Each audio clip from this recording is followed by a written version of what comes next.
1.4K followers. Yeah, I got a lot of followers in the past day. Nice. Hello guys, how's it going? Can everyone hear? Are we live? Are we live? Can you hear us?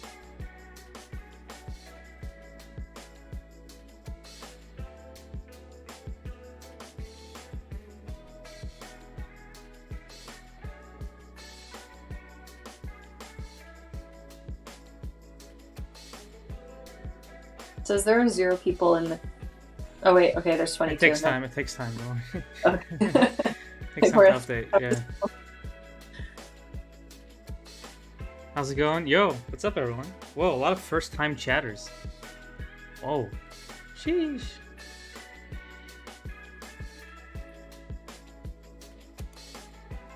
Hello guys, little birds, little Glatch, Pirate David. What's up, dog of a computer? Safri Royu. Also, thanks for the sub. Pignato1. Welcome, welcome. Wow, that's a lot of new people. Thanks for all the follows, guys. Andres? I got some rum in that Diet Coke of yours. No, I don't have any rum. It's not Diet Coke, it's Coke Zero, actually.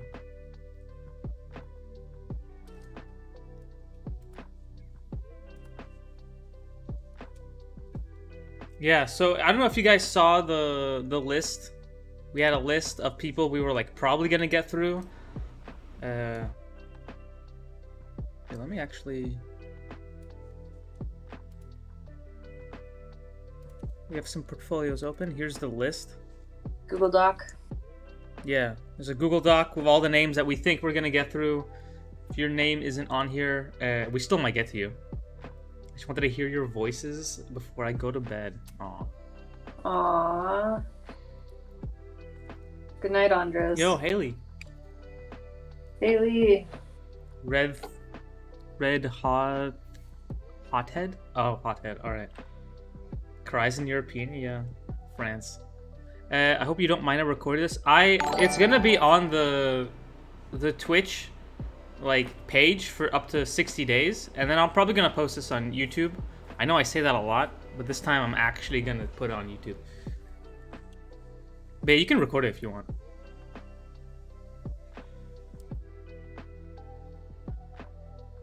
Whoa. Yo, what's up, Charlie Artspace? Yo, thank you for the follow. Okay, for the chat, just click on the what's it called? The Discord link below, and then post it in the portfolio submission section.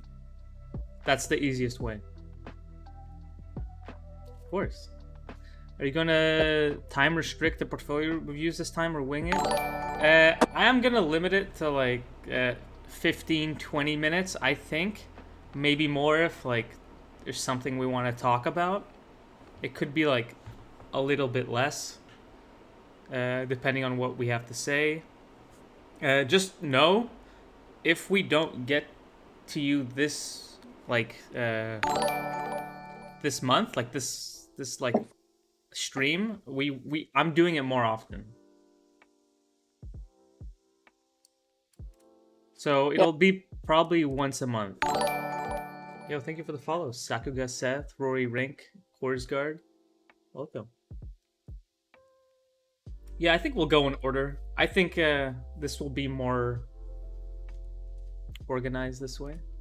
Yeah, we're gonna try to go in the order on the doc roughly, but we're gonna basically prioritize people who are present. So, you know, if you're in the chat and we call your name, then we'll do yours. If we call your name and you're not in the chat, and you drop by an hour in or something, if you see, I mean, you're not here, so you can't hear this, but if you see that you've been skipped over, then just say in the chat that you're here, remind us, and we'll try to circle back to you. Yeah, so if we do miss you, don't worry. So it's not only for story reviews. Obviously, we're story artists. So I mean, if you show us an animation portfolio, we're not animators, so I mean, we could give you basic feedback about drawing, or we went to animation school, so we can give some notes on animation, but we're not animators, so we won't give like valuable like industry, like actual professional feedback on that. So excited to see the young bloods coming to take our jobs. They took our. I might actually, Andres. Maybe I'll bring you on to do animation reviews.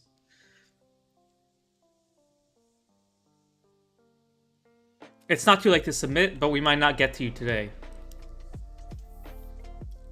But you can for sure just submit it. You know, like there's no harm in submission.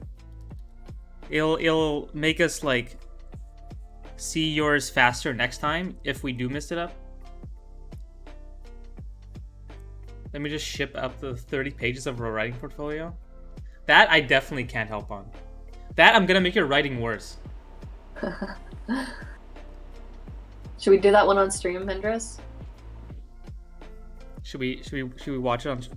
Read the full 30 pages. Hours of content. Thank you for the follow, Porirak. Welcome. Is it all Skyrim related? Oh, thank you. Alright, we should probably get started soon. Yeah. Do it. So, we should introduce what's going on in case people are new. So, Good I know plan. people are like coming from like, you know, Twitter or like Reddit or Instagram. Probably a lot of people know me from Instagram, but so I'm Daniel. I'm a story artist at Dreamworks Animation. And I stream like portfolio reviews about maybe once a month, or it used to be once a month. Now it's no longer once a month. But yeah, so we just kind of go through submitted portfolios on the Discord and we look at them. And it's not only story, we can do other stuff, but we're story artists, so that's mainly what we look at. And Katherine, you want to introduce yourself? Sure. So I'm Katherine Devries. I'm also a feature story artist at Dreamworks. I work with Daniel. We both graduated from Sheridan College in Ontario. We're Canadian.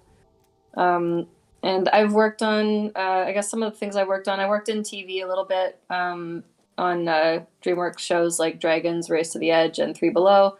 And I worked in feature on Blue Sky's Spies in Disguise and DreamWorks The Bad Guys, which is coming out in April.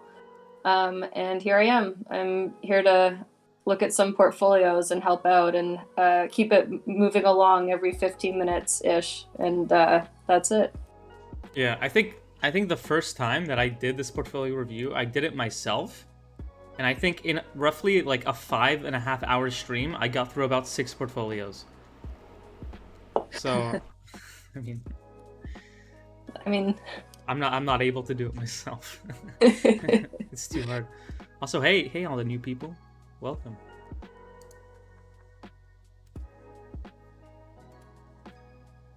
Yeah, honestly, there's so many places that I like, or like when I was in school, it was so hard for me to like see what a portfolio is supposed to look like. I remember like scouring the web through like random what's it called, deviant art pages of like random portfolios or like random blog spots, and it's so hard to get like even a clear view of what a portfolio should look like, let alone a review on one. So it really is. It's also hard. I know it's hard to get a review from professionals as well. Like unless, you know, back in the day you would go to CTN and, you know, pay a bunch of money to go there and get a 10-minute review, and that was sort of the, you know, as accessible as it was. So yeah, we're happy to do this and hopefully give people some guidance and, you know, share a little bit of our industry experience and what people look for in a story portfolio or other types of portfolios. And yeah, I remember I went to like CTN and I like waited in line for like this portfolio review. I think it was with Blue Sky, And then I'm like, I show the portfolio, and they're like, "Wow, it's good, cool." And then they're like, "Yeah, you should have like no issue getting a job." And I'm like, "Can you give me a job?" It was so awkward. And that was it. It was like literally like maybe 45 seconds. Oh my god. And then I'm just like, all right, thanks for your help. And did you get a job? It was unrelated to that. Yeah, but was it like soon after that you got a job? Yeah, it was pretty soon after that, I think. All right. Well, he was. But right. it wasn't from them.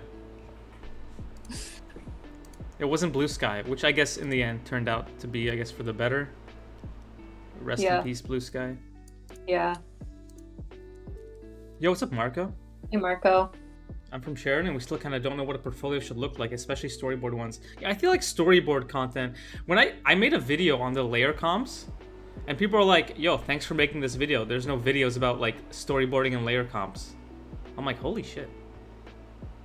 You need to like know someone who knows someone Yeah. how to do comps. It's like a trade secret when it shouldn't be. It's honestly like, I made the first layer comp storyboarding video. Pioneer. I'm a literal pioneer of the industry. Yeah, honestly, storyboard. Maybe it's because people don't use Photoshop for storyboarding. Storyboard Pro is just a better tool, but Reasonable. yeah, But I get it, I guess.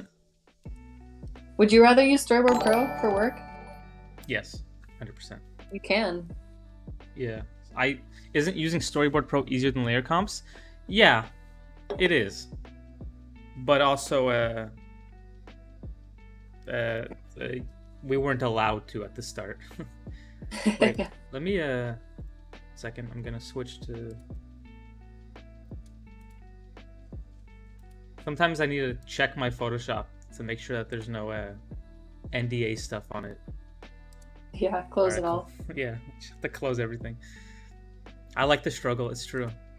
I use Photoshop, and that's because when I first started working at Dreamworks, we could only use Photoshop. They despise Storyboard Pro. Now they like let you use Storyboard Pro, but I'm like too deep into the sauce. I don't know if they just they didn't have like a deal. I feel like they have a deal with Adobe, right? Oh, you think so? I think so. The afro's coming along nicely. Thank you. Clip Studio Paint. Can you board in that? I don't know anything about Clip Studio Paint. I like talking about Sheridan. Don't understand storyboard assignment as part of their. Honestly, the storyboard teaching section of Sheridan was like pretty lacking. I feel like even up to my first job, I didn't really know how to storyboard. Me too. The storyboard assignment as part of the admission portfolio, is that like the 4 panels? Yeah. Where something happens.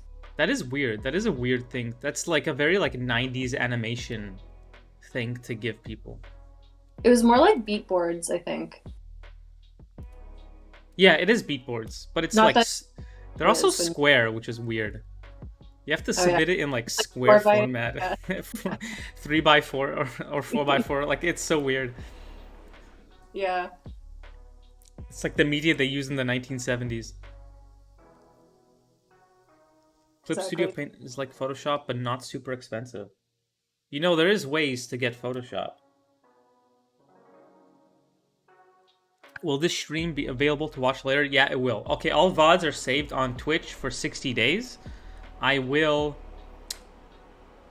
post it on YouTube unless I forget, in which case it won't be on YouTube.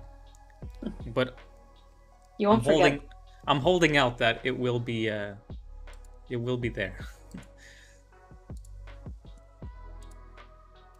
Thanks so much for coming, guys. It's probably the most viewers I've ever had. Yeah, this is sick. Well, let's start. Okay, so do it.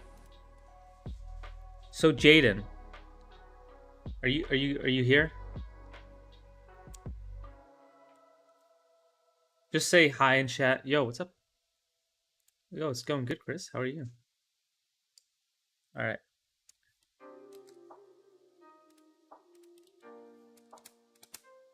Let's take a look. So this is a story portfolio. Catherine, can you see the stream on the Discord? Yes. Wait. Yo, what's up, Jess and Joe? How's it going? You guys are feeling better? I actually can't see your stream, but that's okay. Is it? Oh wait, I'm not streaming. All right. All right, thanks. Okay, so what is the like? Is this the project you want us to look at? Is Cactus Junior Death is Dehydrated? You're like, It says 2022, so it's gotta be. let's do that This one. was like this week. This is magnum opus. Nice sounding lo-fi, thanks. It took me a while to settle on this this playlist. It's the only one that doesn't get my shit muted. I made it this for co-op season. Okay, so you're at Sheridan, I assume. Or I guess just school. 3rd year at Sheridan College. Damn. Alright, cool. So this is your internship portfolio. Oh no. I don't want that. Alright. Let's take a look. You don't want to blow it up? It'll be cut off on the stream. I'll do it like this. Alright, so we have a cactus. Nice cactus. Feet walking through.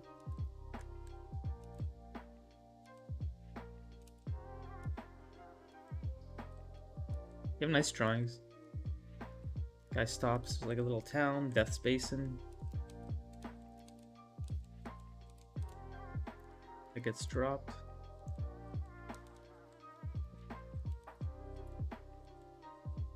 Bird flying through the air.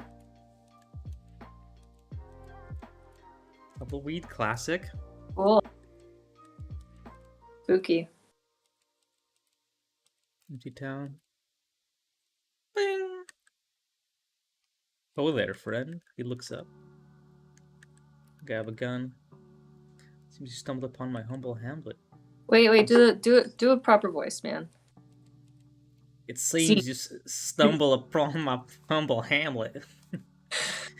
I must apologize for the abrupt introduction. Is that good? Yeah, that's good. Allow me to welcome you more formally. Wait. Whistles. Trying.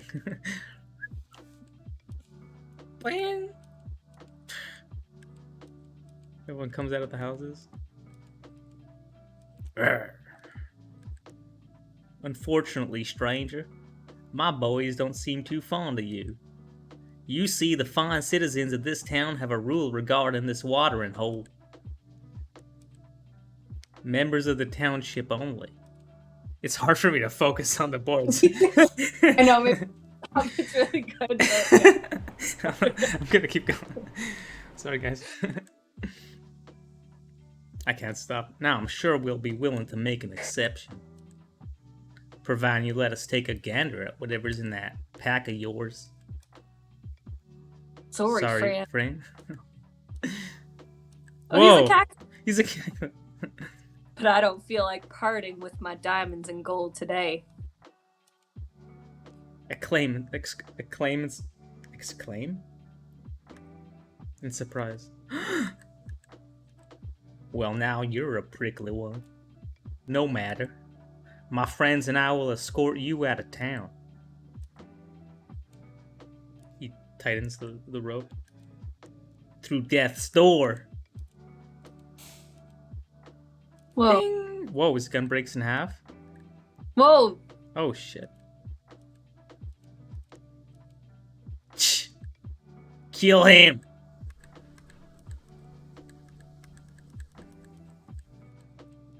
Let's get into the well.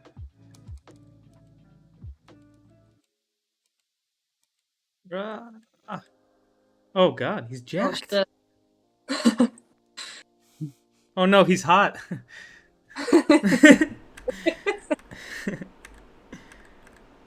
Ah. Yeah. He- It's thrown bandit with damaged hand. Wait. Oh shit. Leaves an after image. That was funny. Imbeciles! So be it. I shall end you. Oh He shit. has a sword. Myself. Well, he's taking off his shirt. Wait, was there dialogue? Oh, No. He took off his shirt. You knew what you were doing when you made him. Looks up. Oh no. Impossible. I do not have internal organs. Wait, what happened? Oh shit, he flexes so hard the glove falls off. Oh. Say, friend, let's talk about...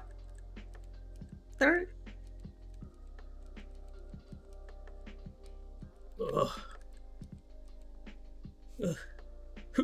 Who no? What are you? Thirst.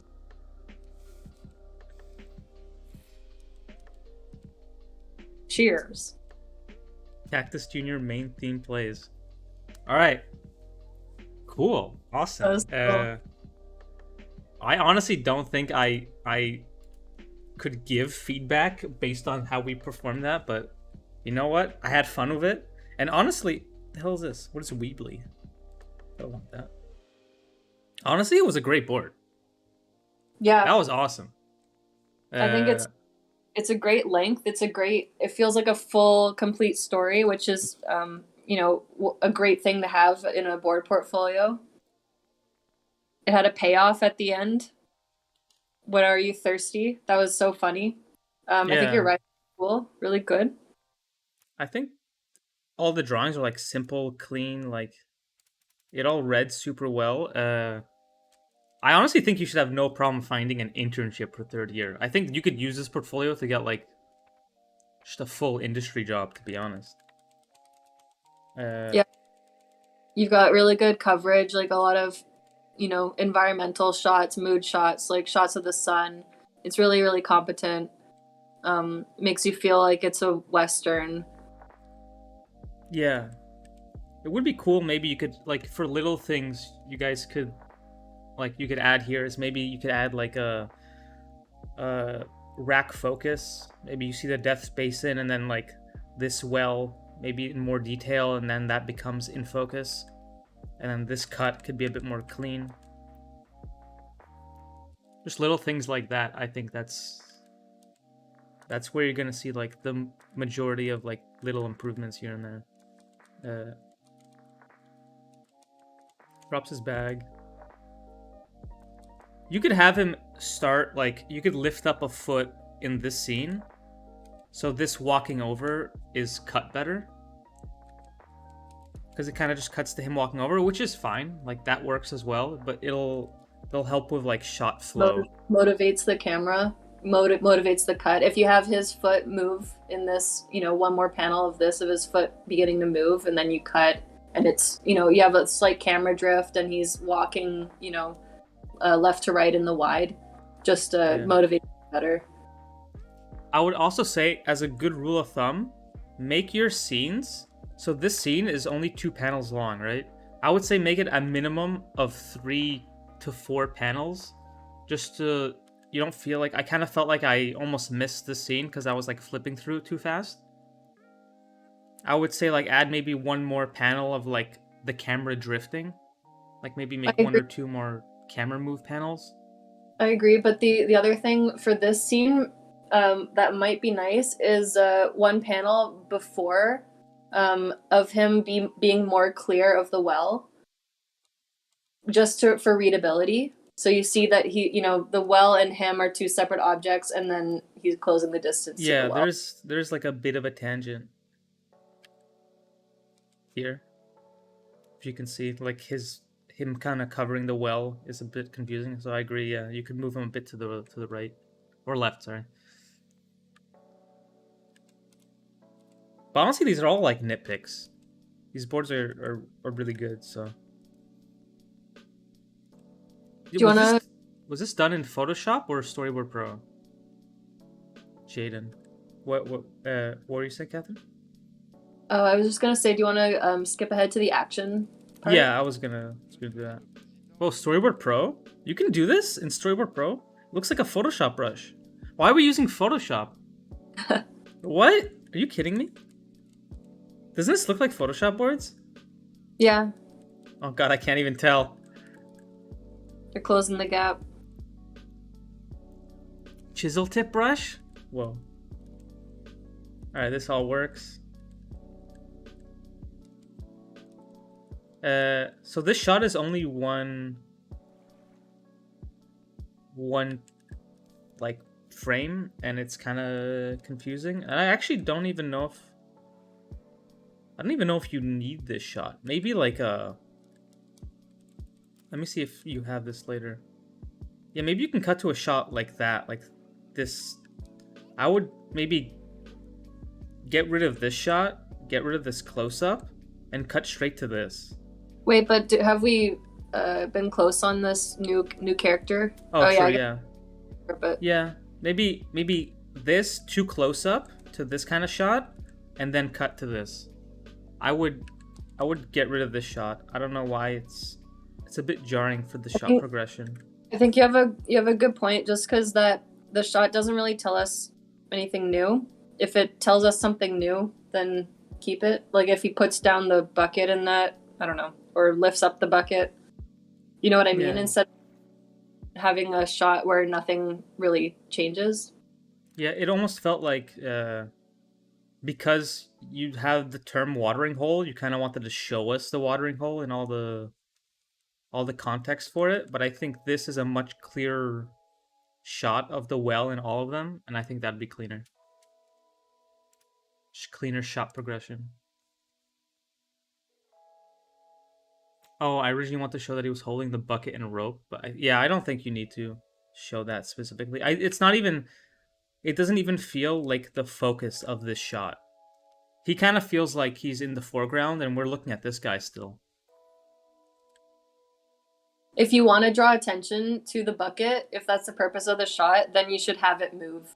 Like have the ground stay still and have your main character like do something with the bucket or like lift it up, or just like have it be moving because that'll draw attention to. If it's like on the ground and he picks it up in this shot, I think that'd be much more effective. Yeah. Or he winds the rope around his hand or something. I don't know. Yeah, something. This is good. This reveal. I think for the surprise, maybe. I love how he doesn't give a shit. This guy. He just saw like a cactus demon and does not care. I think. You're a prickly one.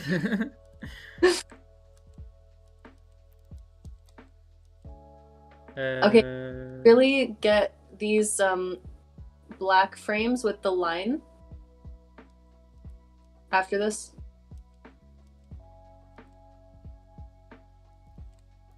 I guess it's an anime thing, and you're meant to go by it really fast. Yeah, this is a bit. I would maybe take away this black frame. Honestly, I think. Yeah, I'm not sure. Yeah, I would take away the black frame. It's for me. This kind of confused me a little bit. I would say just cut straight to this, of like the bucket swing.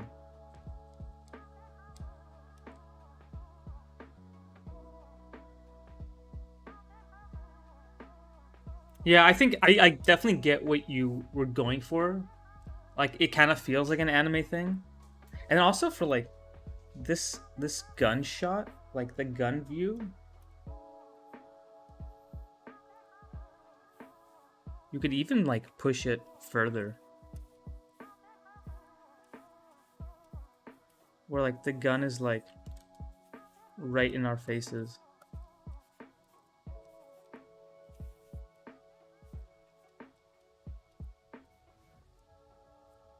I actually don't know how people hold guns, but Exactly like that. you, you The cannon. it's, wait.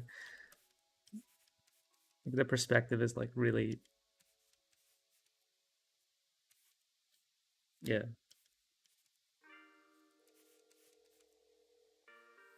Something like very like push the perspective even more.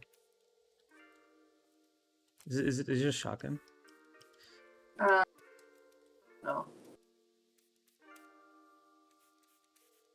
Like this, but better. Yeah, I'm sure you can draw better than this. Drawing guns is hard. But yeah, something like this versus this is kind of like to the side a little bit, which is fine. That It also works. It works, works. but I think Yeah. you can If you be wanted to kind of, make it more confrontational, yeah. have it more at the camera. You know, like you guys seen Spy Kids 3D when they like put the hand into the face and everyone in the theater went like, "Whoa!" Ah, It's like that. yeah. Every studio you send your portfolio to also send them a, a pair of 3D glasses. All right, this is all good. It's very cool. Yeah, that was very cool. That's a very anime thing. Mm. Yo, what's up there? Best movie out there? Hell yeah. Kill him. Okay, this is like a truck out, I think. But it almost feels like a cut. I think you need another super like blurred in between. Settle. So just take this frame, kind of zoom it in closer to him, and then add like a really big blur so it like tracks better with that. It's a zip out. Yeah. Yeah. Zip out. Is that what it's called? I don't know. School taught me that zoom in is gonna be a bad thing to say, but Evidently, it's not. evidently it's not. So he kicks him into the well. Let me see here.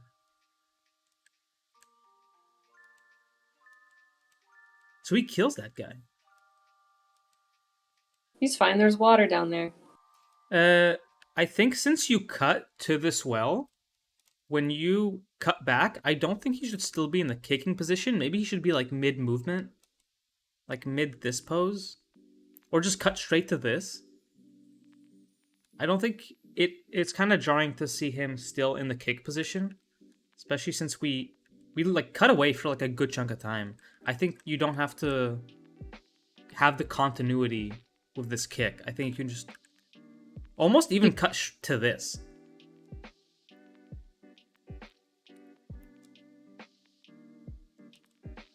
What do you think, Catherine? Maybe. It didn't bother me.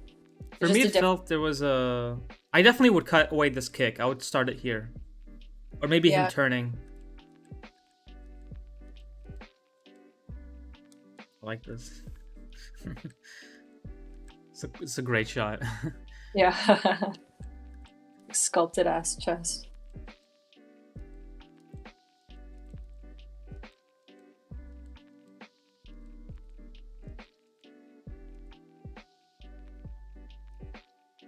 That works.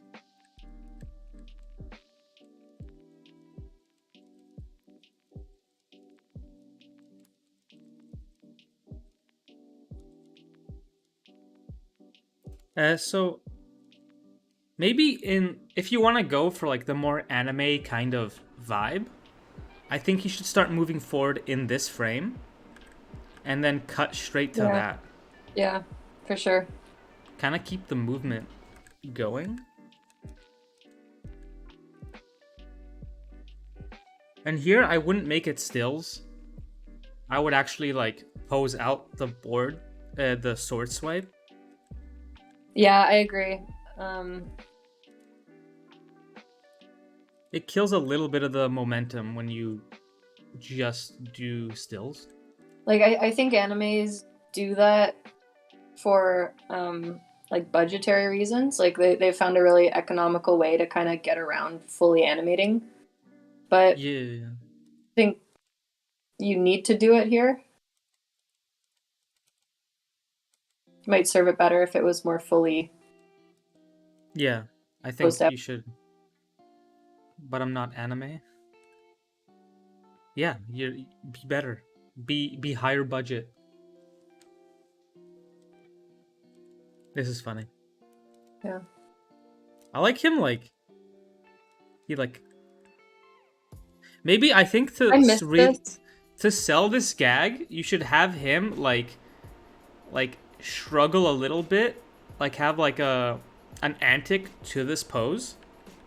So have like him like close his eyes, like flex, and then it explodes. So it needs like one or two more panels to really sell this bit. Yeah, and the other thing I might suggest is using a tone on the glove. Just because the first time we went through this, I didn't catch what was happening. Like just slap like a little bit of tone on the glove for those 3 panels, just so we kind of read it better. Yeah. Maybe just have like his fist flex down a little bit, add the tone, and then this can say the same, and everything else can say the same.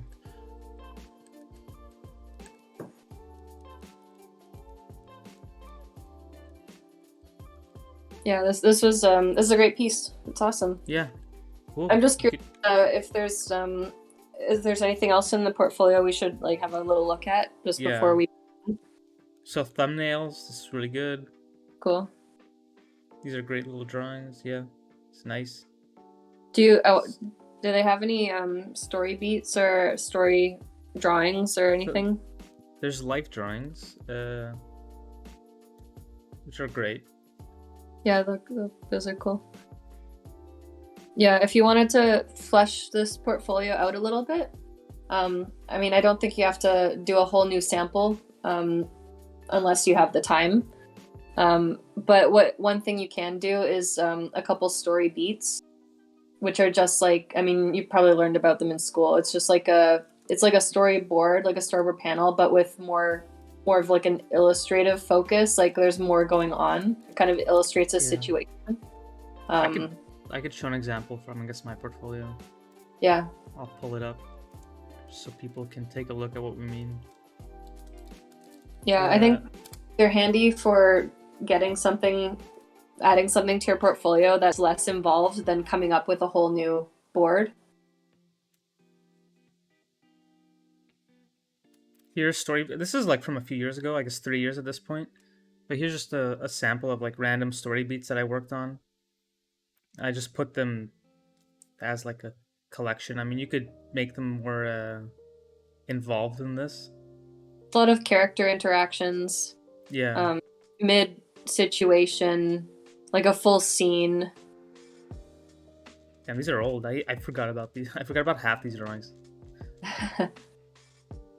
But yeah, just add stuff like that. Flesh out your portfolio, because I think what you have is like really high quality. But this is a rare case where I think you should add a bit more stuff. Like have maybe even more cafe sketches, because I want to see more, which is a good thing. I do really want to see more of your portfolio. Yeah, your work's really good. Yeah. So show us more. Yeah. All right. Yeah, Who's next? Thanks for sharing. Yeah, thanks, Jaden. Good luck with your internship search. Yeah, I'm sure you'll have an easy time finding an internship. I mean, that was much better than I was in school. You should share your school portfolio on graduation sometime on stream. Yeah. Yeah, I could show. I mean, I have my film, but I guess. All right, Theo. Is Theo here? You actually got a job? Wait, where? Damn. All right, you already got one. Then congrats. I think you got what it takes.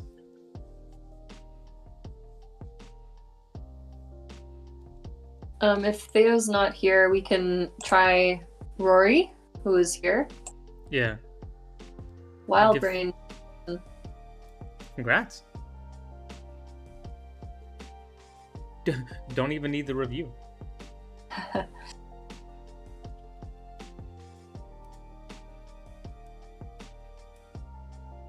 All right, let's just do Rory. Yeah. I worked at Wild Brain. You did? Yeah. It was DHX. Oh. What's up, Carlos? Time for the awaited portfolio. Yeah, it has been. I looked at the last time I did this, and it was September. And I was supposed to do them once a month, so. Cool. Youngblood's already taking our jobs. You scared Katherine Daniel? I'm terrified. You wish. You wish. I was terrified. All right. Andres is scared. He's already mentioned Youngblood's taking his job like 3 times already. Yeah. All right. All right. So, yeah, let's look at this first piece because it seems to be the most recent. 2022. Unless you did something in like the last week. Yeah. All right. A boy tries to rescue his legendary monster card when it gets stolen on the bus ride home. Yeah. Wait, the interns we hired are already better than me? Damn. Well, I mean, after season 1, people got excited. All the best. You got all the best interns.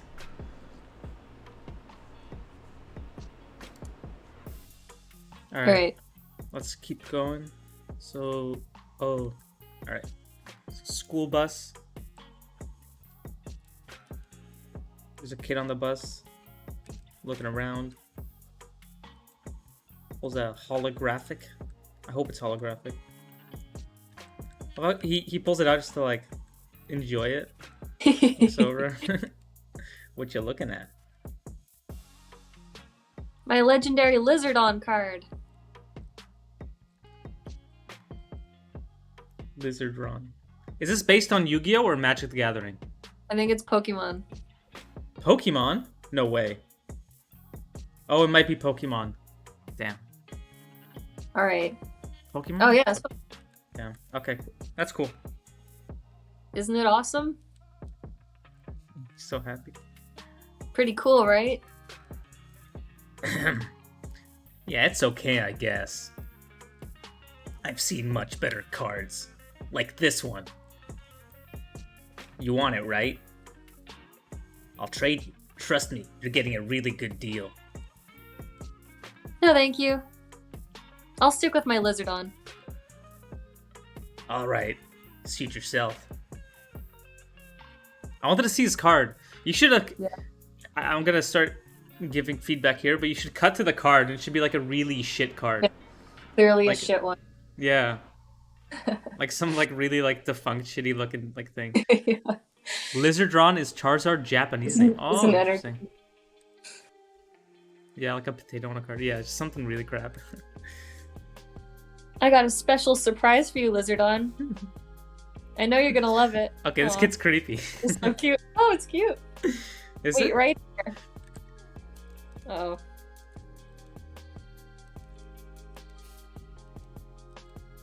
Swipes. Protector. So you'll always be safe and never get... Huh? Oh no. Ah!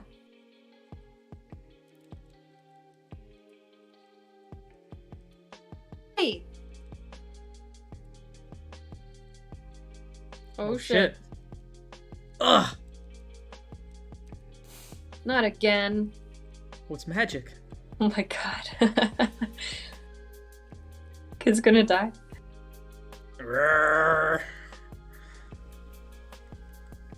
What if the way to stop it is to rip the card? No. I guess he doesn't. Takes it back. Oh, he's just protecting his friend. Aww. It's pretty cute. Not gonna lie, I'd watch this show. Hell yeah.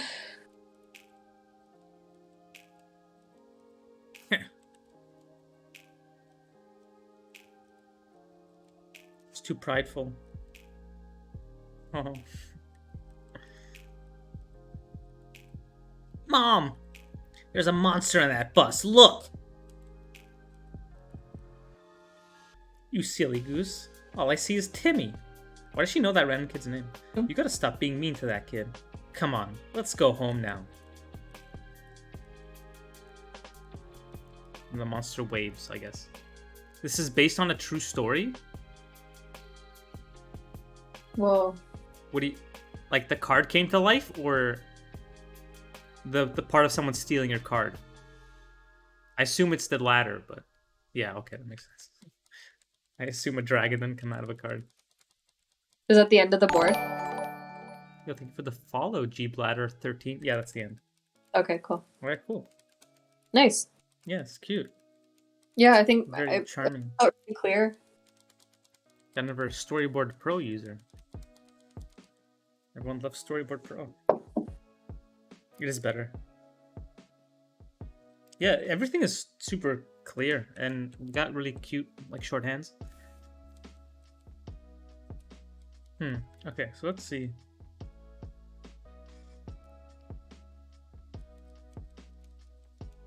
I think it all read super well. So yeah, this will also be pretty nitpicky. I think with what is he doing something here? I also think we should be tighter on him. I think there's a lot of like wasted screen space on the left. I kind of almost want to be tight so we kind of like private like him looking at the card. He's just loving it. Maybe he should hug it or something. You know? It kind of looks like he's laughing to himself, like he's got something like a secret. I think he's like stomping his legs a little bit, but I couldn't quite. Yeah. The acting was on it. So I would actually the empty space kind of foreshadows the thief. Yeah, but you don't want that. You want it to kind of like come out of nowhere. So we can make it. I think like start on a close up of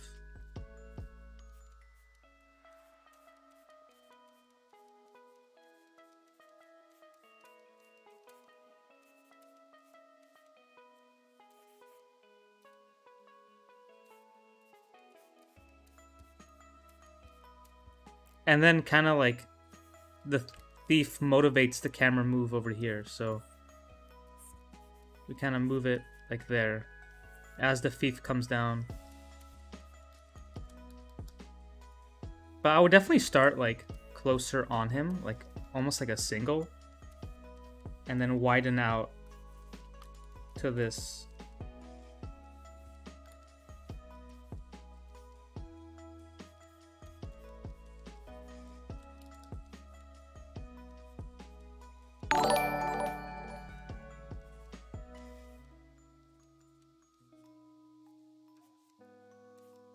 So start like that and then kind of end up like this. Yeah. I didn't mind. Yeah, I like that you had the arms come in the same framing, like this framing. You had the arms come in here. But if we go back to the original panel, I think when we were going through it, it didn't read very clearly to me. Like just yeah. I guess it's fine. I agree, but you can definitely push it to be a bit more. I like the pose actually with the head way down there. Yeah, I do like the pose. But I think for some reason I feel like, I mean, it works. But I definitely think you should start with tighter on him. Because the screen space, like you kind of know something's gonna appear, which you don't really want. A lot of empty room in the frame. Yeah. Yeah. You almost never, and then also like you can do little things like putting the seat in front for like a nice foreground element to like really frame him. Yeah. You know? Like you want to add stuff like that. It'll help sell the setting. Yeah. Just finding little places to add foreground elements can really help sell a make shot. It more simple too. Yeah. What you looking? Alright. This is good. I like this shot. Actually, a really nice shot. Really nice over the shoulder. Those are drawn.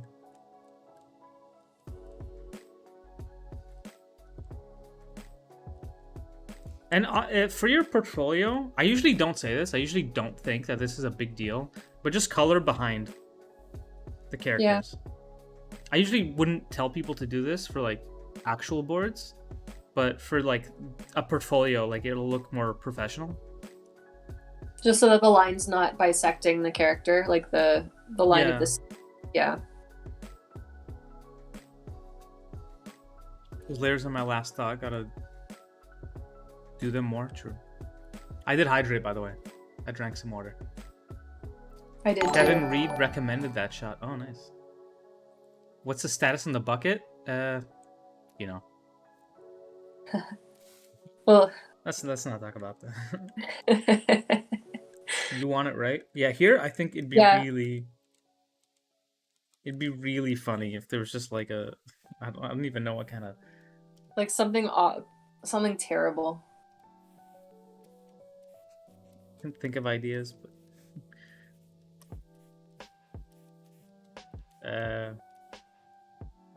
what's really lame? I'm trying to think. What's lame but like not inappropriate? Like it's not like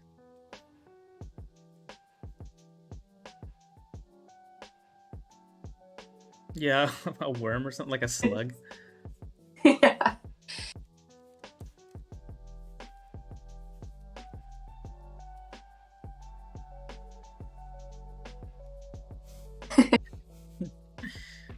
$10 HP. Yeah, something really crap. Wormon. I shall remind you next time you stream. It's in the works. It's still in the works. The bucket is gonna happen. Also, thanks for the follow, Lotus Shadows. Sorry, I'm missing some follow alerts. Angry Kakito. Sluggatron. Yeah, so I think that will really sell this, but that's like the one thing that I immediately felt was missing from the sequence. I'll stick with my lizard drawn. All right, suit yourself.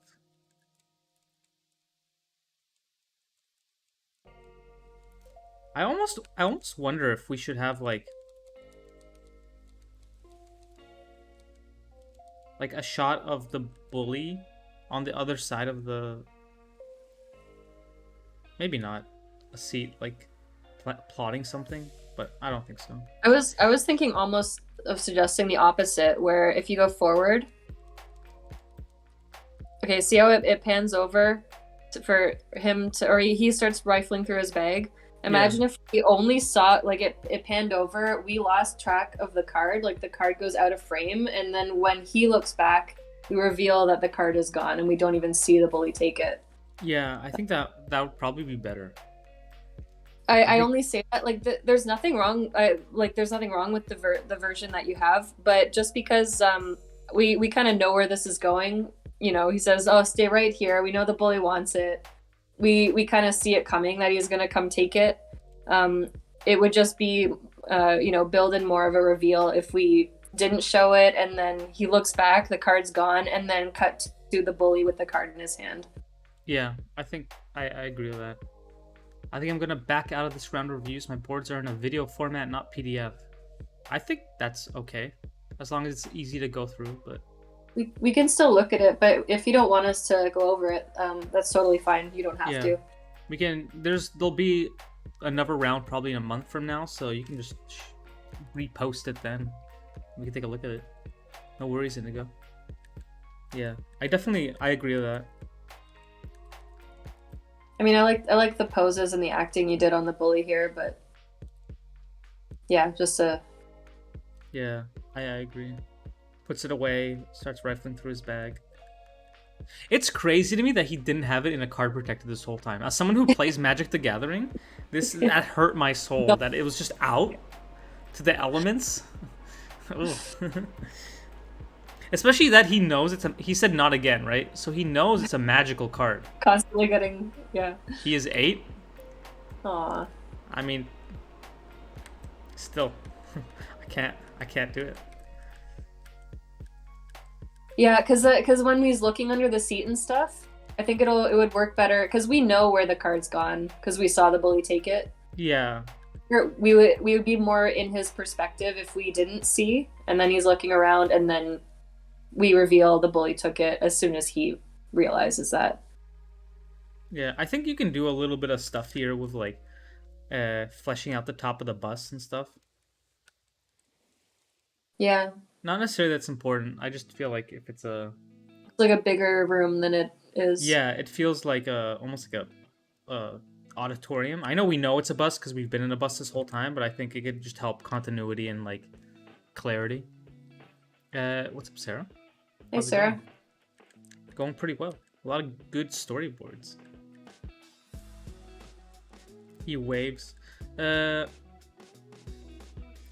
I don't know how I feel about this wave. I don't know how I feel about this angle of all this like space on the right. I feel like it should like be more head on.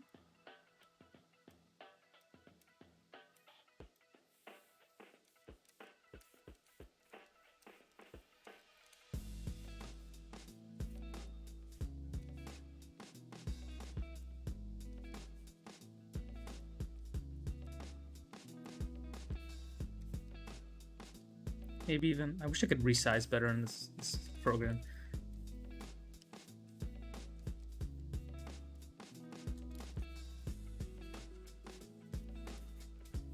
And then maybe the card starts glowing blue.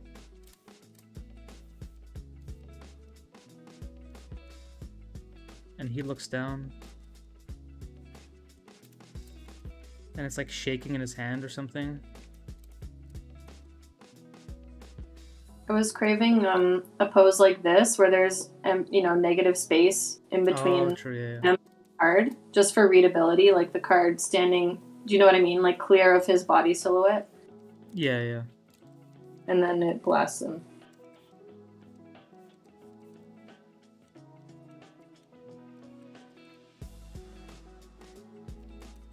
But I definitely think there should be like a bit more of a shake, and also like a bit of a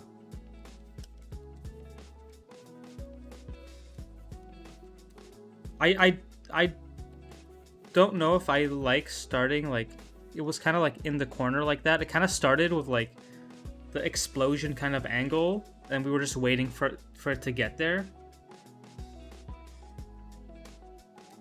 With a lot of shots like this, it's kind of like you start in this shot because you know what the end result is, which is this kind of shot.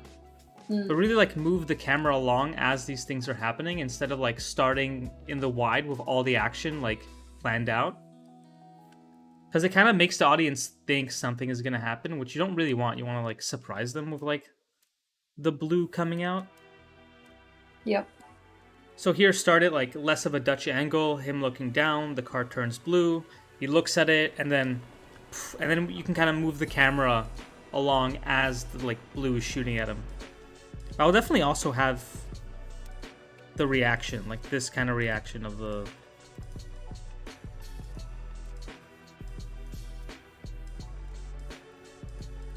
And then you can have him like leave frame as the card like explodes.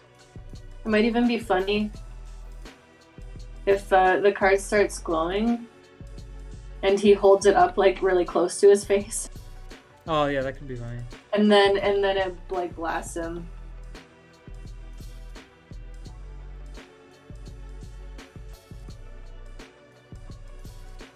Yeah. I think it's a good idea. He sears his face off. The sheer power of the magic. Yeah. And I'd probably take away this wave. Yeah. I don't know why. I don't know how I feel about the wave. You can keep it in, take it or leave it. I just feel like it feels like tight. Maybe it's you need more room for the wave. It feels like it's like you're constraining it to the like limits of the board.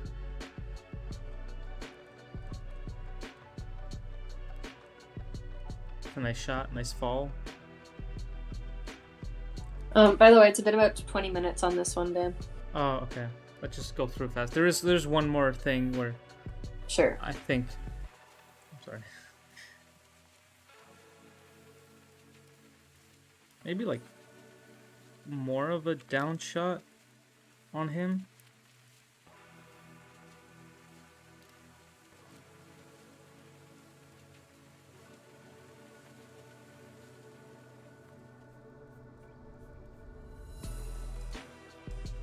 He looks so pathetic.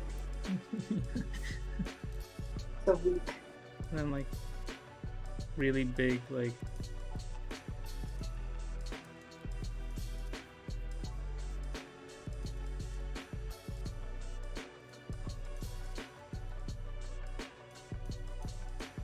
something to like really push how like big, and then maybe this like gets bluer and bluer, or maybe you see like the edge of the dragon like coming into place. Or if he has a claw, like something Yeah. the silhouette reads, you know. You get a hint of what it is just Maybe. appearing into frame. As you can see here, like I kind of almost want like the full body of him kind of cowering, like something a bit more cinematic. I guess that's the best way to describe the changes, just like cinematic. Yeah. And him too, I'd want a reverse of that where like he's kind of in the back looking at it and you see it in the foreground. Like it's kind of like one this and then almost like a complete reverse where it's like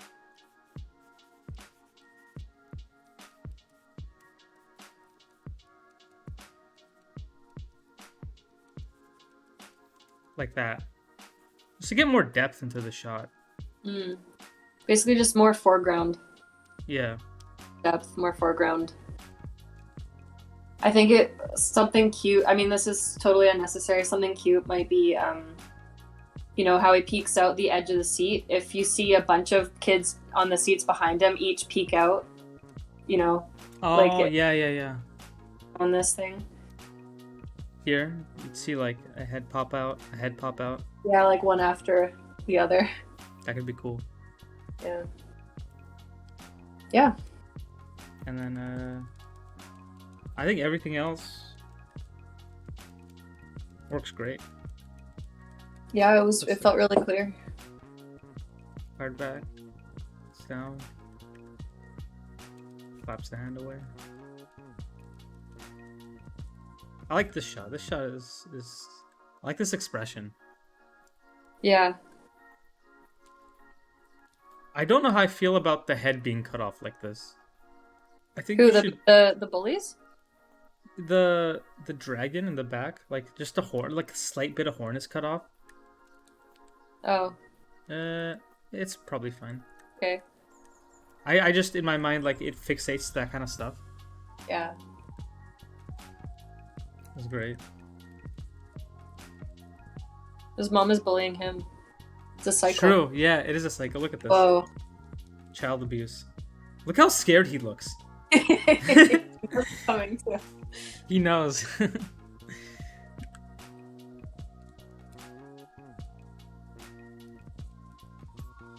Circle of bullies. It's the circle of violence, like in Naruto. All right, yeah, awesome boards. These are nice. Yeah, thumbnails. nice. And then I assume this one's older, so I mean, going through the newest one. I debated putting in that flick. Glad I put it in. It adds a lot. It's a lot of character. It's a lot of lore. Yeah. So someone said maybe he's putting in a new higher quality card protector. Rory, can you confirm that it's a new higher quality card protector, or is it the first card protector? Was the card unprotected? Because I kind of feel like it was. Yeah, that's what I thought. It's unprotected. He's an amateur. Stupid 8-year-olds. All right, next one is Ariana Taller. Are you in chat? I'm gonna go to the bathroom and get some more water. But yeah, also thank you for showing the boards. It was sick. Yeah, I'll be right back.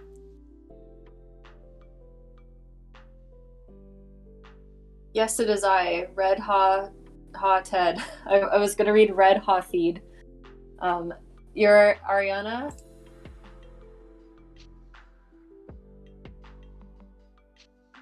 Good night, Andres.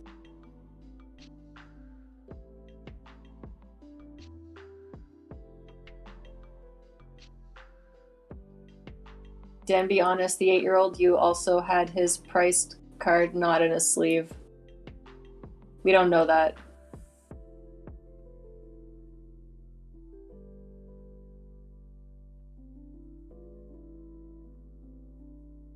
Research. Always research.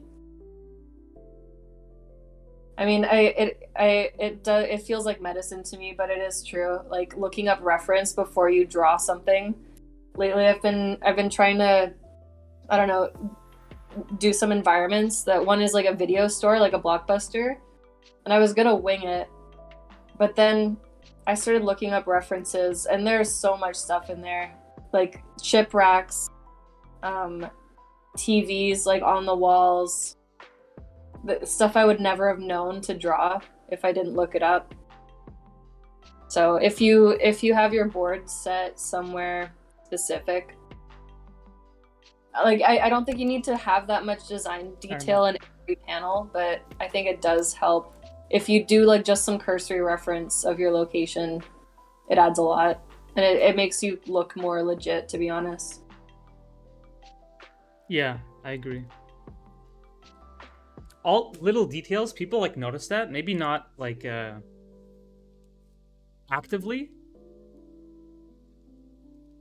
but you know, they kind of feel all the details you put in. Yeah. Right. So one is here, so we can do that one. All right, cool.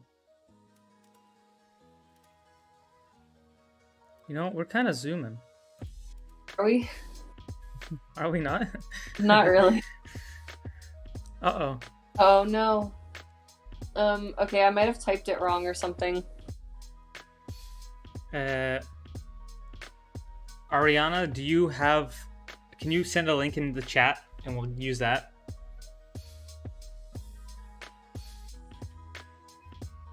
Yeah, and sorry if we're missing chats. It's going by pretty fast, and it's hard to focus on both like the portfolio and the chat.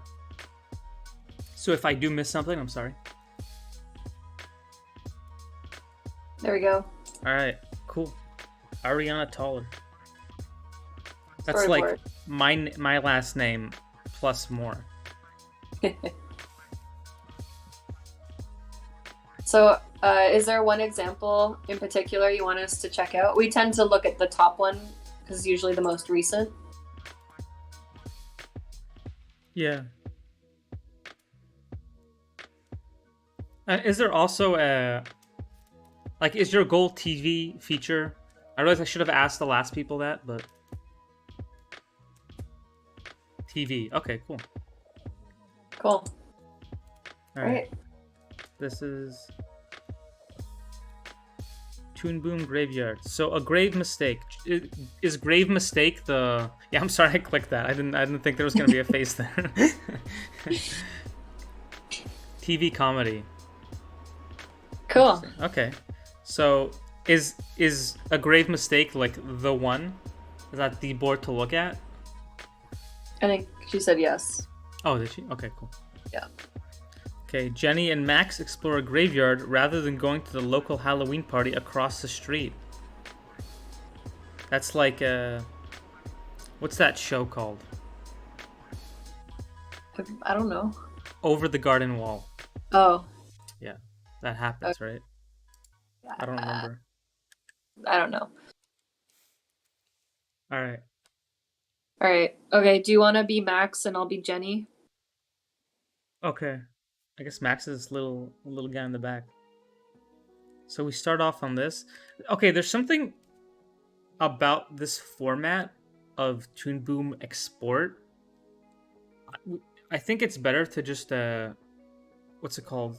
Put it like in a format where you see every panel instead of showing this like camera move in this big wide, which takes you out of it a little bit. I don't know how you do that. I'm sure there's a way to do that in Storyboard Pro. But yeah, I would take away this format of showing the camera move visually. Yeah. And replace it with like a couple of boards of like the scene moving. Yeah. Yeah. The best show to watch on Halloween. Hell yeah. Alright. Lights up. Aw, come on, Jenny. We'll never make it to the party on time. Not to worry, Max. I'm positive we still have 45 minutes to spare. And the clock says 10. Is there anything we can do in the meantime, then? You know, we could have some fun over there. Points. Zip pan. Go graveyard. The graveyard? In there? Oh, these are pretty animated. I'm scared.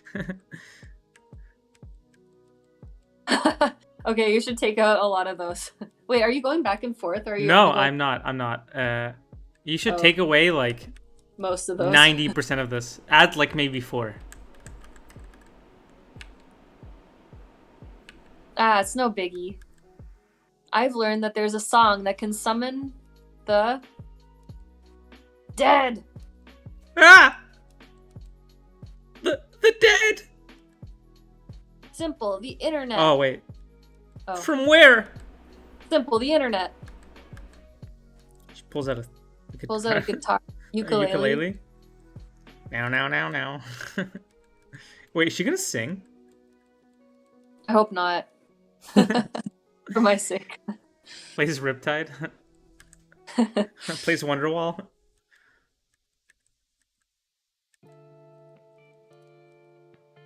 I'm wasting time here.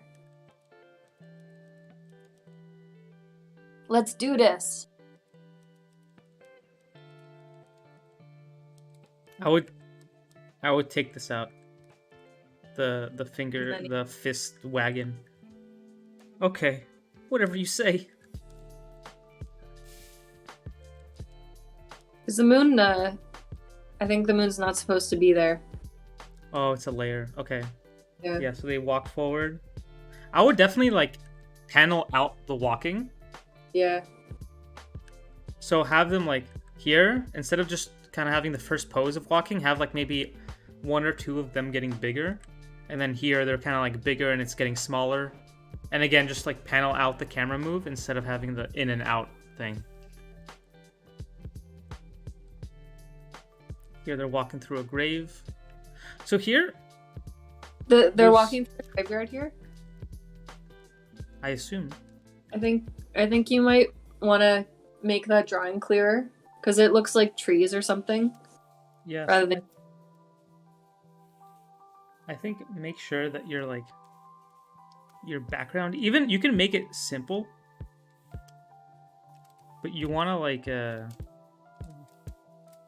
want to make sure that it's like very clear to the person. So let's say there's like a path here, some like rocks, and like very clearly show the gravestones, you know.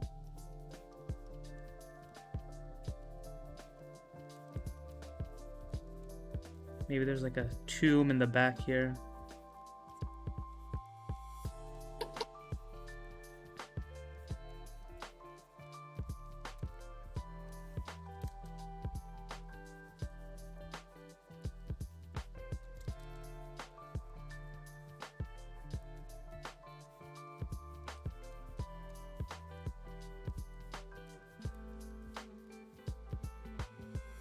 And then have like the 2 characters walking.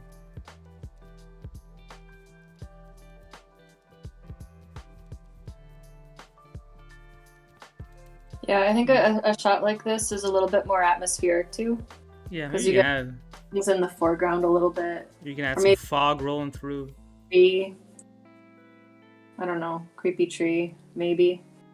Yeah. Depends what graveyard it is.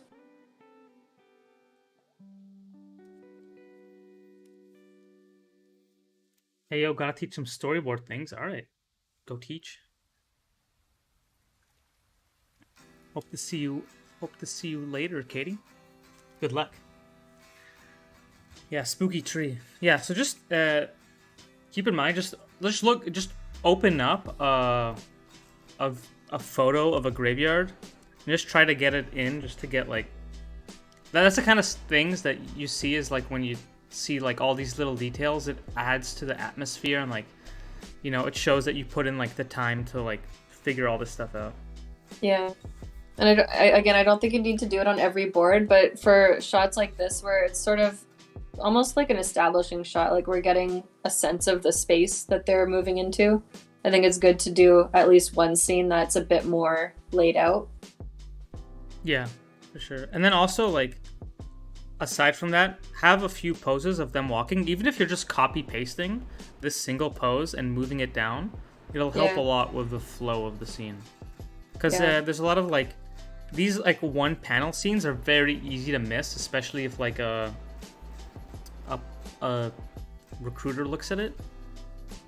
They could like miss these full scenes, and you don't want that, right? Yeah. Even if you just have to hold the scene, like just duplicate the panels so they don't miss it instantly. Walks over.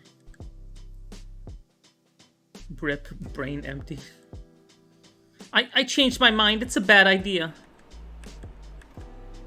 The party must be better than this. Meanwhile, child screaming while chaos ensues. Wait, that's the party? This is the party. Snack macaron. Yeah, have panel these out a little bit, or even just hold them and do like a drift. If you do want to make it stills, like clean up the drawing so it's like very clear, and then just drift along it if that's what you want. But I would definitely like panel it out a bit, like have someone like maybe one of the machines falls down in the background. Yeah, and freaks out. I think for some of these, I think you should put more time into the drawings. Like I don't think a panel like this is quite the quality you want for a portfolio piece. I think just spend a little bit longer on it, like make it kind of more clear, more paneled out, draw the character out more fully. Especially since TV prefers stuff like a bit tighter. Yeah. Like a more cleaner finished look. That will help a lot. Pick. Everyone's worried sick about us. How will we explain to them what happened? Oh my gosh, look over there. So here, I would take away this first one where they turn. I would just cut straight to the move, and then you see all the blur. And then also, like, take this whole layer and just blow the crap out of it. Maybe add way more lines. Because it looks like they're the way you drew them, it looks like they're going super fast, but there's like a panel of them being still. And I think you can push that a lot more. Alright, we see a grave. Close. What's going on? Is there noises coming out of it? I'm not sure. Is there something supposed to be happening with the grave? Is it supposed to be wiggling or just like it looks ominous? Yeah, because the thing is, like the lines like this, I don't mind them being used, but sometimes we can't tell the intention. So if there's a sound coming from it, just write that there's sound effects, or if it's wiggling, then just skew the drawing. Because unless like I don't know if those lines are gonna be in the final animation. Yeah, it like if you think about what it's in the background, there's like dun dun dun. I assume. Okay.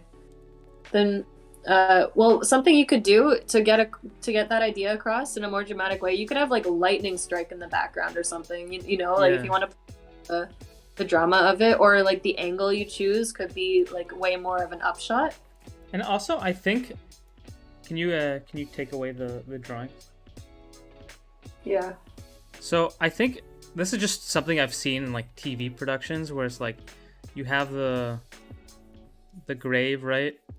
And maybe the lightning strikes. Whatever happens. Dun dun dun. And then you pan out, and then it's like she's the one saying dun dun dun. You know? Something like that could be funny.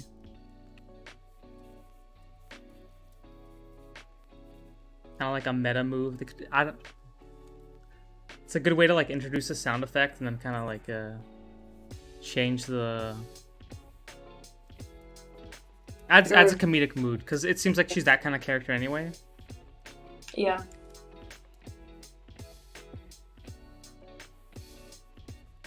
That's something you could do if you do want, like, as an easy way to show that effect. Could add a bit more like character, interaction into it. Because she anyway goes and she like is a bit more, I guess, less stressed about what she found. Yeah, we've got a winner, people.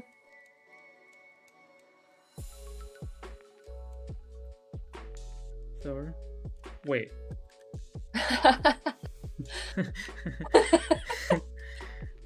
It's kind of funny. That's kind of funny, yeah. I say keep it. Isn't it beautiful, bro? Mm-hmm. Now have a seat and enjoy the spectacle. Squeaky hammer sound.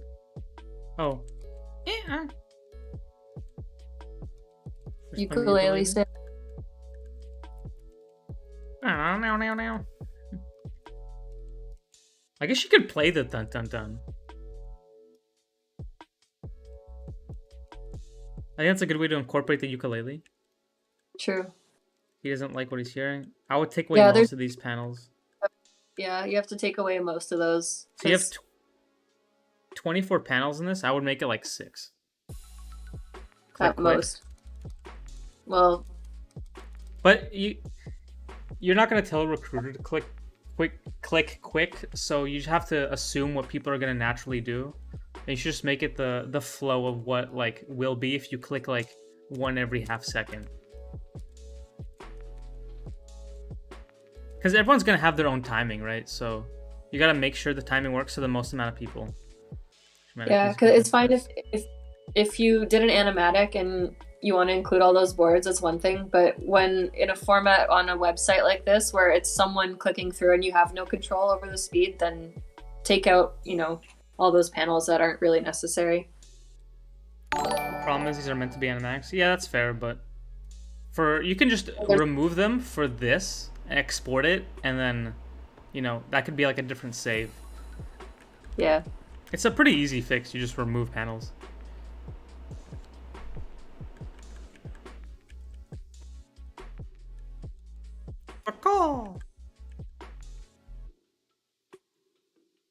Is that a crow? Yeah. I like a little sit down. It's cute. I guess that song can summon crows, huh? Let's get out of here. This was pointless.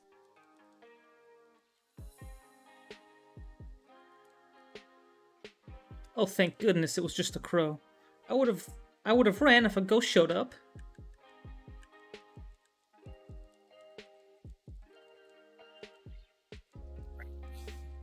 Oh shit.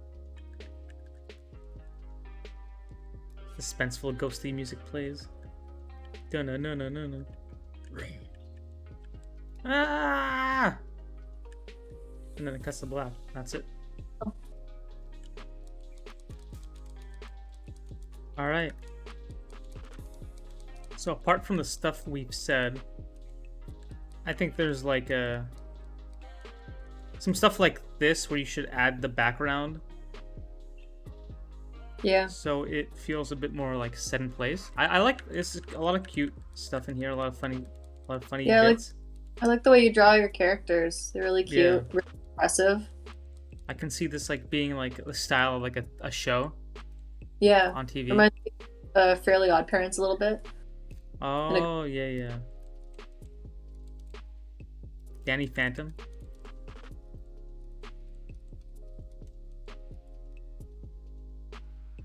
Yeah, like those triangles in the background. I don't know if they're trees or what. Yeah, I And think it's. And you they just almost. They gotta be feel kind clear. of flat. They are, yeah. So just a bit more attention to detail in the backgrounds and stuff. Kind of draw them out a little more carefully. Yeah, make sure you got like a. Like if you are trying to get like these kind of trees in.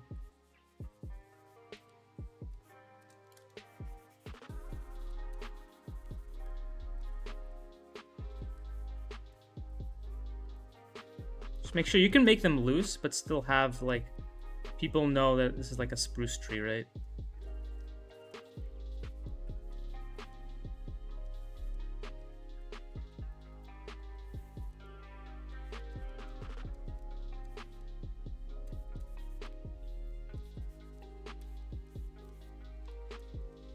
Like it can take a lot longer to sell out.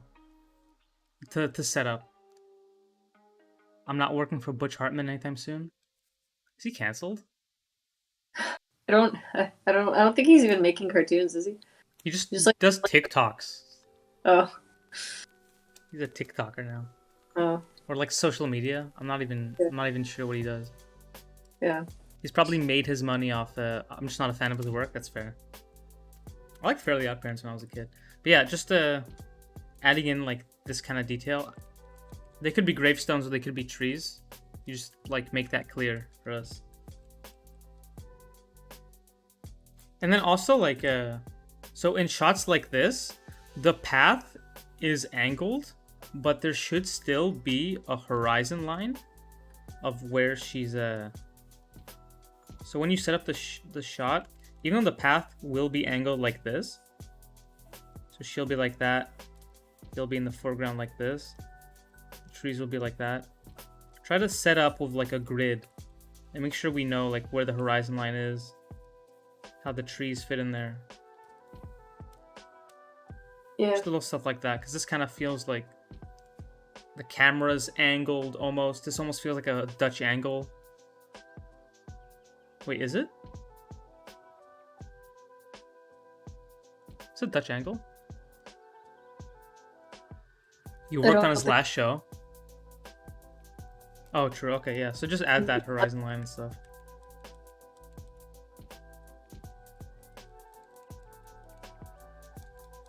And I think I would take away some of the zips. Yeah, you could start out on him already in frame. Yeah, I don't think you have to show every movement and like action of how they get somewhere. I think it's okay to like cut to a thing and they're already doing something. That's something I didn't learn until like pretty late into like even working at Dreamworks, that you can just cut to them doing something else and people will fill in the blanks. Yeah, you really can. You don't have to have them enter and exit scenes all the time. By the way, we've been on this one for about 20 minutes, so we're okay. We can move on. Yeah. One last thing I can say is don't leave it like, I don't know if you were planning on cleaning it up, but I would definitely add in like at least color white behind, maybe add some like really fast details just so we get a sense of like this kind of like smear frame almost. I'm trying to get out of that because I have a terrible habit of pulling Kevin Molina Ortez and fully animating my boards. Yeah, I think less is more. You really don't need to animate boards, despite all the beautiful animatics you see online. Yeah. You really don't need to, 99% of the time.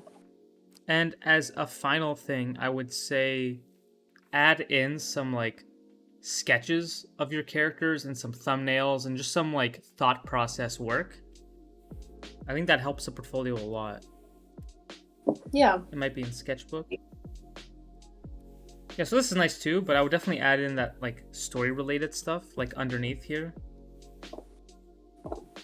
Like I mean, as you saw in a bunch of the other portfolios, they're just like here, just like this little stuff of like the character and stuff and like thumbnails.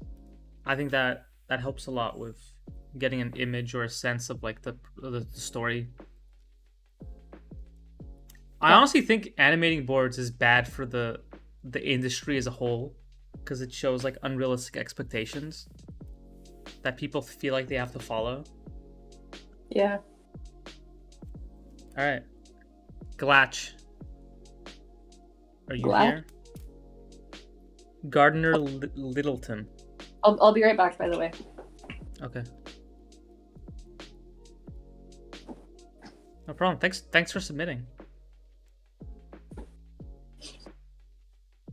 Yeah, it does also. Do you have an example of character thought process? I mean, I could just show you mine if that's... So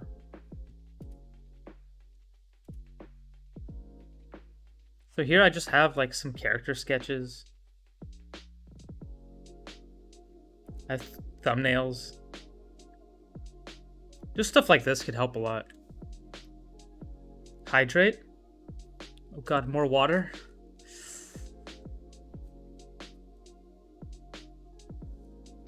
Alright, I gotta get more water. I'll be right back.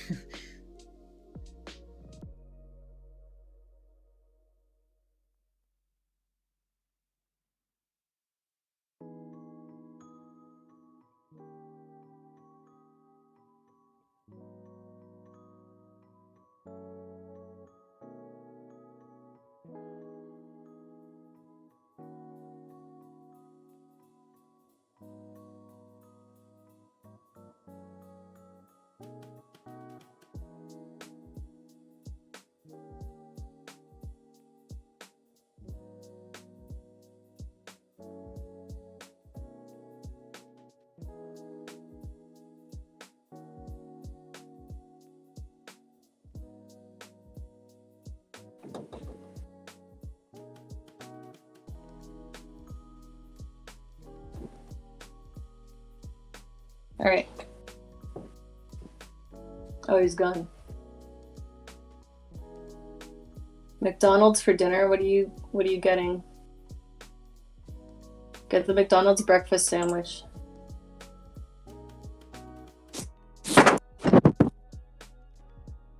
Weakness.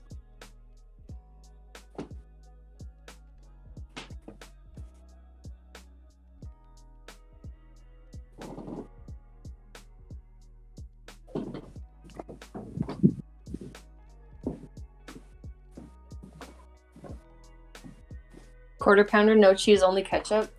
Sounds terrible.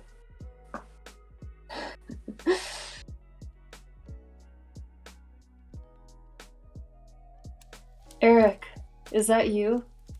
Alright, I'm back. Of course, you should order McDonald's for dinner. That'd be the first thing you should order. Yo, Eric, what's up, dude? Alright. No, I finished the Portos. I made avocado toast today. Oh, link in the doc doesn't work? Okay, I'll open it here. I'm sorry, I hand typed all the links in the doc because I don't want to explain why, but That's a psychopathic thing to do. I was wondering why they weren't hyperlinks, because I copied mine in and it was a hyperlink, and I'm like that's weird. The rest aren't. Are you coming to LA? Nice. So I recently found out that I can order Coke Zeros from like Amazon instead of having to like walk to Target and then bring them back. So I've been like I ordered like 30 or it was like 35 Coke Zeros, and right now my fridge is like, you know when you see like wrappers in like cribs and they open it and it's just champagne? That's what my fridge is like. It's literally just all 3 shelves just Coke Zero. It's insane. The 3rd pounder? Yeah, people did think the quarter pounder was bigger. I mean, 4 is bigger than 3, so if you think about it.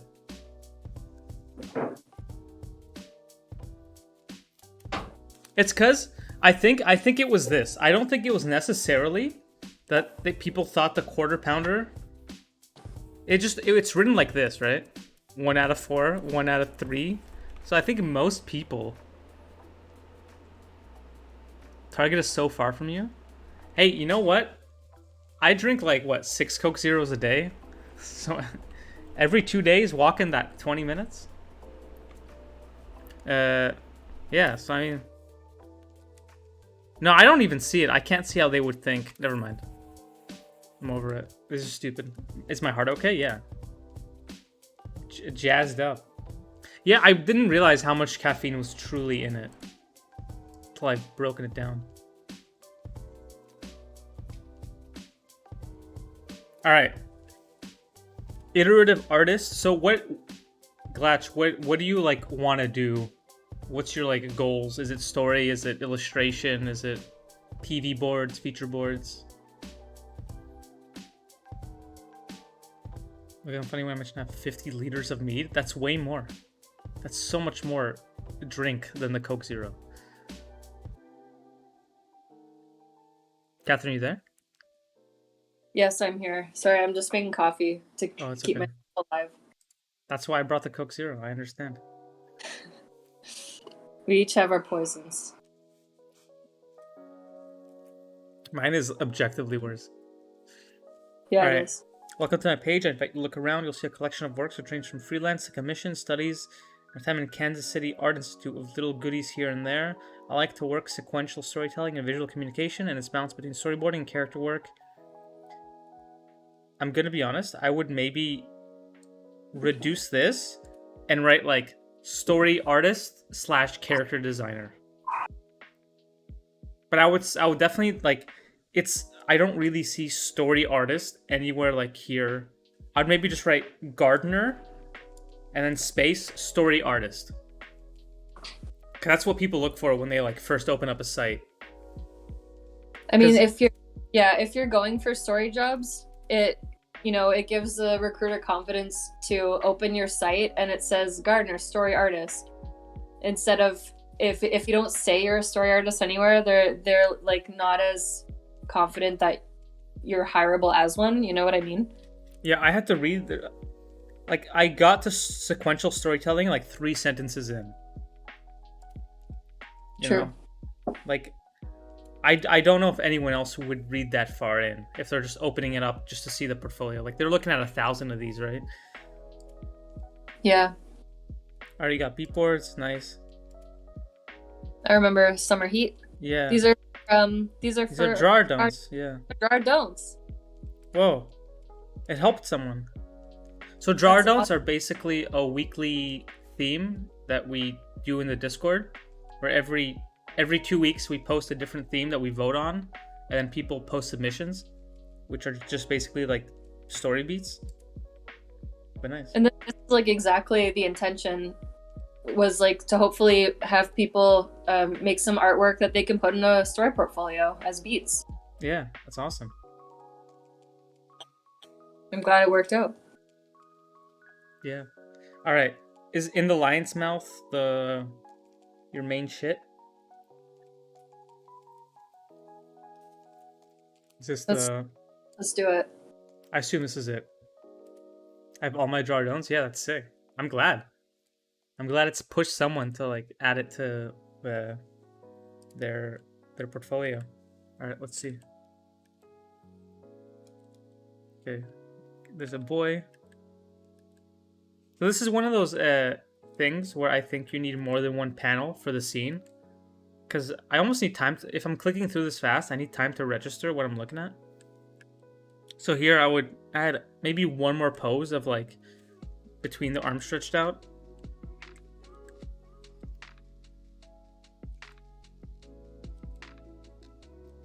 Looking at each other. Oh god. Ah! Ah, what the fuck? Ah! In the Lion's Mouth. Oh, it was like a prelude. Oh shit. Whoa. Is this a feature-length film? Oh, I like your drawings. Oh yeah, this is sick. Oh, he's missing a finger. Oh, does that mean his friend died? Yeah. Oh no. Well, it says that in the description right below. I should read this. Okay, when Geralt loses his friend by a ripped finger on their journey to a secret treasure, he must face their death head on as he continues to the destination, or fall to it. All right, these are nice hands. Some great hand drawings. Sail. Is it the bow of a ship? I assume so. Cool.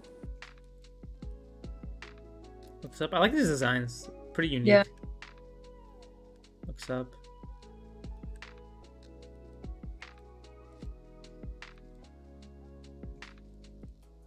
I would, yeah, just Panel out. Yeah, panel out a little bit more.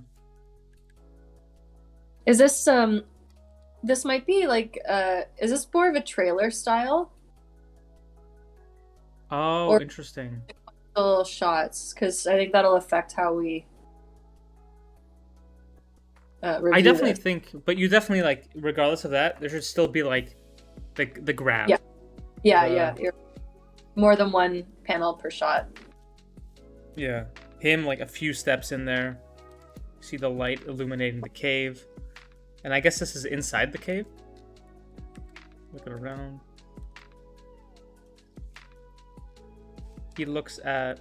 It's a book. I'm not totally sure what he's looking at. Is he holding the book? Is he? I'm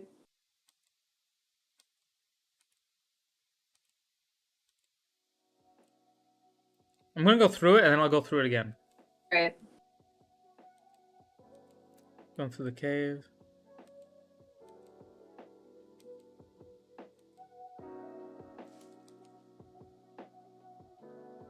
Is this a dead person?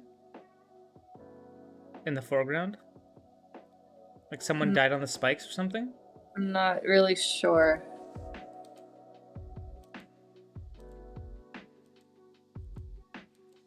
Covering his nose.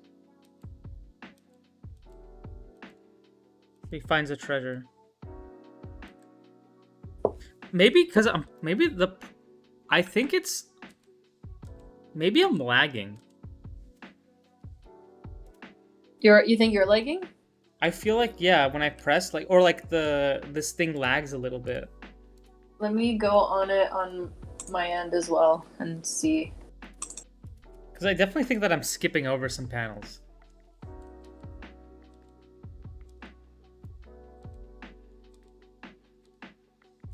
Okay, I'm skipping over some, but not that many.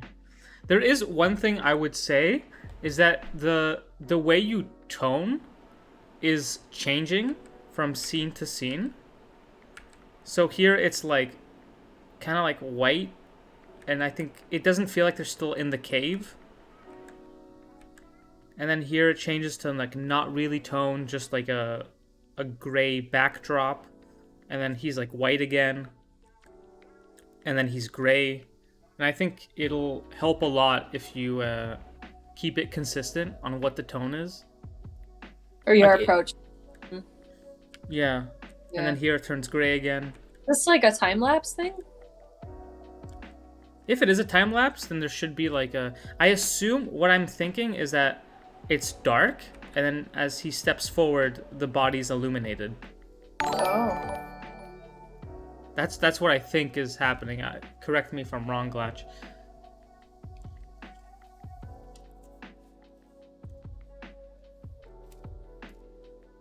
But I would definitely just like...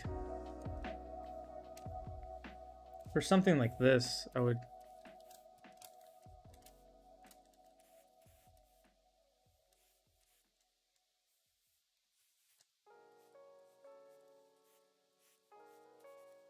I'll definitely just have like dark around the sides.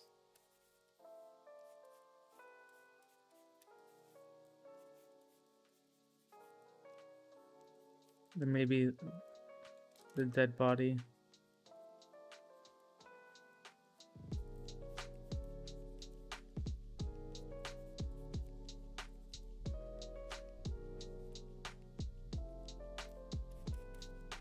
Use Storyboarder, then Photoshop to complete list. So that's where a lot of the inconsistency comes from. Yeah, it's tough to go between two programs. Yeah, then I would definitely just, I guess, try to focus on one.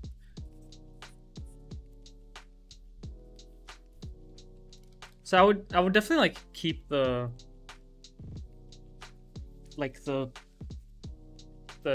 style consistent I just want to see like if he's gonna be like colored in white, just keep him colored in white the whole time. If the backgrounds are gray, just keep it like a flat gray the whole time, and then just keep it like that. But just keep it simple. Yeah.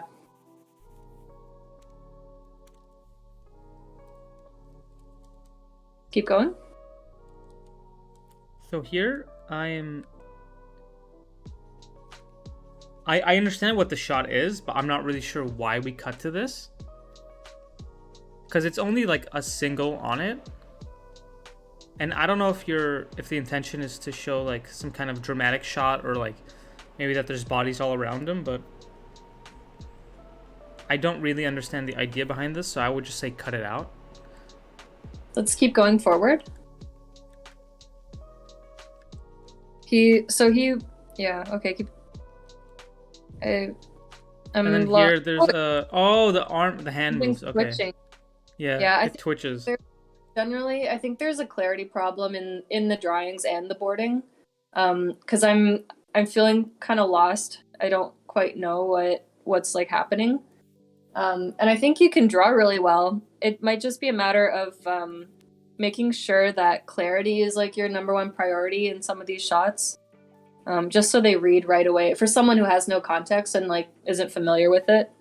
So when they look at it, they're like, oh, that's an impaled arm and it's switching. Like just something like that, you know? Yeah. Or however. Yeah. I don't know what I'm drawing, but yeah, and then it twitches and maybe you can see the rest of maybe the head is here or something.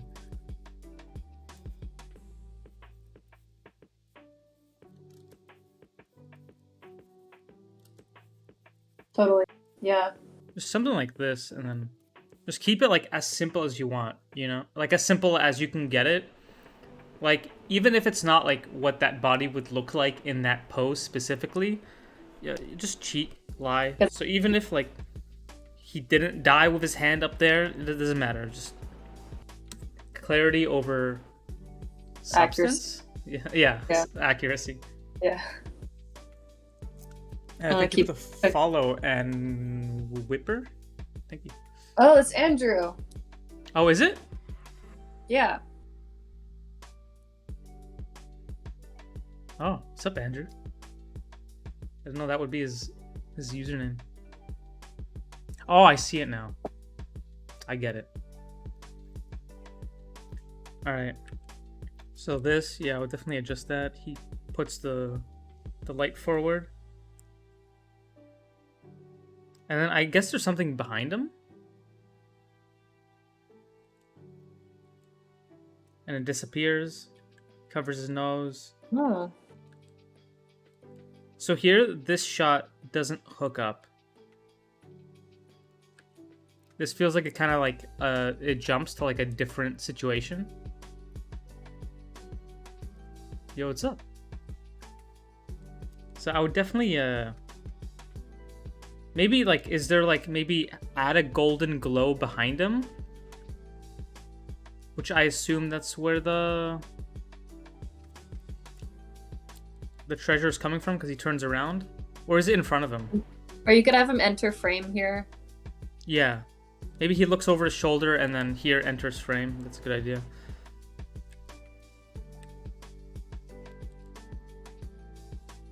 This all works. Expression. It was funny. Yeah. He's finally got it. Puts his hands. Yeah, I'll definitely like have the hands enter, like get him like into the gold, and then it like falls out as he like lifts his hands up. I don't know if that's an animation thing, but I think you could. I think you could have it here. And there's someone in the water. Oh, they have a big. So this is another situation of having too much foreground space that we know something's gonna appear there. I definitely think you should start on him and then have the camera move as we see that thing enter. Because I know he's kind of cut off and awkwardly in the left. Make better use, because the middle, like the both characters are kind of on sort of the edges of the frame, but it might be nice to give him, make him a little more center. Yeah, like, because you have like the rule of thirds. Sorry, I'm drawing on your thing, Dan. That's okay. Okay, I kind of fucked it up too. Sorry, the rule of thirds, where there's sort of like these imaginary lines, right? You guys know this, but these 4 points create sort of areas of focus. So it's kind of nice if your character kind of maybe he sits up and then he's hitting one of the points. Yeah, then you can have the pillar here, or they, whatever this character is. Just getting them away from like the edges of the frame. Yeah. And being in the middle.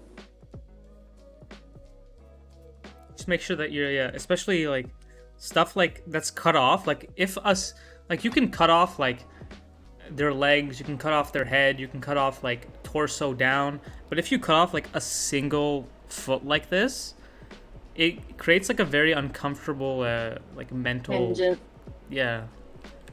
Like people like this makes people like queasy unless you're trying to like it's like a horror thing or something. Like it makes people very like unsatisfied watching like just a foot cut off. Yeah. Wait, is that an ass? Yeah, that's like a big ass, right? That's an ass. That's an ass. Whoa. Can I show this on Twitch? Keep going. I need to know what happens next. Oh, he pulls out. Cuts back to the ass? Alright, so he gets his hand in there. He pulls some leaves out of a bag. And then you should panel. Okay, so I'm not sure what happened. What I'm thinking, the ass leaves frame as he like slithers over. He's slithering? Oh my god! Is that not a slither? I think he is, but he kind of teleports. I think you need more poses. You need like all the way him walking. Around. Yeah. Okay. Whoa. Oh. It's like mermaids. Oh, wow. TOS. Oh, we're not supposed to see that? No, you can't show that. Uh-oh. I'm sure there's no narcs here, right? Just no narcs. Go through really fast. It'll lag. Oh no. Don't worry, no narcs. No. He's no recording. Narcs. No. Wait, what happened? Oh. No. This isn't what I want. Okay. Feet go into frame. He walks in. There's a bunch of... He smells something. He sniffs. Something all along. What is it? Covers his nose. Like... Looks down. Something under the bed, maybe? Yeah. Ah! So there's like skulls under the bed. Dear Jeffrey Bezos? No, please! No, not Jeffy B. We push him onto the bed. They look into his bag. Whoa. He's no simp. He pushes them off. Starts wrestling with the... Whoa. Oh no. Oh no! No! What happened there? Ah! Scary. Let's go. Oh fuck. Oh shit. Becomes huge. Is that his hand? I don't know. Oh, because the finger isn't missing. Oh. Oh. Is this a dream? That was hard to like. I felt like I had to figure that out. That was like a puzzle for me. So I think you should like cut back like to a shot of like the hand with the missing finger. He could pull his finger, or he could just for us to connect the dots. He should maybe like close his hand like that, and then wiggle his finger, and then we'll remember. Yeah, that's better. Oh, sorry, it's cut off a bit Oh, is it? Oh, on the screen. Yeah, yeah. move it over. Yeah. Yeah, so definitely add something to make us remember, because I feel like I had to like think back. Yeah. But I do get, here that wiggle thing would be a really good idea. Yeah. We've been almost 20 minutes, Dan. Oh. Well, let's just finish. I guess let's just go finish going through it. I think we've been giving feedback as we're going on. We have, yeah. Oh. Makes a fist. It's over at... Was that the book he found earlier? He shows the demon the book. Shrivels up into a coin. The coin. Well, don't keep it. Oh, is it a ball? I don't know. Could be. It looks flat. Look, there's an edge here. On that, yeah, but then it's standing up in the next panel. Anyway, let's keep going. It could be either or. It could be either or. It doesn't matter. I get just stuck on this dumbest shit. Oh, that's it. Okay. Oh, we're back. Wait. Oh, okay. No, I think that's the end. I think it just loops. Oh, this is 160 out of 168. That's the beginning. I was excited. Yeah. Anyway, that was cool. That was cool. I like the settings you have and all the kind of weird, the cool, the feel of it. The gold coins and the bed monsters and the clown thing was all very cool. I think there's just a clarity problem. I think most people flipping through this without you there to pitch it probably won't follow everything. Yeah, like you can't really cut from like this straight to that. It's a little confusing. We don't like. I now see that there's a book here, but really, if you want to be able to do that, you need like a. Oh, sorry. Turn it off. Why isn't it drawing? Are you only allowed to draw in your layers? Yeah, I think so. Make a new layer. Oh, am I not on brush? It's not letting me draw for some reason. I'll do it. Alright. Yeah. I'll try to imagine what you were gonna do. Oh, maybe I'm on white. Yeah, that's what I was gonna do. That is what I was. Okay, great. Or like maybe the page flips. Like basically movement always attracts the eye. So instead of just having a static book, you could have, I don't know, maybe a page gives it some motion. You don't have to though, but the point is it's like just really clearly drawn and maybe takes up more of the frame. And he turns to look at it. And you can even rack focus so that, the focus starts out on him and then and then the book is blurry, and then in the next panel the book is in focus and he's blurry, so that our attention is on the book and we know he's looking at the book. Yeah. And then here, like, it's only one shot, but make sure to like maybe that page finishes turning and then we see the image and then we kind of like give us like a little like pan towards, like a truck in towards it, so we really see what he's looking at. And also clean up this image so we know how it relates, because this is like, it's too rough for us to really get the gist of what he's looking at, especially if it's just like a single like this. Make sure you really like focus on making it as clear as possible. Yeah. And then here he should be, so right now he should be looking at the book. He should still be reacting to the book. And then you want to see his thought process change. Right now we don't see the thought process change. So maybe you can be surprised, get determined, look over, smile. And that should be like maybe 5 panels of like what's going through his head. Yeah. Because right now we don't get the sense of what they're thinking about. Yeah, you need that connective tissue. And then here the book's in the air. In this scene, you should see him like bring the book into frame and then cut to this. because we can't. Is he holding the book, or is the monster holding the book? Yeah, he's holding. I think this is his head,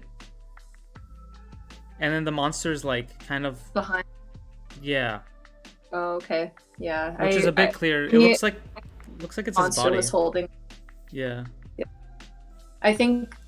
Yeah. I mean, I think you could do another version of this shot that feels clearer. Like maybe.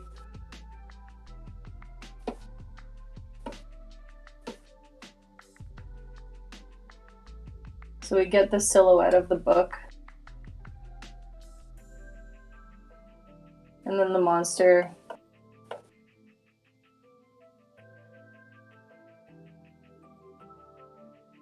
Yeah.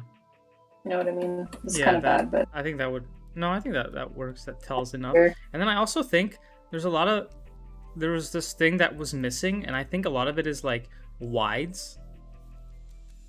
And I think maybe having him like holding the book out in this wide with like the monster freaking out, like whatever the pose is.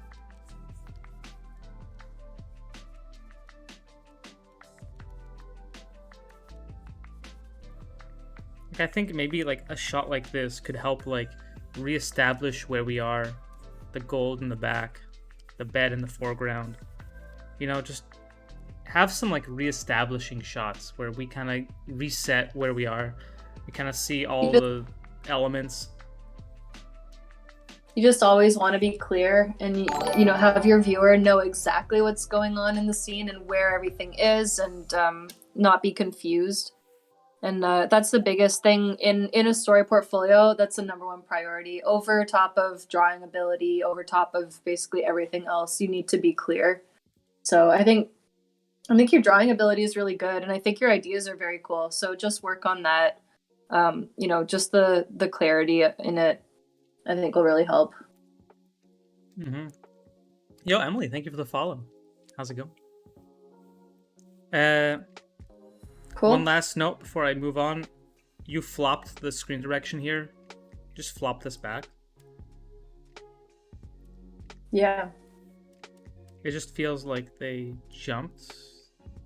I know you went central to be able to flop it, but I don't really see the need to flop it. I would just keep it consistent throughout the whole thing. All right, No problem.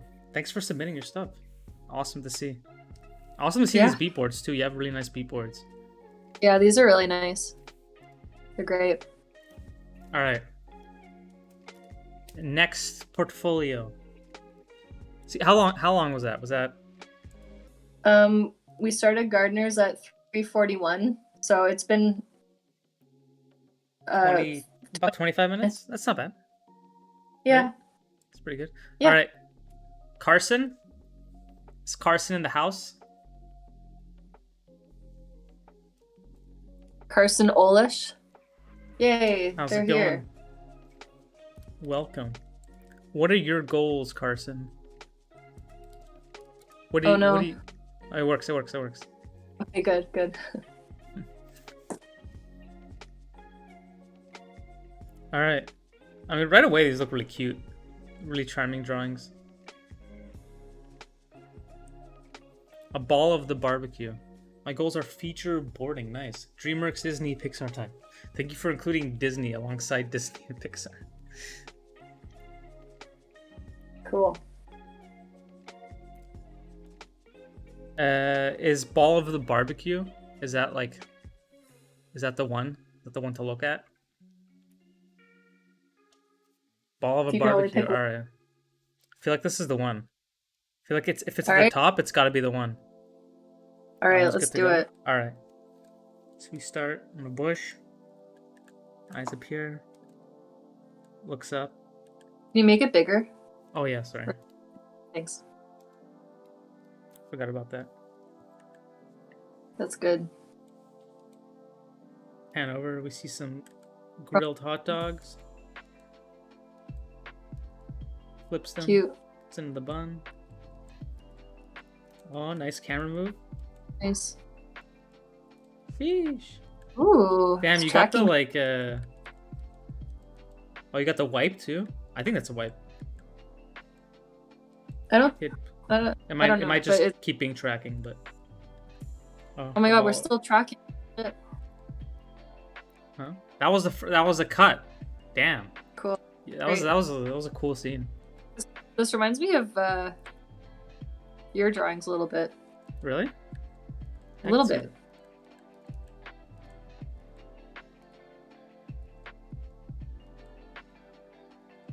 Okay, is that an alien? I think it's like a Smurf looking guy. Little guy. It's a little guy. It's over. Kid's playing with a ball. Aww. Look at him. Aww, he's so cute. Is he naked? Sorry, I don't know why. He walks over. Yeah, boy. Oh, he goes into like his spaceship. Aw. He has a boy body now. Oh shit. Perfectly human. Yeah. Design is human.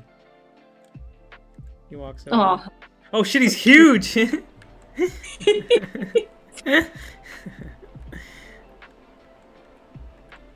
gets flowers. Oh. It's fucking funny. Can you guys always tell who did which sequences at work? Almost always, yeah. Yeah. People have pretty distinct camera. Not camera, like drawing styles. Right. Yeah. Walks over. Waves. Hello. Hello. Hello. He gets mad. He gets mad. He pours out the drinks. That's really funny. I've seen you around before, yeah? You're Edgar's boy, right? My, have you gotten tall? He wants this boy's tall. Aw, he's so cute. He walks up. Wait, is he shy? What? Is he shy? He doesn't want to interact with the boy? Yeah, I think he's scared. He like sees, he's like the kid's the boy's of him.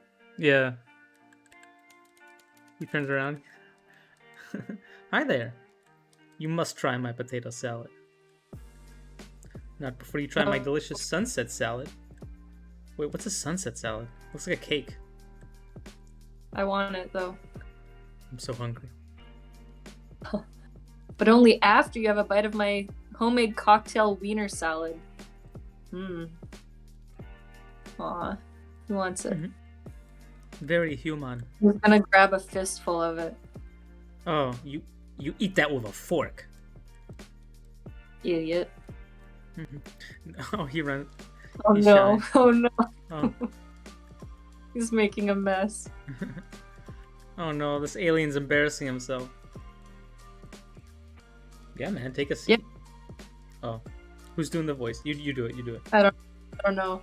Okay, I'll do it. You look harsh. Can I get you something to drink?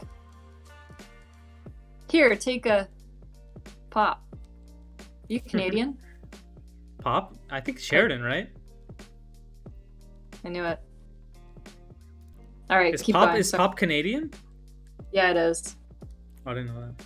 Comfortable. Thumbs up. Looks over. Although he's controlling a full human body with just 2 levers. Yeah. Throws it away. Oh, he's taking away. No, the kid's gonna get him. Oh, No, he's so scared. he's gonna pop the kids. No, he fell on his bottom. Oh no.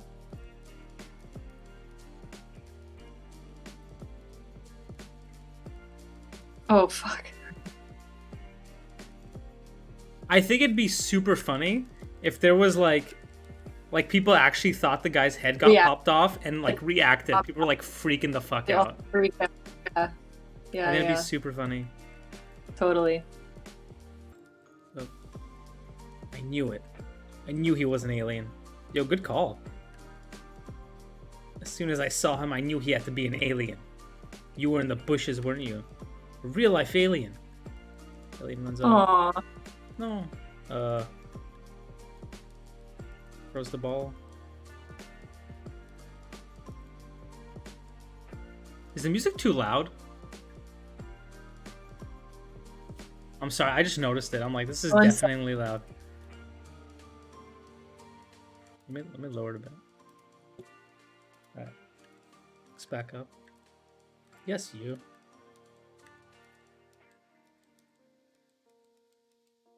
You're a natural. He's not. Aww. It's cute.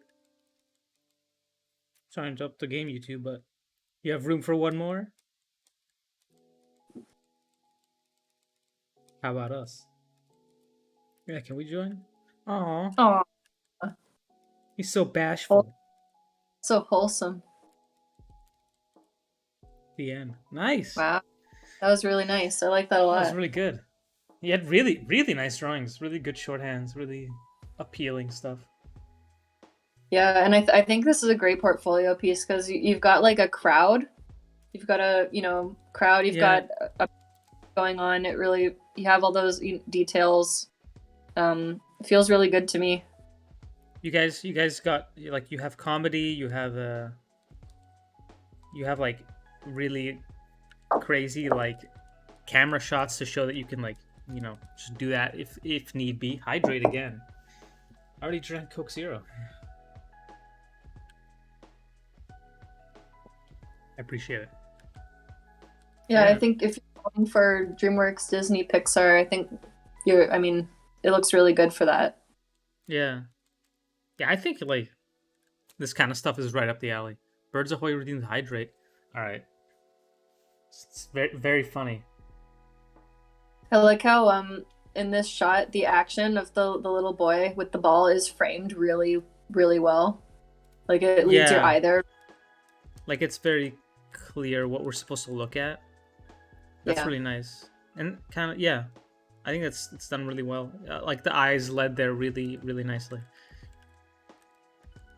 This whole business with Alien, like, there's not even much to say about all this because it all works super well.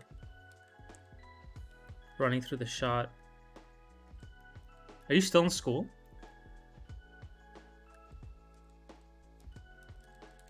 Machine words.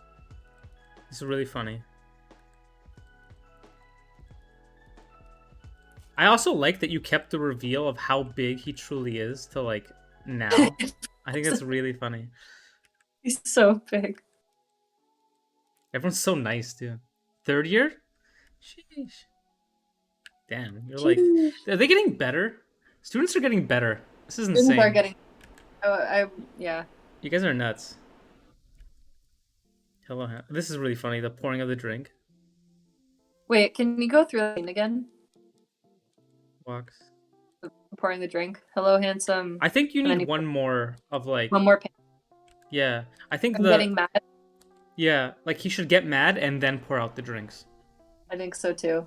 Nah, just Carson? No, everyone's pretty wild now. But Carson is really good. I've seen you before, yeah?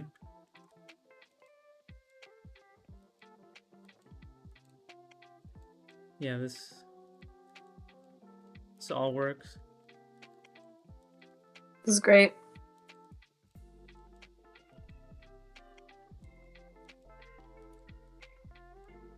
I like how he has an unchanging expression, too. That's funny. No, thank you.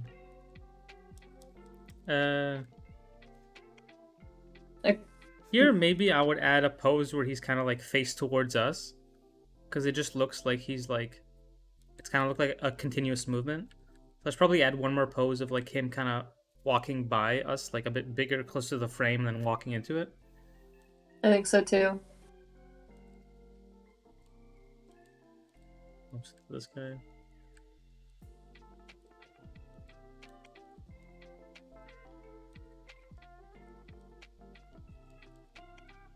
Very human.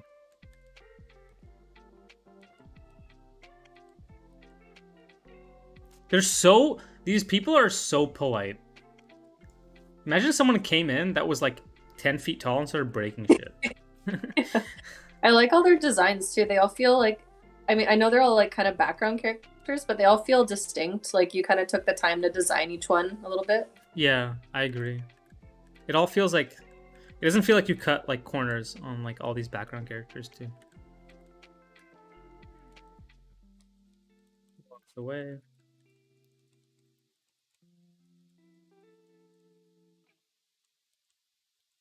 I think you could, I mean, you don't have to do this, but you could color accent the water blue Oh yeah, that could work.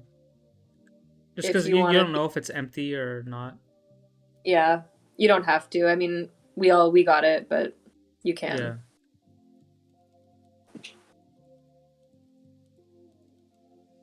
Yeah, I think the biggest change I would add is the reactions of The all these the people. crowd, the crowd reaction, yeah. And then the head coming down. Does it come down at all? It kills It the just goes. kid. That's what I thought. I thought for sure the head was gonna come down. It just Maybe, lands on yeah. him. Expand this beat a little bit, Yeah, where you get the crowd reaction, and then the head lands on something mildly horrifying, like I don't know, like the barbecue, or it ruins some. Like it doesn't kill anyone, but yeah. Maybe it just breaks something. Like yeah, just that thing of like hold, smash. I yeah. think that'd be cool. Just because we're expecting it, because it went up, I feel like it's gonna come down, and it doesn't. Yeah. So here he throws. Here's the one part where I'm like, I guess it's fine. I don't know if I was thinking of like a.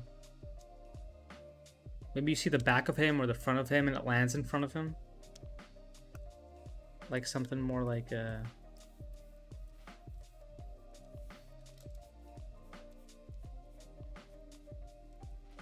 then the ball like lands like there or something.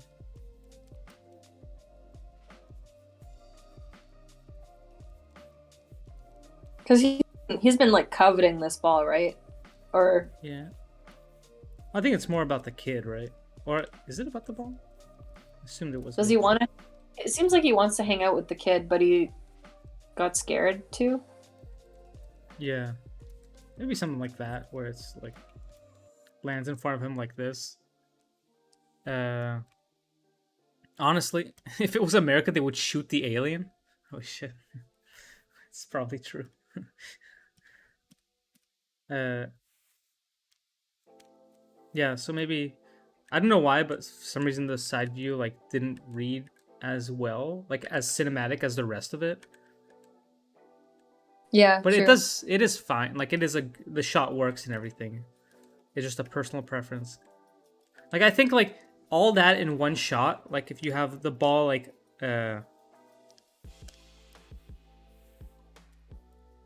ball like landing and then he turns around and we like kind of maybe rack focus to the kid like clapping. It can all be done in one shot and that could be cool. Yo, Justin, how's it going? And Long time no talk. How you doing, man? Yeah, I would just for like cinematic reasons I would add that. Yeah, otherwise it's really good. yeah, do you want to quickly look at the rest of the portfolio, just see what's Yeah. in it already? Yeah, I think everything else works really well. This is a really good like splash screen.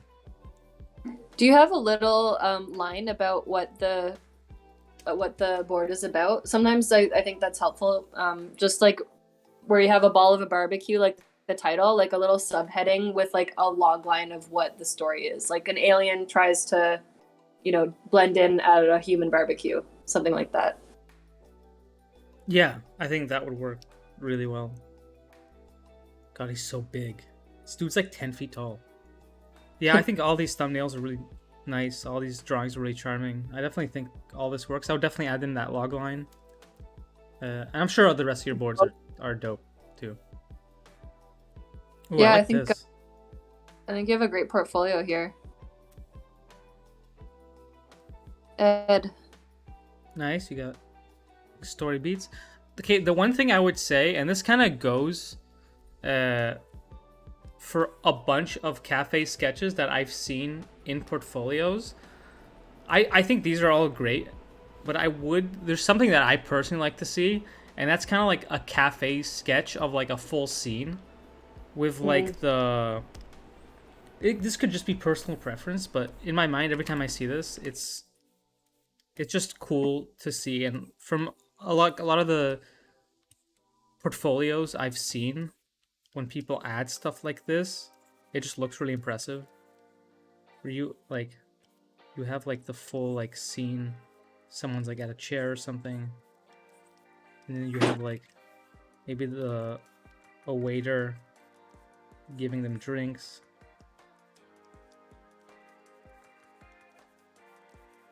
Obviously, cafe sketches is like whatever you want to do, right? Whatever, like, what you want to draw in the public and stuff. Like, it doesn't really matter. But just doing stuff like this, like a full scene, there's a tree. Putting your character in their environment, especially for a portfolio. Maybe not so much for a character portfolio, but yeah, for like a story portfolio, like I think stuff like this is really cool to see as like a cafe sketch. Your workday? Oh, true. I guess not every place has President's Day, or even taking President's Day off. I know my brother is still going to school today. Yeah, but otherwise, I think it's awesome. That's just a general note I would tell people if they're doing cafe sketches.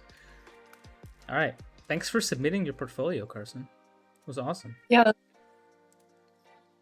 Jay, are you here? While Jay is coming, or anyone else, if Jay isn't here. Oh, you are here? Okay. I'll be right back. Thanks for sending the link.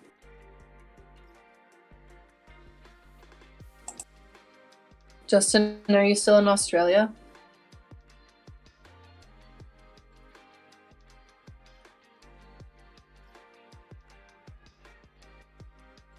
Is anyone from anywhere cool in the chat? What countries are you guys in right now? How international are we? Melbourne. Cool.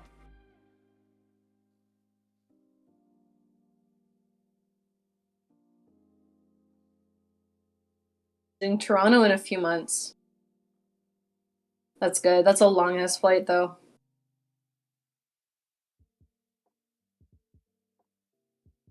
Boston, Birmingham,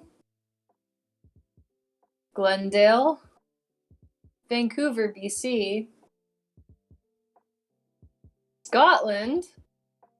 I want to go to Scotland. London. Damn. Colombia. Wow. This is cool. Utah. I have been to Utah. Utah is pretty beautiful. Very red, deserty, salty.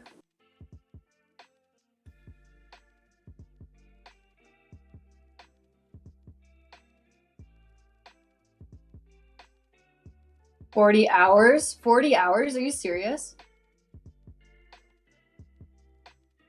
Is that like taking one flight? Oakville. Wait, okay, Kaylin, have you been to Stoney's Bread yet? Oh, Stoney's. You have to go to Stoney's. I miss That's the only thing Stoney's. going to in Oakville. Oh, you're in Melbourne. Oh, shit. What time is it? Is it like 3 a.m. there? What time is it in Melbourne? Yeah, Stoney's Bread Company. It's like probably the best restaurant in Oakville. It's 11 a.m. Oh my god. It's almost like a full 24 hours. You're in 29 Palms? No. There's no way. There's no way. True. He died there. Yeah. We never left. There. Yeah, we never left. Yeah, Stoney's Bread Company. Also, Colossus, the Greek restaurant, is so good. That shit is fucking crazy. Should go to Stoney's every chance you get. We legitimately went probably every weekend, every Sunday. The salmon sandwich. Yeah. Oh no, it doesn't work. Oof. Oh, here, there's a Sorry. link. There's a link. There's a link. It's in downtown Oakville, like Kerr Street. Yeah. All right. All right. Arguing in 2022. A couple makes up after an argument. 2022. Wait. This one has a Owl House story test. Sheesh. All right.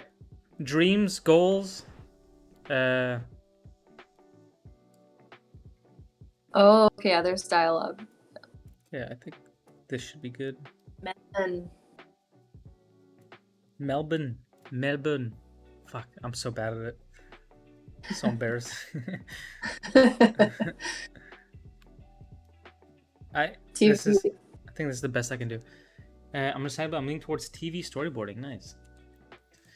How come all the Greek restaurants are ever called Colossus, Acropolis, Olympus? You got a good point. I don't know. People need to know. Good branding.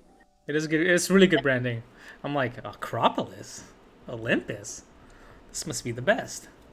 Thank you for the follow, Arega24. All right, Melbourne. All right, wait, let's go. So a couple makes up after an argument. Okay, cool. Walkover, rain, Lily. She doesn't like Lily. What do you want? What do you want? Oh. Well, you be like... Val? Where are you? I've been looking everywhere for you. Can you please just come home already? What? And stop being dramatic? What? Val, what are you talking about? You know I'd never say that. I'm sorry, okay? Oh, so you're finally apologizing? Oh, she's across the street. Val! She's huge. Damn. Nice. I'm really, really sorry. Hearing up. Aw. Aw. Aw. That's cute.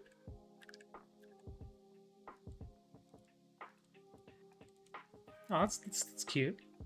Yeah, I like the height difference. I just didn't expect it. Yeah. It's nice. Is that the end of the board? Yeah, that's the end of the board. Okay, cool.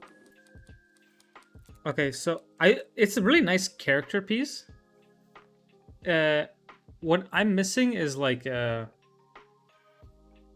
of like the main crux of the board, like the core issue that's overcome. I kind of wish there was like a bit more conversation about what happened other than just apologizing. I think I think I was missing something too. Just in terms of like having I think what you can always shoot for when you have a short piece like this is a payoff. So something that's set up in the beginning that somehow gets paid off at the end, it really makes you feel like it was a complete finished piece, with like a thing to it. So you don't have to make it much longer, but yeah, I was craving something to make it feel like a full piece. Yeah. Like maybe with the conflict or... Because I think like the way you boarded it, it's all great. It all works. The dialogue all works. Yeah. But there is like some aspect that I'm missing about like it. For me, we kind of start at the end of the argument, and it doesn't really feel like anything gets resolved for us. It gets resolved for them, but we weren't really there for the issue that happened. I'm not really sure what it would be. I'm trying to think of something that you could add. I think well, I mean, I feel like what I'm suggesting might change things too much, but if their conversation was about like oh, you're never, I don't know, you're never there for me, or you're never here when I need you, or something. And then at the end, you reveal that they're like, they end up right next to each other. Like you kind of save them meeting in person for later in the board. And then just as the argument is like, I don't know, you never protect me or something. And it turns out Lily is holding the umbrella over her, and that's the payoff. Like it kind of resolves the argument Yeah. somehow. Maybe Val thinks she's just like at home, like not trying to help her out, and then Lily, like, you know, she's actually been like looking for her all over the city. Something like you know, I think there's something, maybe something. I don't know. I actually I can't. I think what you pitched is a good idea. But I think this is just more of like a Really story cute. thing. It's all Yeah, the drawings are really nice. It's really cute like the and board. wholesome. The boarding is really nice. Here I would add a few more panels just at the end. Just have rain, cycle, and people walking by. Maybe something in the foreground if you feel inclined. In a few, you could add that in a few places here just to push the depth. Like there's Yeah. lots of things you could have in a city. Like even here, just having like another Street light. light pole in the front. Mm-hmm. Maybe a Or car driving by. mm, Yeah, maybe it'd be cool if she like ran. Oh my god, Rand. run past like a busy street. You know, that could be a cool little thing to add. Like she's Yeah, running, I will say. Oh, sorry. Go ahead. like there's cars driving by and she like stops, lets one go through, keeps running. You know, adds a little bit of drama. Like she's willing to run through traffic to get to her. I think that could be a cute little added thing, a little bit of flavor. That would be cute. I think also there aren't. I don't know if I think you didn't do any cars in the city, which I get it. I don't want to draw cars either, Yeah. but it does maybe feel a little bit empty. Like you would have a lot of cars, right? Or Yeah. at least cars parked on the street or whatnot. I know it sucks, but it would be a good thing to add if you feel up to it. And also you can use them compositionally, like as foreground elements or wipes or stuff Yeah. like that. It also adds Um, to drama. Seeing a car drive by, like, you know, it just adds to hmm, like the movement of the scene and makes it more like hectic. yeah, I have an alternate pitch too for your conflict. Like say they get together in this at this point, and then they say they keep arguing, and they're arguing like you never get what you don't get what I'm going through or this or that, and then a car drives by and soaks both of them completely, and then they just start laughing, kind of like in 101 Dalmatians, and then that kind of resolves the argument, something like that, something from the environment that gets them on the same page. Yeah. I don't know, just like the whatever they're discussing, it would be nice if it was somehow reflected in the action that's Yeah. like Or maybe like Lily gets soaked, covering Val. You know. yeah. And then they both start. And then Lily starts laughing, and then Val starts laughing. She kind of like protected Val. You know, that could be cute. Yeah. Just kind of like standing in front of her. Yeah, but you know what? Right now you struggle to draw cars, but after you do it in this board, you'll be a master. Yeah. That's how I felt about horses at the beginning of Spirit. You're on Spirit for a year and now you're a fucking master. Yeah, now horses aren't hard to draw. Same thing will happen with cars. Once you What if board you get out hired to a work thing, on Cars what? 4? What if you get hired to work on Cars 4? You've got Yeah. to face the cars someday. What if they see how well you've drawn the cars in this, and they're like, "All right, cars it is." I bet the people on cars like are so good at drawing by now. They have to be. Must be amazing at drawing cars. All right. So again, I would add the character sketches and like a little bit of thumbnail work, stuff like that. Let's see the sketchbook. This is nice. This reminds me of a Owl House. Is that the thing I'm thinking about? Maybe. I think so. I think that's what it reminds me of. These are nice. Dance Cool. sketches. Expression Nice. sheet. They're cute. So bashful. Yeah, I'll definitely if you even want to expand on this section, even more cafe sketches and stuff, that could be cool. Yeah, nice. Yeah, good stuff. Nice boards. And then also if you want to add like a longer sample with like a full kind of plot from start to finish, I don't think that would hurt.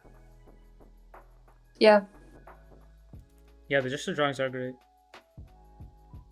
Nice, clear. Oh, they have a super long sample at the end. Oh, okay. Good to know. We probably don't have time to go through it all, but yeah. Should I click through it, or should we go to the next? I think we should go to the next one. I don't think we have time to fully review it, but Okay. that's good. Oh, that you have another sample. It's longer. 488 panels. That's a lot. That is on the longer side. I had one similar length though, so I can't even say anything. Oh, did you? The horror one? The cabin. Yeah. Oh wow, that was. It was like Wow. 500 panels. It's crazy. I don't know why they got through it. They just gave up halfway. They're like, maybe later. Indigo. I think Peyton. I think they mentioned that they don't want to show stuff Right. this month, so I'll give them a second. Yep. No problem. And then Thanks for submitting stuff. we also have Charlie Art Space. Yeah. Is here. Oh, Charlie is here. All right. Let's do Charlie's. Yeah. And then Indigo, if you still want us to do yours, just speak up. Yeah. Oh no. Oh, it Not works. again. It Oh, it works. worked? Okay, good. Nice. Charlie's story portfolio. It's cute. Alright. So I assume this 2021 is the... Do people ever work with PR-built stories for their portfolios aimed at everyone? What do you mean by that? What do you mean PR-built?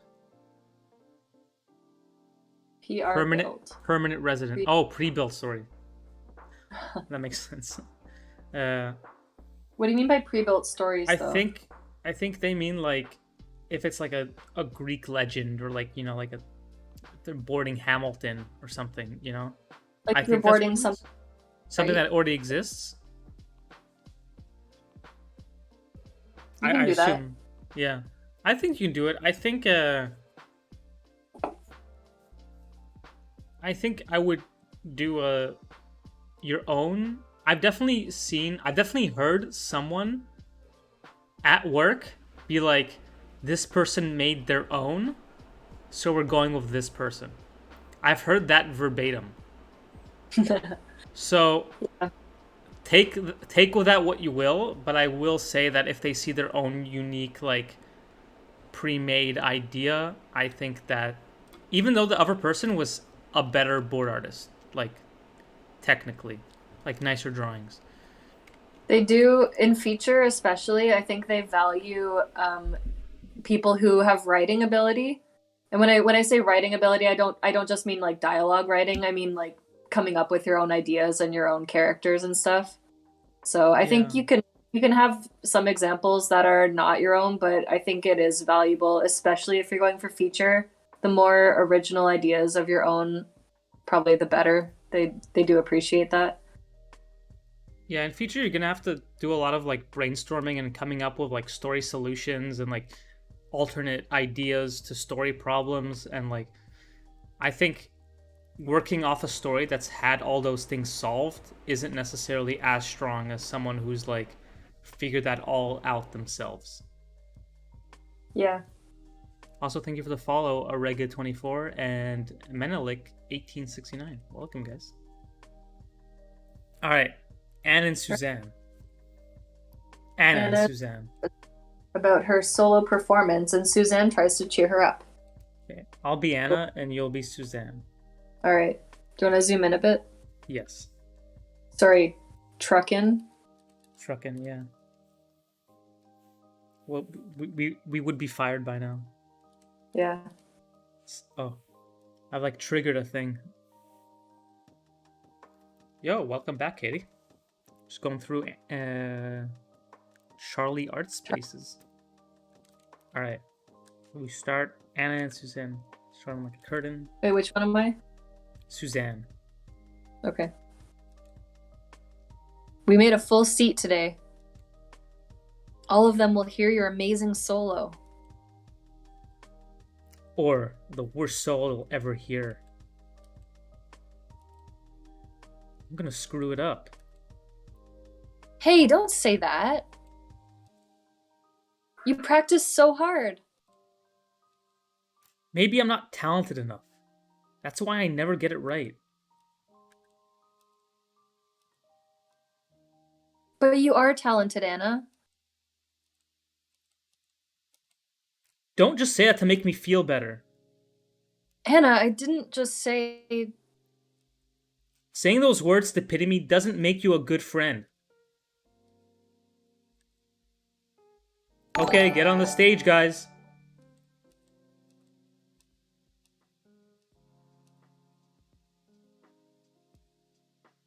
No one can trust you if you don't trust yourself.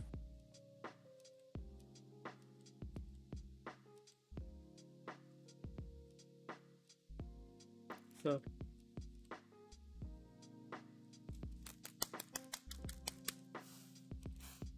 The audience applause. Thank you.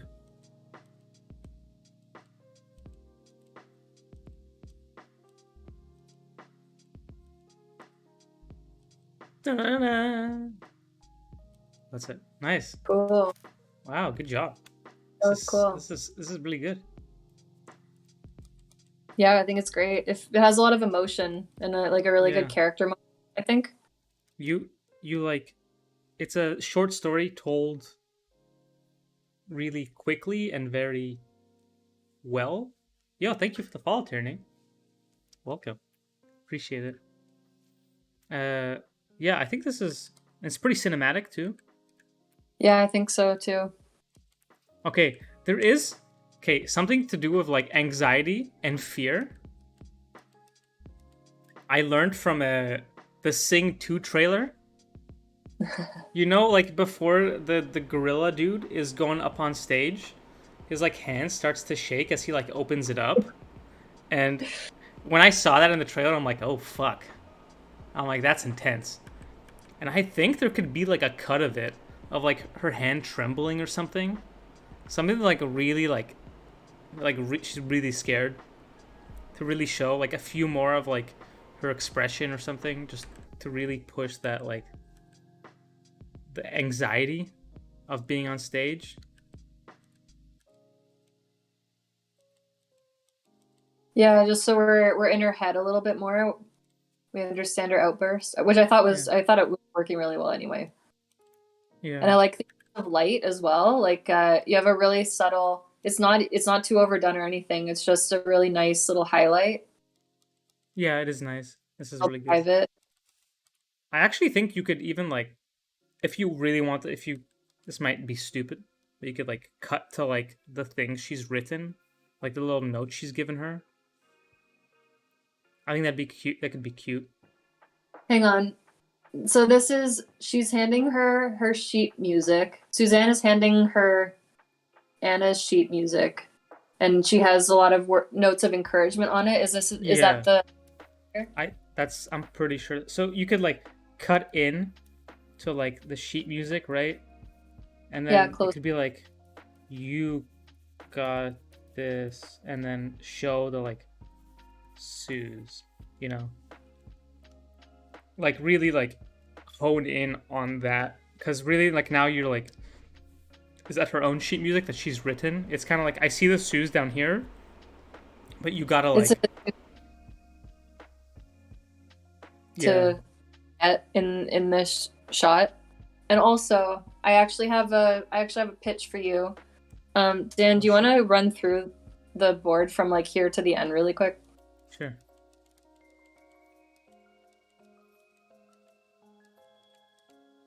He goes out. I like this It's like lighting thing that's happening. Yeah, it's very it's sick. cool. Thank you. You know what this reminds me of? Your Lie in April. Did you watch that? It's influenced by it. Okay, my pitch. Okay, I don't know. I mean, take it or don't, but it's just an alt idea. So you have her see the encouraging notes on the paper before she leaves backstage.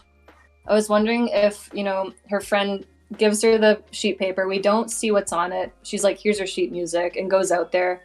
And then Anna's still anxious, but she kind of bites down her fear and goes out anyway. And then it's not till she sits down and is about to start playing that she sees all the notes of encouragement and she is comforted. So it's resolved closer to the end of the board. That's a good idea. Yeah.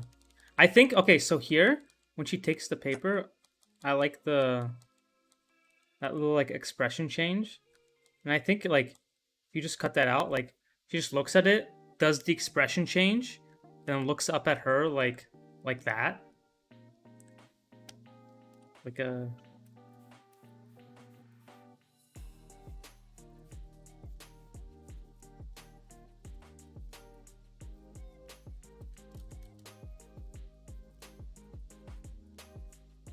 Yeah, the idea being that it feels like their thing wasn't resolved until they're out in the moment on stage, and then you realize, oh, she, her friend, and now she can do it. I think that's cool. That'd be a really cool change. That's a good idea. And like the friend just walking away is a really like, it like helps. They're like, oh, they're still fucking fighting. Yeah. Yeah, that's a good idea.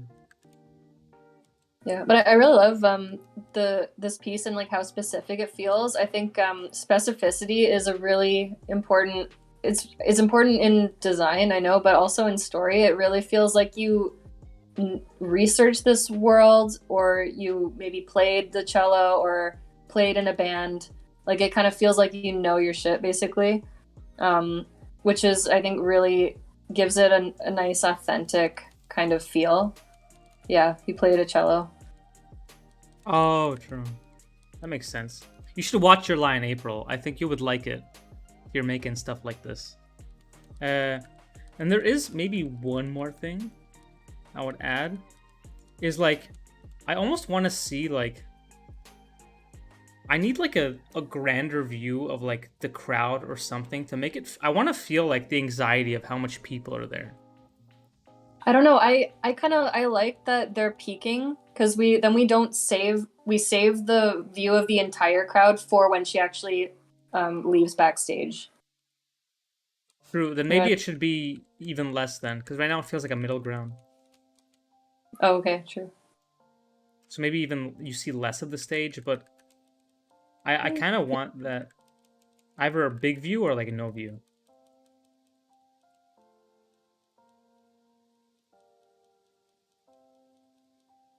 I do like this shot though. It's a nice reveal. Yeah.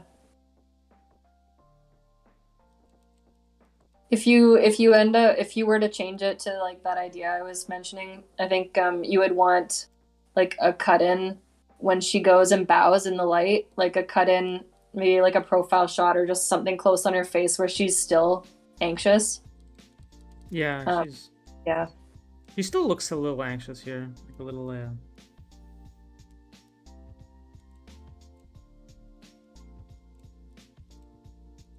Yeah, I guess Nice you would say drawing. thank you, sit down, and then you'd see the sheet music here, and then it would start. Yeah. Yeah, I think that's. Otherwise, it's a really good. It's a really good piece. Yeah, it's great. Did you Very say you're cinematic. going for feature? Or I don't know if they mentioned it. It feels featurey. It feels like a bit more cinematic. yeah. It seems like, but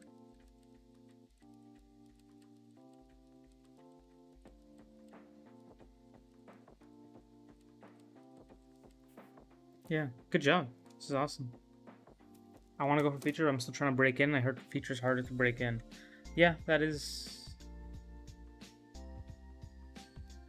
It's true, but I think you're on track. Yeah, I think the way you're working is more cinematic, and the style that you're drawing in is, I think, more what I've seen in like feature boarding. So I think this is a good path to go. Yeah, And I think. Oh, sorry. Go ahead. oh, and doing a feature board doesn't necessarily mean that you won't. You don't necessarily have to target your portfolio to a certain thing. Just kind of board how you want to board, and hopefully it's good enough for any studio to want you. You don't necessarily have to be like, I want to work in TV. I'm only going to draw on a TV style, or I only want feature. I'm only going to draw on this kind of look. You don't necessarily have to do that. It might help for a specific thing, but I think having like a balanced, outlook on things, like you don't have to like specifically draw like Fairly Odd Parents to get a job working for Fairly Odd Parents, for instance. I mean, I think it helps though. It does help, but you don't like. It does also limit you from like. So if you do a portfolio that looks like Fairly Odd Parents, that's going to limit you from feature or from like other TV Yeah, shows. So it's true. So, but I mean, there are a lot of TV shows now, like especially the CG ones. Like if you think of Troll Hunters or um, Jurassic Park, Camp Cretaceous, stuff like that. That's contemporary. There's sort of a blurred line between. Like I could see the boards like these working really well for shows like that. yeah, you worked on that piece in Photoshop and the layer comes from my video. Whoa, that's awesome. I'm glad it Whoa, was helpful. whoa, that's crazy. Nice. It paid off. Nice. Yeah. Great stuff. Cool. Thanks for sharing. Oh wait, I want to see the gestures. Ooh, nice. These are really charming. I like the character drawings. Those are really cute. Like the expressions. Expressions, yeah.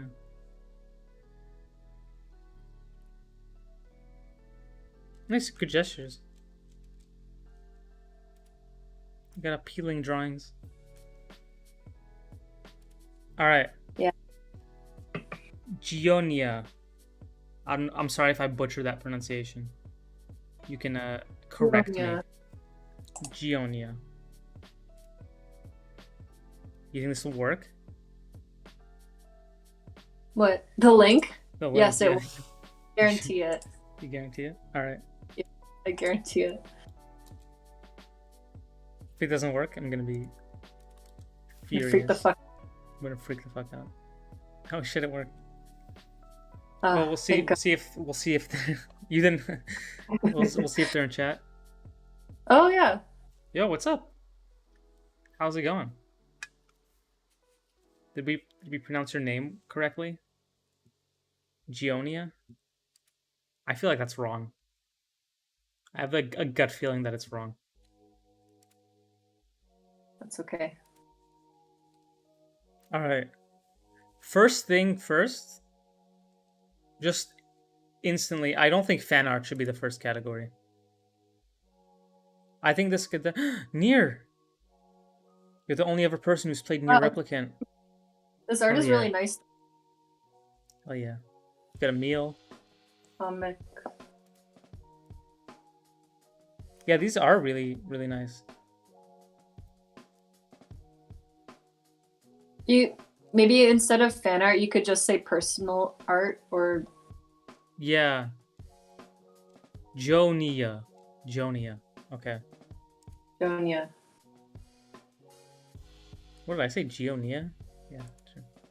Oh, nice. Final Fantasy. Okay, so yeah, I would definitely switch it to personal work and put it at the end. Storyboard should be like if Up you're front. yeah, and I would list story artist. Yeah. Jonia, story artist. Just so they know. All right. Video. Oh, it's the second one. Okay. Let's watch. This sound? Whoa, this is... Wait a minute. Start from the beginning. Is there sound? Yeah.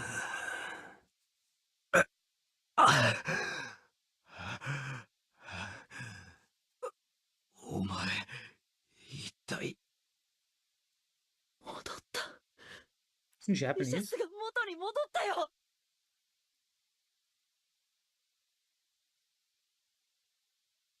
Well, it's animated. It's animated. うわ、なんだよ、カナタ。泣きそうな顔してんじゃねえよ、ダッセーな。なんだよ。 Oh, that's the second one? シャツが悪いんじゃないか。 Tales of Crestoria, Chapter 7 storyboard. Wait, but this is... Oh! Oh, the play button was like... It blended in with the... I thought it was this image. Sorry, that's... I'll take that L, that's my bad. Whoa. Oh, okay. Oh my god.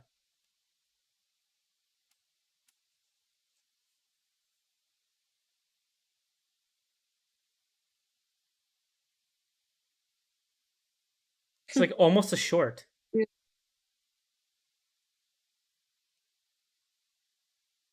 The arrows.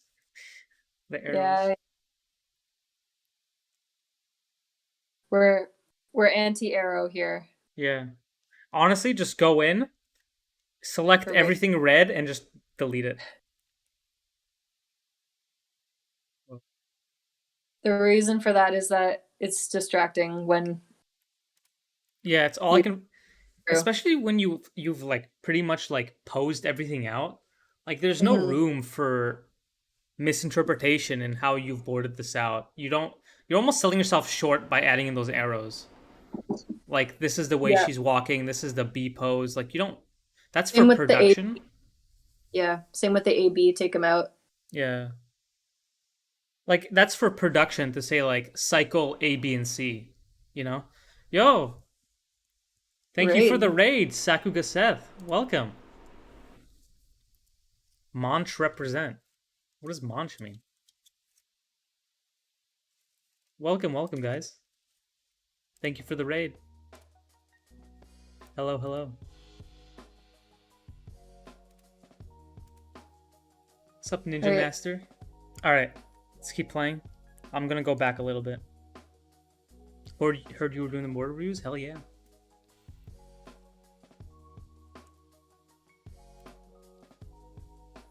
Look up.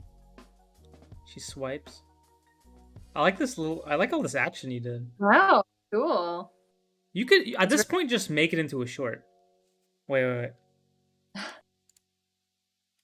This is one of my issues with doing videos. Is that stuff like this? I like have to pause and like read it. Dual challenge fight me. Okay, so I think... Wait. The flower... This is a book about like the meaning of flowers. Like what... I know there's like sort of a secret meaning behind certain flowers, like when you give someone a flower. So... Oh, I see. I don't think everyone knows that though. If Yeah. I'm assuming that's the case. There's like a lot of exposition in this one shot. Yeah. There's like a bit too much of like things I need to learn from this one like page of the book. Did we see this flower earlier in the... Actually- Sorry, I was distracted by the arrows. I didn't notice if there was a flower. Okay. She's cutting.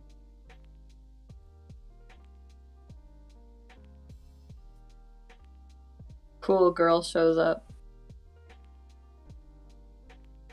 Oh, does she give her a flower? She's Flower holding the language. flower book.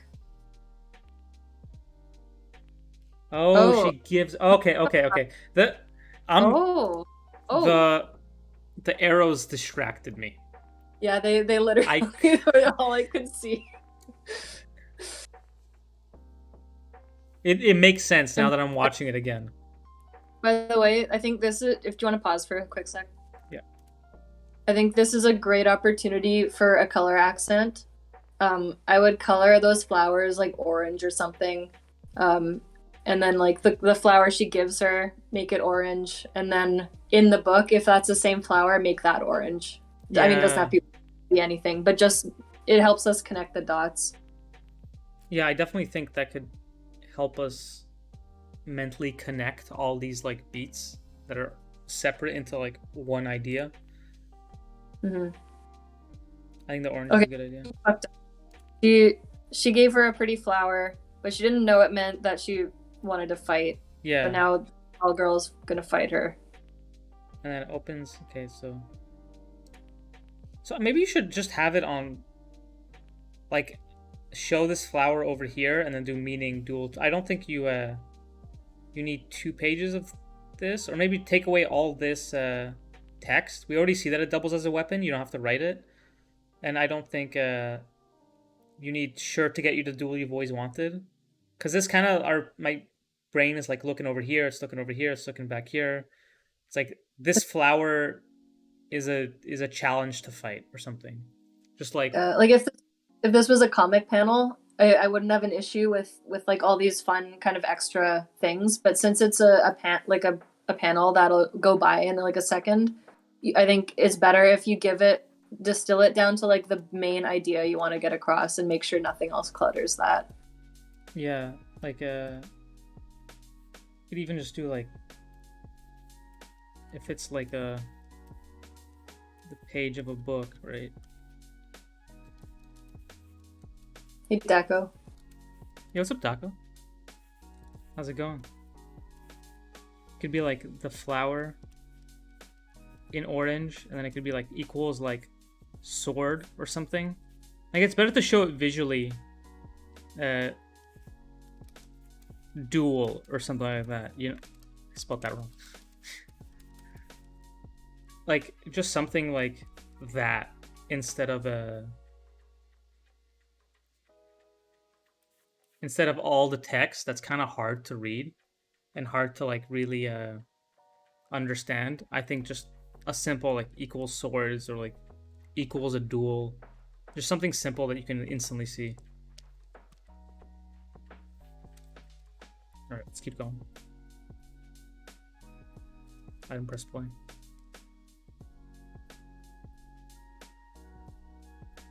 She's scary.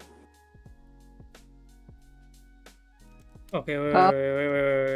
There was more meaning. There's more book lore. There's more lore. Oh no. So Okay. I would color key these as well. If you're leaning on this exposition, color this like green, or if this is like a 4-leaf clover, color it green, and then the one she finds, color green. You know what I mean? Yeah. Yeah, I think just do a flower, do lucky. Flower equals lucky. That's it. I don't think you need all this other stuff. Oh, but it's the unlucky one. That's 3. Uh-oh.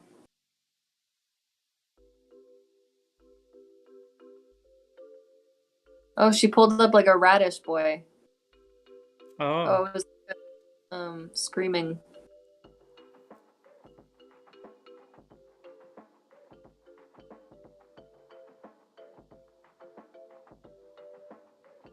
Cheers. Whoa. They turn into Cool. dual blades? Neato. Holy shit. It's like an anime fight scene. Yeah, I think your action is really cool. Yeah. Whoa. Whoa, Oh my whoa, God. whoa. Oh This is fuck, it's nuts. spinning around.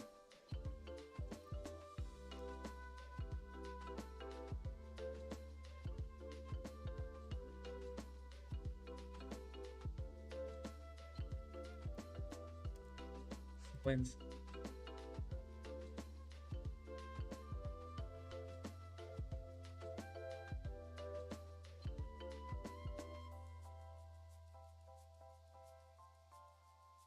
Oh, Cool. nice. Good fight choreography. Yeah, it's really nice. Yeah. Okay. So where I think the biggest issues that I've had were obviously like the book and stuff, and I think there's a bit of, I think here there was something where I wasn't really sure that she pulled out like a radish boy. Yeah. It doesn't look like it's connected. Yeah, almost I want to see like when she starts pulling it out, maybe you see like the top of the head. Yeah, here it looks like it's just floating above her. I almost thought it was like a ghost. Like just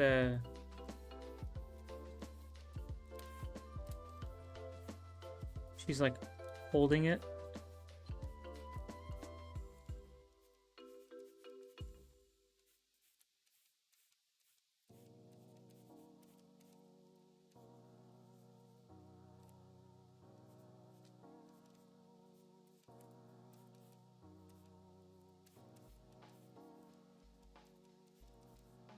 Yeah, maybe. Oops. Oh no.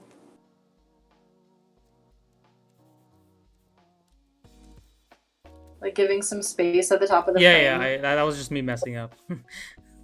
No, I kind of thought you were gonna do that, but it just yeah, just so we can see like this is a thing she picked up, and it's oh shit, it's attached to this thing. Yeah, make It's sure really like you see it's like a one organism.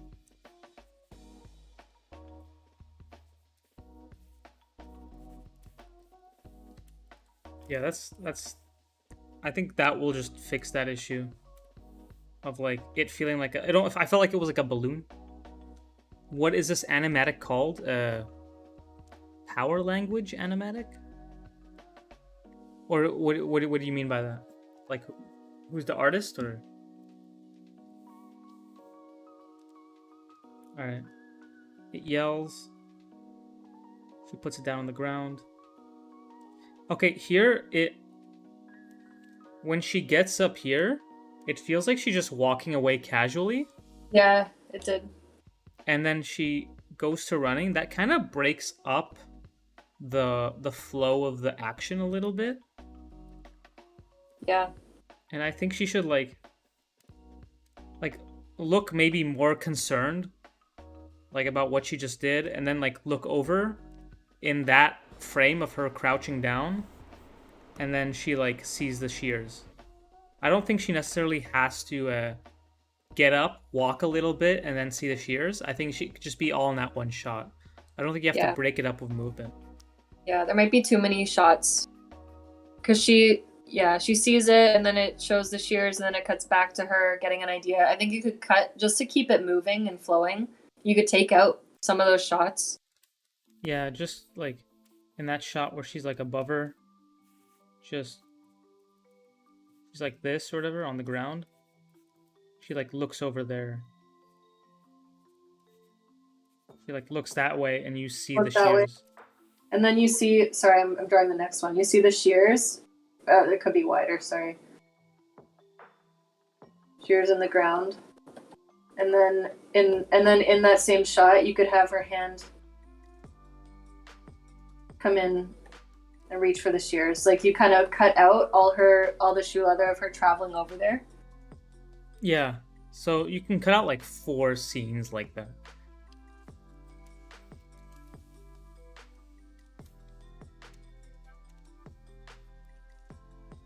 And then cut over to her looking. Yeah, and then it could just be like, it could be right there, you know? Like cut straight to this.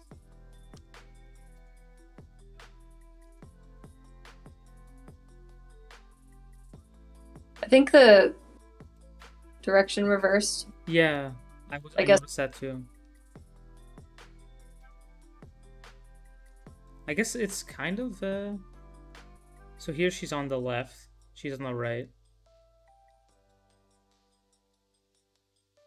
Sort of center. I guess it's fine.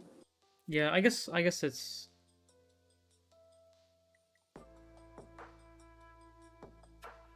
I do see what you mean. It was a bit weird when I first watched it. This is crazy. This fight scene is very cool. Great job.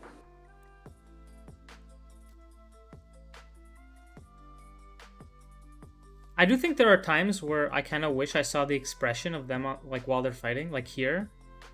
In this particular shot, since it's kind of like there's all this crazy action. You don't have to be detailed on the crazy action, but then it holds on this one panel. I think it's a good opportunity to like finish out the drawing and like make sure we see their expressions and everything. And the sword, maybe draw it a little more like fully. Yeah. Right at the other girl's throat, and we kind of get it. Like, I fully understand not drawing out the like fight scene because that would be like insane. But I do think that it's important to see a little bit more here in this shot. And then like, yeah, I think all the other shots, like I wouldn't expect.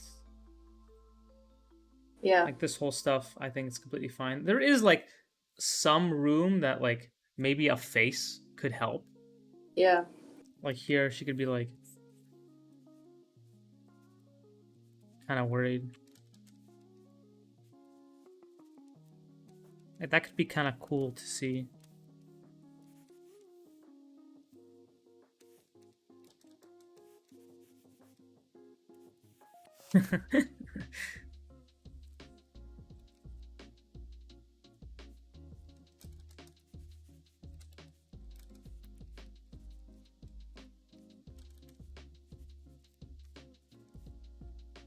If you did want to go that route, it could, like, you could just finish it off like now. I mean, all the poses are there. It would just be a pass of like a bit more expression and stuff. Yeah, I think in general, like boards this loose, maybe you would tend to want to fill them in a bit more, like for like a production board, or Yeah. at the least you want faces on the characters. I think the hair also poses a lot of like, I know you've like fully animated this almost, which maybe like I would go less poses and more expression and detail on like the next one you do. I think that'd look better in like a portfolio, because you don't need to really animate boards like this. Like this, it looks really nice and it feels almost like the step before animating, which it kind of is. But I think for like as a storyboard, you could do a lot less poses and more like detail of expressions and character stuff. Yeah. Because honestly, I'd rather see less fighting, but with like the same type of action you've done, but more like character expressions and like detail on like how they feel and think. Because there's a lot of stuff here where it's like, I kind of wish I saw like if one of them was like getting frustrated or one of them is like excited or happy. Like I don't really know that. It just seems like well animated fight stuff. But I kind of would like to see if one was like grunting or like frustrated or annoyed or something like that.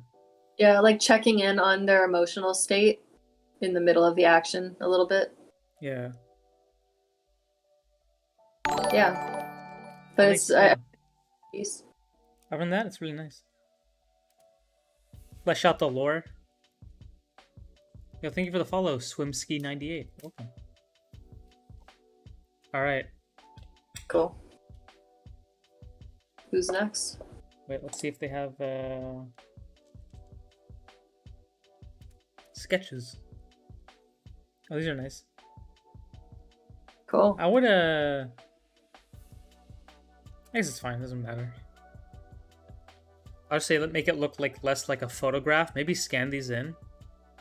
It look a little bit more like professional. If you scanned it in and like maybe increase the contrast or something, because this like light is a little distracting. These are nice. You should do more stuff like this. Yeah. This is cool. Alright. Who is next? Jara Mari. Are you in the chat?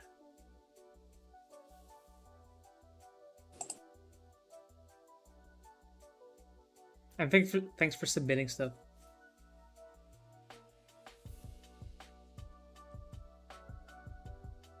No Jaramari? Oh, Jaramari is here. Oh, Wow, cool. it's been very good. I don't think any other time people have been so like present. Yeah. You usually have to skip past people.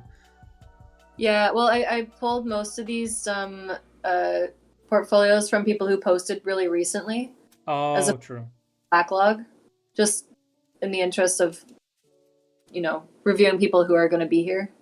So Yeah. I think that's...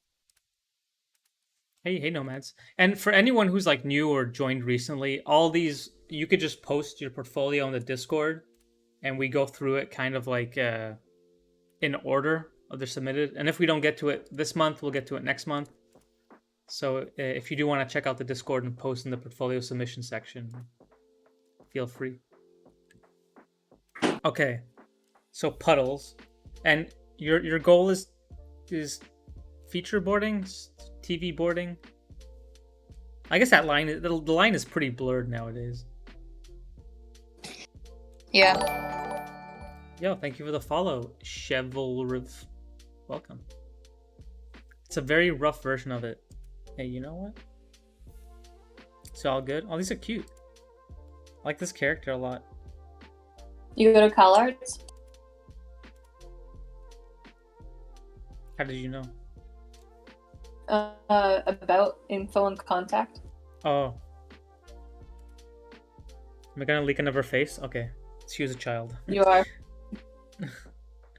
Alright, CalArts, nice. No! No, don't write this.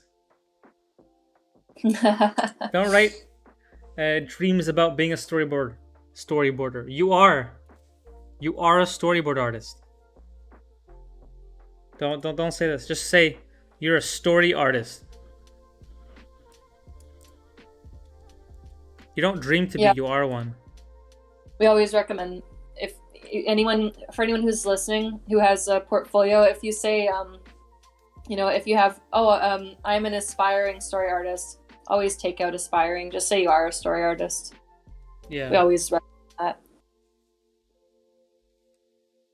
People wanna you're confident, be confident. You don't have to have been employed before to be a storyboard artist. Yeah. Alright. Let's take a look at this. Oh, there's an animatic. So this is your year film. What year are you in? You can post in the critique section of the Discord for smaller notes. Yeah, there's an art critique section as well.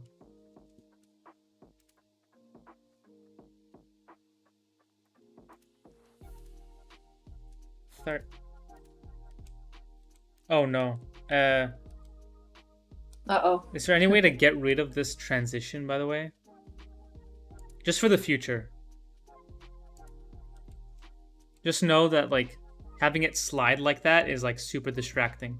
If you just want it to cut straight to the next thing, or else it, like, ruins the flow of the whole, like, storyboard. Yeah. Puddles. See the girl in the puddle? That's cute.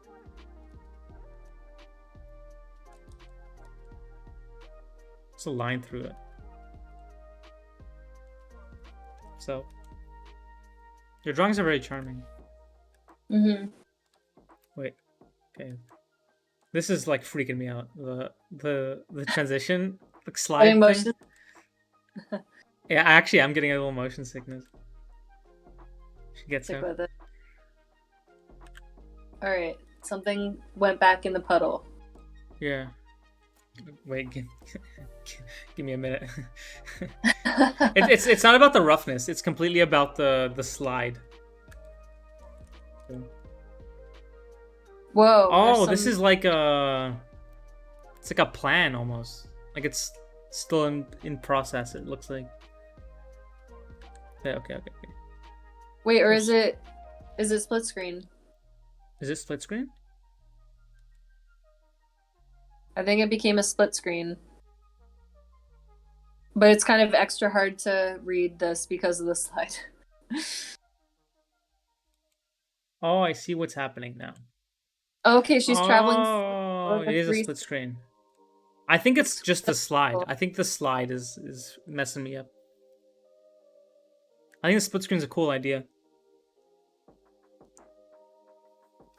Tentacle comes out.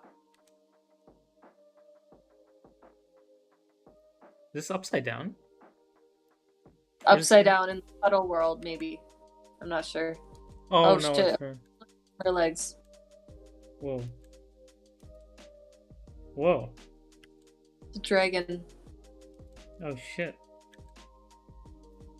Reminds me of Ocean's 11 or the Hulk movie with the use of panels. Yeah, I was trying to connect Ocean's 11 to the Hulk. I'm like, reminds you of both of those? He's cute. He's cute. Oh, he's friendly. The lick. A lick. It's a staple.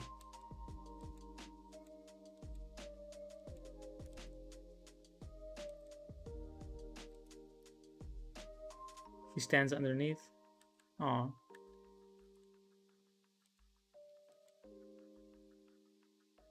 Wipe to another split screen.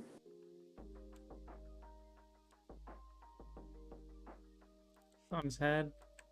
Sliding down. Hugging him. She Are you wipes. planning this?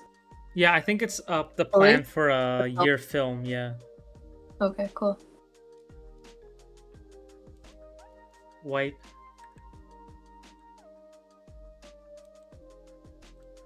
Where are they? It's a puddle world? I'm not too sure. I feel like that's a waterfall. Are they under a tree? And it's raining. They're in the shelter of the tree, maybe? Is that right? I'm not sure. Oh yeah, look, it's a Oh, tree. okay. Then I do have some notes on this. I think there is a clarity. I mean, these are roughs, but yeah, there's a clarity thing there that you would want to make it clearer Yeah, for our portfolio. I think so. Aw, the dragon's gone. Aw. I think this is a POV shot. Is that her head in the middle? I think so. I think you should get rid of the head and just make it her POV. Yeah, I would just make it also, like, don't make it a slide through shot. Like, you can, like, it feels a little,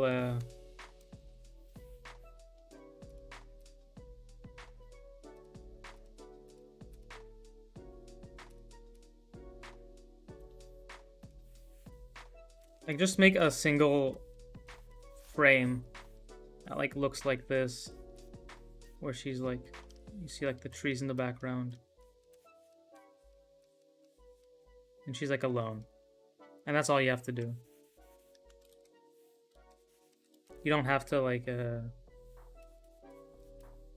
then have, like, the camera pan a little bit that way or something. The head in the middle is pretty, it's kind of distracting. Yeah. This is, okay, so there is one thing I'd like to say that's, like, a pretty general thing I see, is this middle, the almost perfectly center horizon line. And I would say, like, rule of thumb to get rid of those, make it either lower or higher than the middle. Like, I would suggest, like, maybe putting it probably in, like, the bottom half.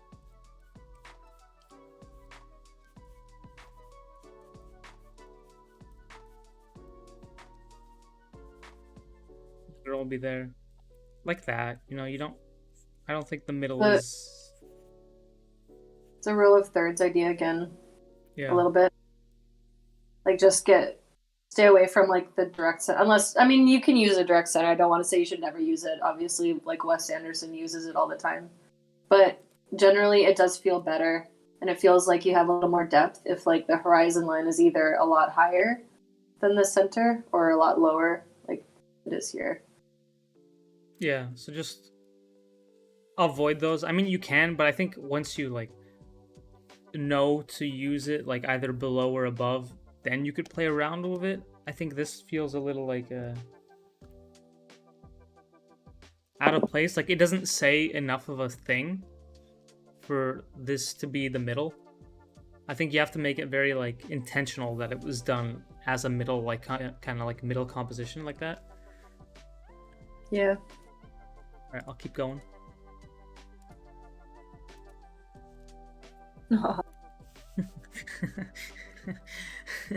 Something about like the zoom in and then adding like the eyebrows. Oh, she's crying. Wait, she's in her room? Yeah, transitioned. Oh, I see. Background Yeah. change. Oh, she's crying. Her tears. I think you could. This is again with the horizon line in the middle, I think. I think you could give her. You drawing? Oh, you're drawing. Oh, I am. I'm sorry. Yeah.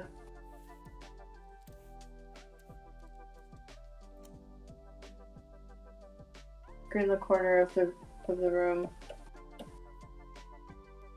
Yeah, get like the depth in there.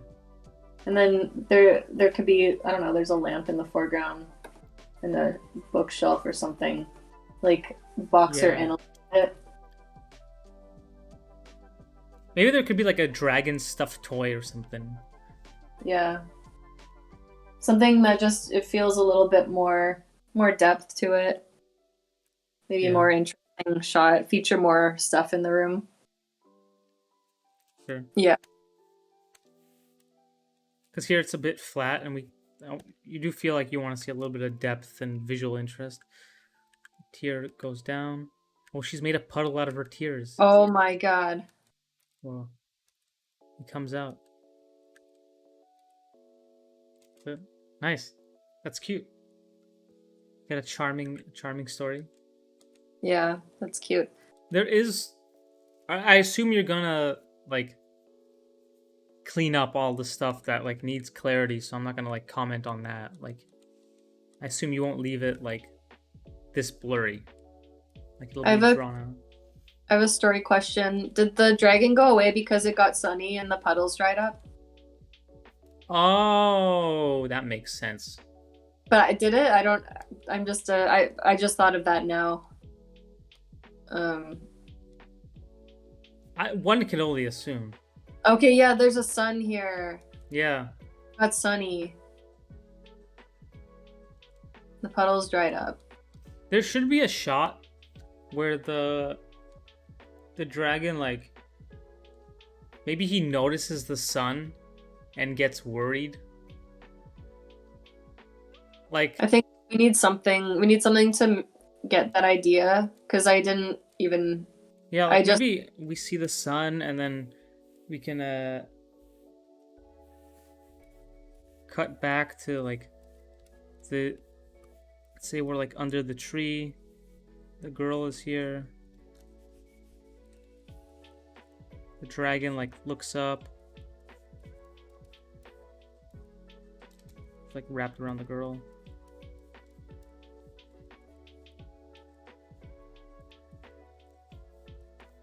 Something.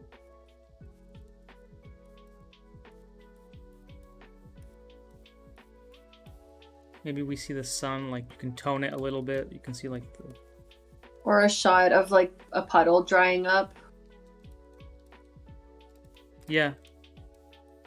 And then you cut that he's gone. Puddle, like, getting smaller and smaller. Yeah, in the sun.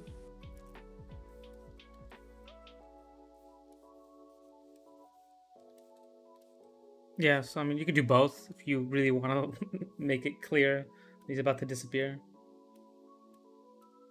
I think we've been on this for a while, by the way. Oh, have we? Oh, my bad. Yeah. I never realized. I kind of forgot to check. I think it's been under 20 minutes, so I think it's okay. I think it's been like 30 minutes. I'm not totally sure, though. No way. 25? Wait. No way to check. I don't have a way to check. Well, that's okay. I think we finished, right? Yeah. Well, let's look at... I kind of want to see this. Whoa. That's really cute. That is really cute. Oh. Is it gonna be black and white? I like that he's like slightly see-through. Yeah, It's that's been awesome. 31. Whoa. Thanks for the time check. Yeah, this is nice. I like this finished product's gonna look really nice. Good luck animating this. You got well, like 3 months. I only know because I had an alarm to go and wake up my son. Oh, nice. All right, let's see the. These are nice too. I really like this. It's really charming. Yeah, cute. Alba Hernandez and Puddle. Oh, his name is Puddle. Aw. Character design. Oh, nice. Oh, these are really Cute. nice.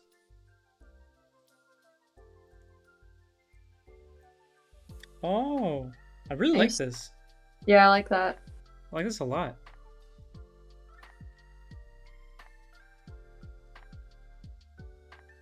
All right, let's move on. Thank you for submitting stuff. Yeah. It was really nice seeing your film. All right, David Niemczyk. Is that right? Nailed it. Niemczyk. I feel like it's like Polish or something. Yeah. It seems like a Polish. Right. Is this He's David? here. Are you Polish? Niemczyk. Niemczyk. Is it Russian? I feel like it might be Russian. I don't know which one. I'm gonna guess Poland. Polish. Okay, cool. All right. Is Curse of the North the one? By the way, we've seen your boards before, right? Like we've seen your portfolio before. I'm just double checking. I feel like we have, but I don't remember. We saw the one with the fight with the snake. Oh yes. Very like this one. I remember this one. Yeah, yeah. So there's two new Yes. then. Which one do you want us to look at? The Curse of the North? Work in Progress? Or the fishing lesson? The Curse of the North. First one. First one. Okay, cool. So work in progress. It's good. Is anything cut off? I think it's good. All right. There's dialogue. There's dialogue? Yeah. Well, there will be. Here we go. I think that works. Was off. Well, Oh. well, well. If it isn't too village rat. I'm afraid the sword belongs to us. And there's no way I'm letting the two of you lay your filthy hands on it. Get them.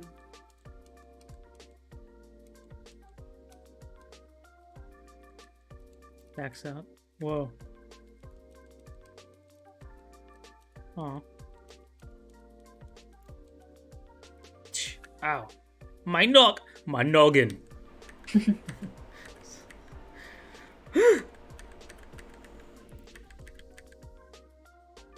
Whoa. Steps in the way. Are they in the air? Yeah. Holy shit. Are they flying, or is it like a like a Mid. like a mid jump kind of vibe? Because it kind of feels like they're flying, Yeah. but I need to know. Whoa, Nice. nice. That's good. I like that. I like that little character moment. Lynn, hurry! Grab the sword.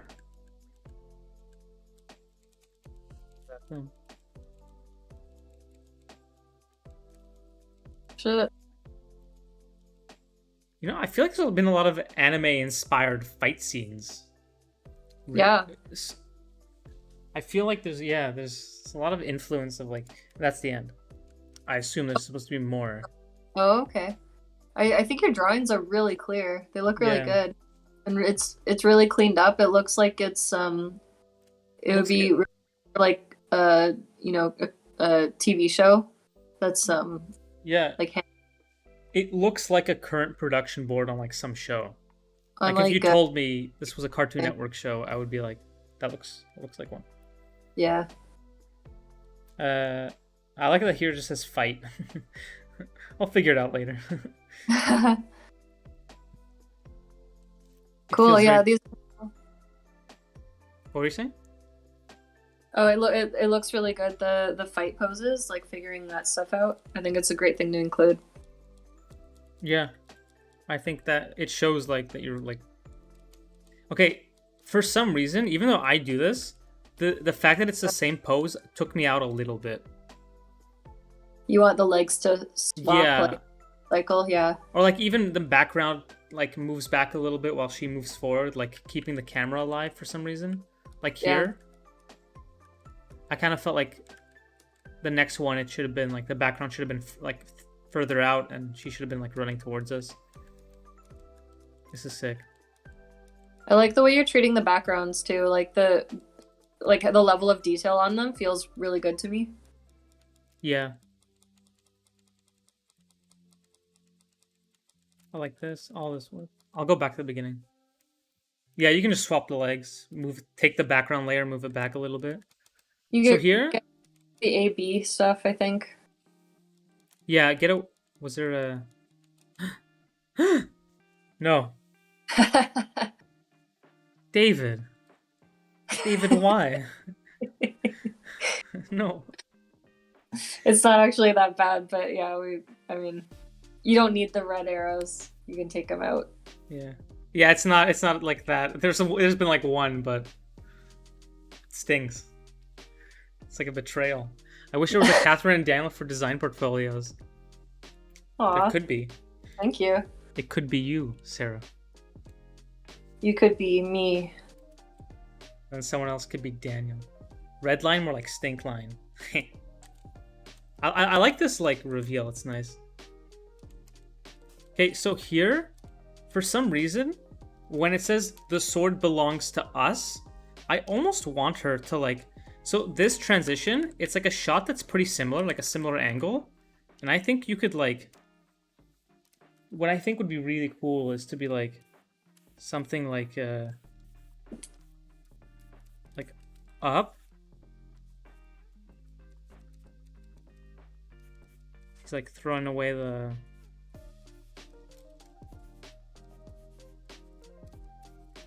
And you see all these like big Vikings around her.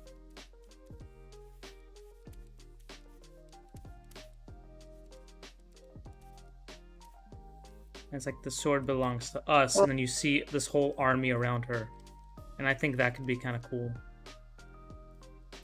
And it would be, because this almost feels like an unneeded transition, because it's like so similar. Right. So I think if you change it to be like something a bit more dramatic, wider, maybe not that, but yeah. I like what you have, how she's like really surrounded by the Vikings, and she feels like she's the smallest, and her army is like really powerful. Yeah. Which I think is the idea. Is the idea behind this shot, but I think you can push it more. And then you see the cloak fly off or something. But I think, yeah, just it belongs to us, and then you see her like just swords everywhere, axes. Here it's like, yeah, I think just a front-on shot. I don't know how to build a proper portfolio for myself, let alone give advice. That's fair. Sarah and Haley, do it. Be the change you want to see in the world. Yeah, I think that could help. Because here you don't really feel the army as much as you could. And then having them like all like run into frame. Like imagine just like a group of Vikings just like running in. They're all kind of like charged. And she's standing back. Her hands pointed like that. Oops, I made it feature wide. Fucking 20 by 1. There's times where like I'm boarding and it's like that wide. I'm like I don't know what to do with this. There's too much room. I'm like I draw the character. It feels like they're like looking down like a what's that? Like yeah, it's insane. You could also have a side shot where... Yeah, I think you could even cut from this to a side shot of them like running through her. And then like, you could have one in like the super foreground, you know? Like, yeah. And she stays still and all her guys run forward.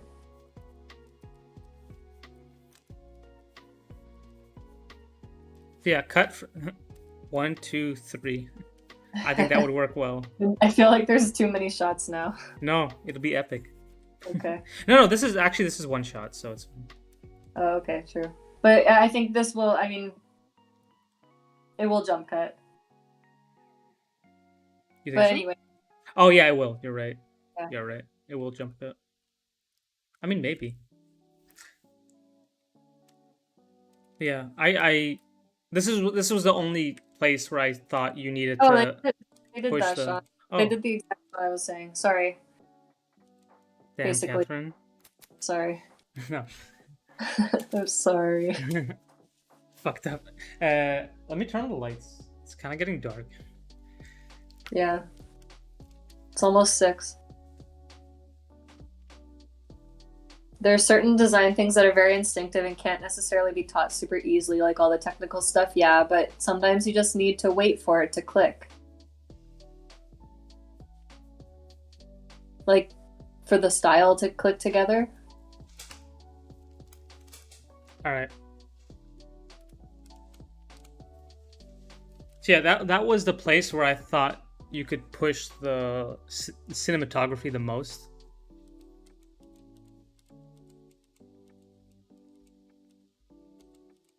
Alright. I like this. It's very clear. Yeah. I like how they kind of get like beat down instantly. That's funny. They lose immediately. Okay, so here, this scene. Let me think. He jumps, swipes. I think you need some kind of parallax or something. If they are floating midair, or like they're still on their way up, or they're on their way down, I think you need the background to move, or like the characters to move a bit, because they're staying completely still. It really feels like they're frozen in midair. Yeah. And maybe she swipes, and then I feel like, I don't know if this is necessary, but a scene where the other character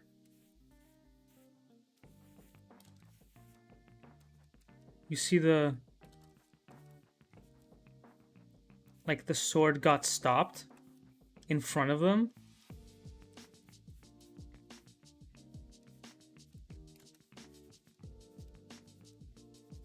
You know? Something like that. I was almost waiting for. Like, you see the sword clank, and then you're like, whoa, shit. And then it cuts to the wide. Right. Or it's like a super zoom out. Oops.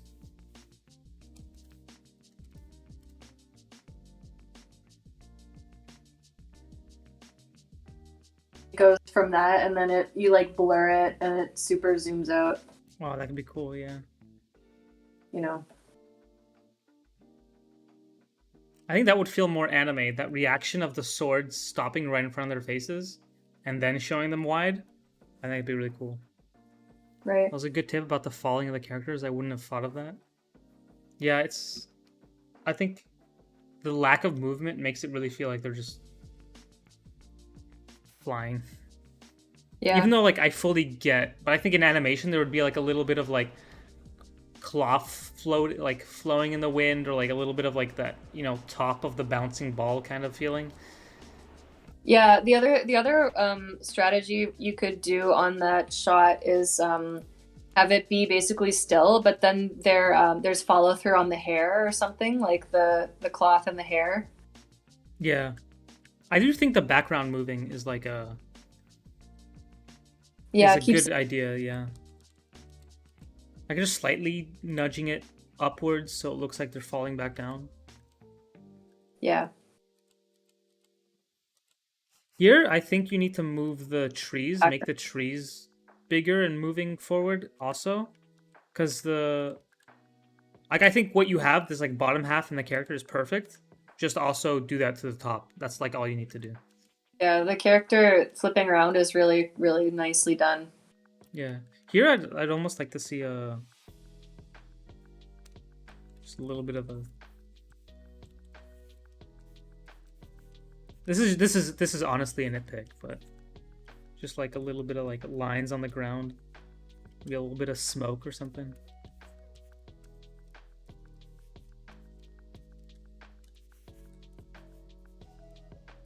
Just something to break apart, just a clean grid. That's Sure. kind of a nitpick. Good I think detail. it makes it feel like they're sliding more and less conveyor belty. It leaves a little track in the ground. Yeah. I like this a lot. I like That's great. That drawing.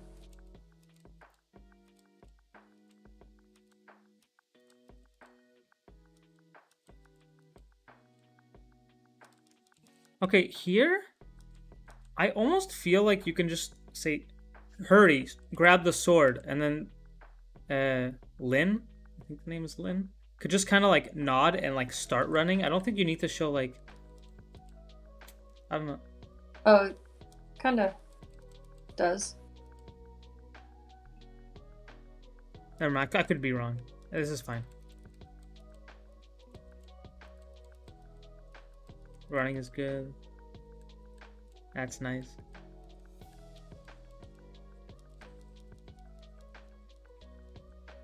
Nice action lines and like smears on the weapons. Yeah. Yeah, I like the smears are really nice. Looks like an actual like animation, like animatic almost. Yeah, Nice. good.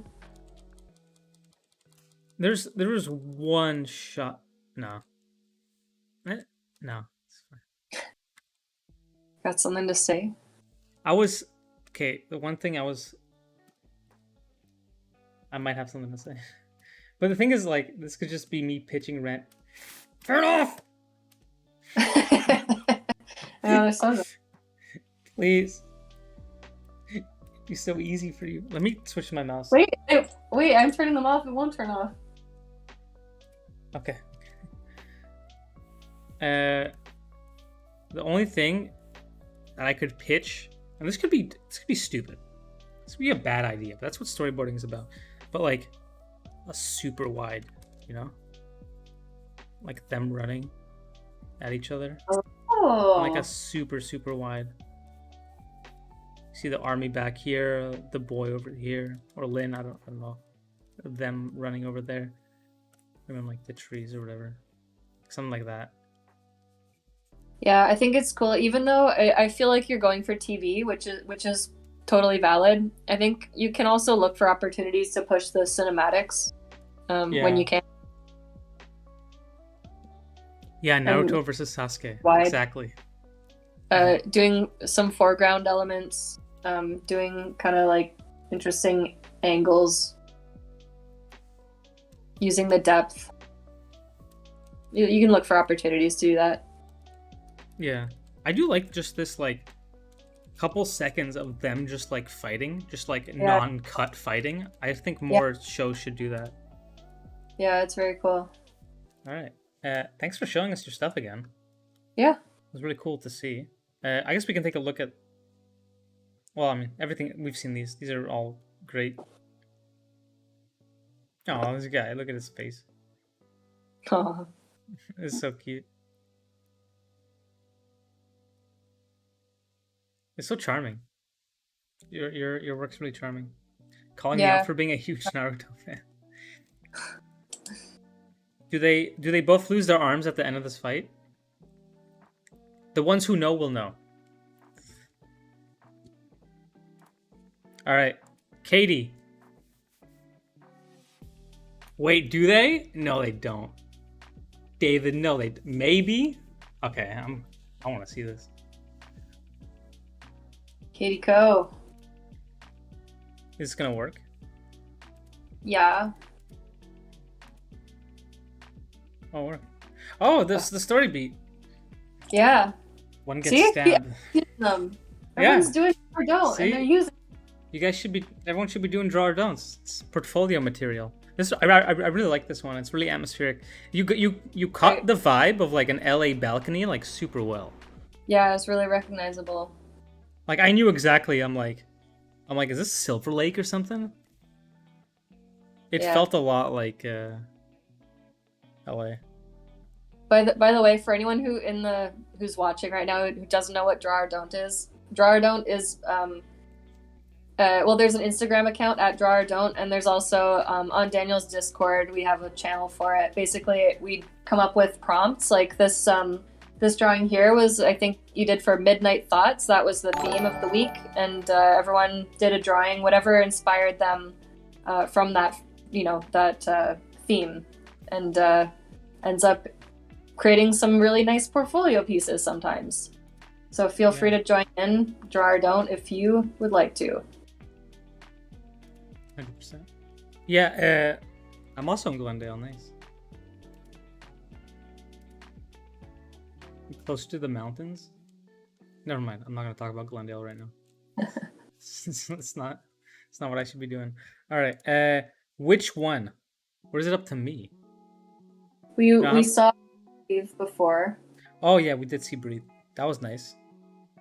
Yeah. Now I'm thinking Troublemakers is the newest one, but I don't know. It is first, so I'm tempted to pick it. Let's do that one. Yep, up to you. Is this your most recent one? That's what I would. Whoa! What the hell is this? Oh shit! They're all laid out. Ah, it's gone. Okay, here I would recommend making like a few bigger ones because this is like intimidating to look at. I'm like scared of this. It looks like sheet music. Yeah. Like I would just have like this. Have those ones bigger so that you, have like the character sketches bigger or featured more, maybe. All right. Let's take a look. Camp Pines. All right. Is there a description? Troublemaker's personal project. A camp counselor learns a valuable lesson from a couple of troublemakers. Comedy, dialogue, character acting. Cool. Oh, cool. Nice. That goes down. Underwear goes up. Classic. Classic. Nice. Good morning, campers. On today's agenda, we have swimming lessons with Counselor Josh, friendship bracelets with Counselor Kathy, and knot tying with Counselor Mike. 1981. Hell yeah. Be careful though, there is a storm brewing. Fart clouds can be seen above us. Is he farting? Is that the noise? I think he hears it. Oh. Oh no, the storm came early. More fart noises. See a bunch of kids making. Boys! Disregard that last announcement. Where were you? Calm down. I was washing your mug. Thanks. I just don't get them, Kathy. Those two always mess around. Every lesson I have. They talk and laugh and constantly goof off.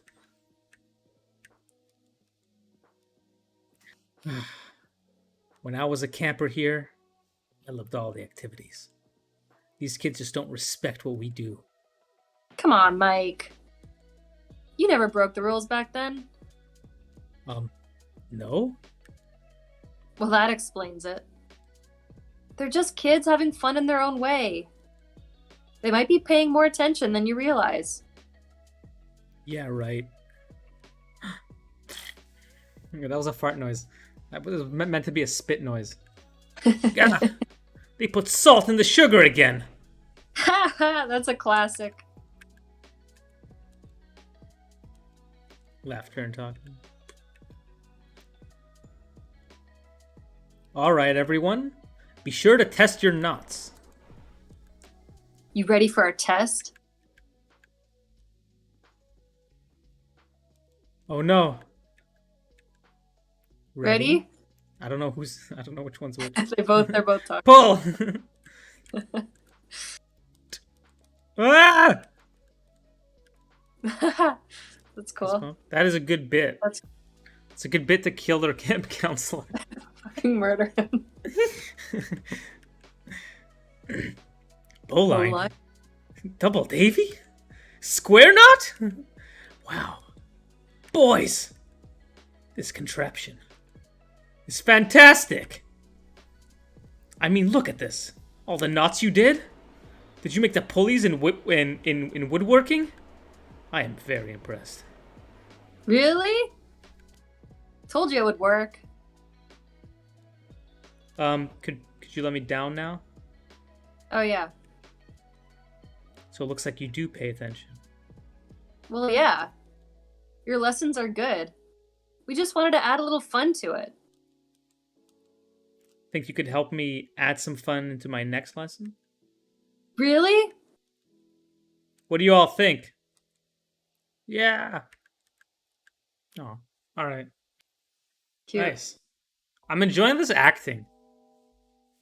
I get to pitch someone else's boards. It's nice. Yeah. So much less stressful than pitching my own boards.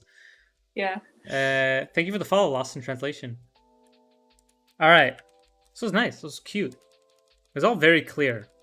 I had no trouble following it. Like, at no point was I ever confused about what was going on. So it was nice. Yeah, it felt really clear. I love those boys fist bump. Their friendship is good. What if he falls down here and dies? Summer never ends. Alright, you should make it a different kind of story. And it was also your drawings are all very clear and nice. This is like a very like I could imagine this like opening in like turns out they weren't paying attention, they're not suck.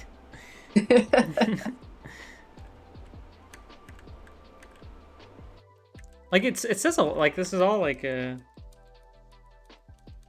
clever like storytelling. Like it's starting with the announcements of like the boys ranking shit.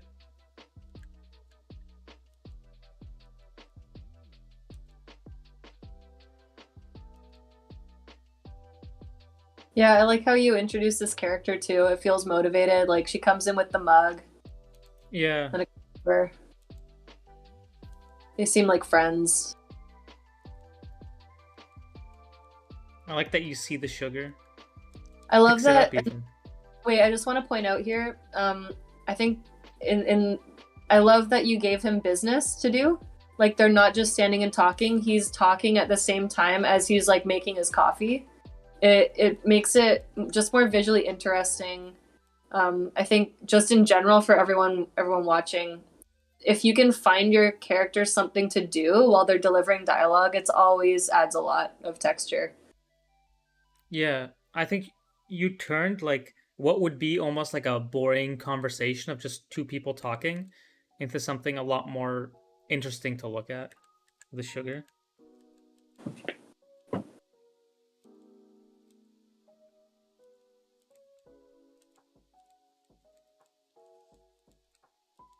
So here, I almost want a shot of when he's like, when I was a kid, I loved all the activities back then, and I think what could be really nice here as an insert is like almost like an over the shoulder of them on the ledge, and then we see like all the kids like doing different activities and stuff, and like the camp and all that. Like just like him remembering all his like times at the camp.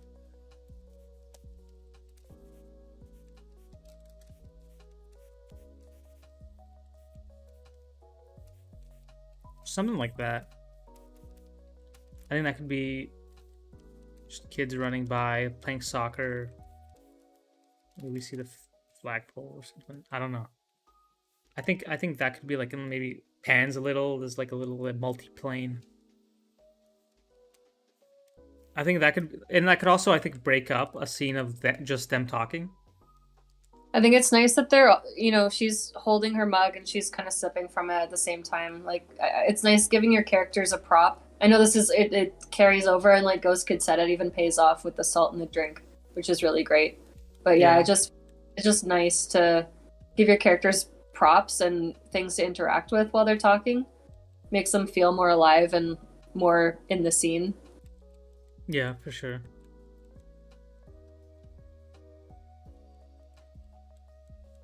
This is good. There's a nice payoff. It's insane. He's like 20 feet in the air. Yeah, this is a great show. Yeah. Bowline? Double Davy? It feels like you know about knots. Like, it feels like you didn't just... You did some research. Yeah, you researched knots. Yeah, exactly. You looked them up. That's always good. Reference. Research. Boys. I almost want to see when he says like this contraption, or let's say boys, I almost want a close up of them like being prepared to be like yelled at, and then he says it's fantastic, and then they have like an expression change. I know it's not about them, but I think that could be cool. Because they kind of hear. I think if you want to change the him going from like annoyed to happy, I think showing their expression of like preparing for the yelling could be a nice little addition. That's true. And I think along the same vein, you could have almost like a close up on him where he is thinking a little bit. Like, yeah, boys, and you see him like close on him, and maybe he's like processing something, and then there's this contraption. It's fantastic. Yeah, so like maybe two singles of just both their expressions changing. Yeah. All the knots you do. This is great.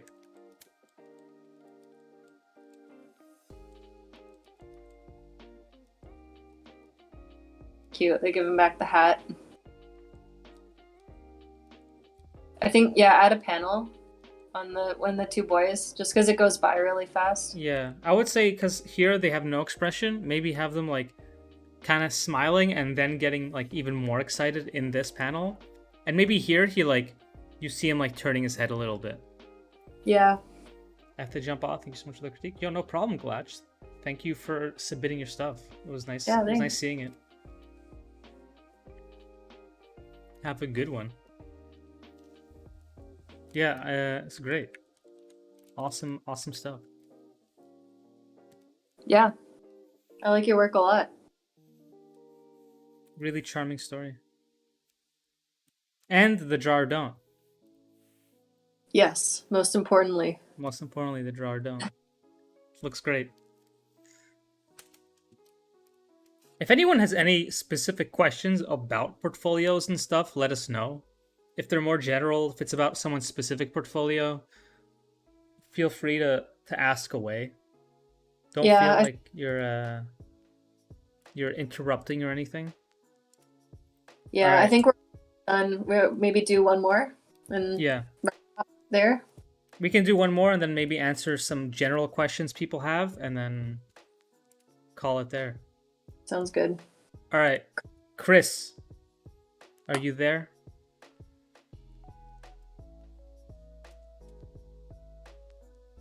All right. Okay, so the red lines in a storyboard is used to communicate to like the production if something is like happening and if they need to like address it. So if like someone enters frame like that, like someone's legs, you'll add a red line here to tell the animators that they entered frame. This is only done for production work, for animators to know if something enters and they have to start them off camera. This is not for portfolios because you're paneling everything out. if you need these red lines to tell what's happening, you're kind of like failing at saying what you need to say with your boards. Because keep in mind that like a lot of the time in 2D production, which is generally when these things are used, there's often an outsourced studio where you know the show's being animated. So the boards might be done in LA or Toronto or something, but then the boards are sent oftentimes overseas to Korea or the Philippines or elsewhere to be animated. And so there's no communication between, or Canada, yeah. There's not communication between the team that did the boards and the team that is animating. So that's why these really clear notes are used to say exactly, you know, what the intention is. But since, you know, in a portfolio, you're not sending your boards off to be animated somewhere, you don't need to have them, and they tend to be more distracting than useful in a portfolio. That's why we say don't bother with them. Yeah, also sometimes you could have like something like this where it's an A and B pose, and then the director can just be like, cycle A and B together. But if you're doing a portfolio that's fully fleshed out, you don't need a director's notes like thing, right? You're the director, you're doing everything, you're figuring everything out. It's kind of like you're trying to tell us something is happening when we're already looking at it. Yeah. We don't need the spark notes. We should just get the text, you know? We should understand it. Do you have any recommendations for portfolio pieces in terms of length? I've generally heard under a minute or two, but I struggle having a start and end in such a short time. I think that it's not based on time. First of all, you shouldn't be editing your you shouldn't be editing your boards into a video, because then you're controlling the timing, and if your timing isn't good, it can negatively affect what people think about the boards. You should let like them be able to flip through it, so then they can kind of control the timing and how they want to look at it, and if they want to spend more time looking at a specific scene, that's on them, and you should give them full control. I think in terms of panel amount, there is no clear amount, but I definitely wouldn't go like 50 panels, right? I'll definitely give them enough stuff to like think about, like enough things, like enough of a story to really dissect and analyze, like how you are as a story artist, what your thought processes are, how your shot progression works. So I would definitely I would say a good rule of thumb is probably between like 100 to 300 panels, but obviously like that's a very flexible amount. You can go more, you can go 500, you can go, I mean, Katherine has a 500 panel board. Yeah, I would tend to go less than that, but yeah, I did. Yeah, and you got hired, so. I did. Yeah, I think treat it like a short sometimes, like if you're or like a joke almost, like think of the piece as something with a setup and a payoff, and that's all it needs to be. It doesn't need to have a ton of stuff in it. It can be like almost as simple as a gag, like you set something up sort of throughout the piece, and then it pays off at the end. And it can be as simple as that, and that's how you can keep something short but still feeling complete. Yeah. What is Pro meets Ivy? I don't see that here. I see shelves and I see dog chase and museum caper. I assume it's shelves, right? Yeah.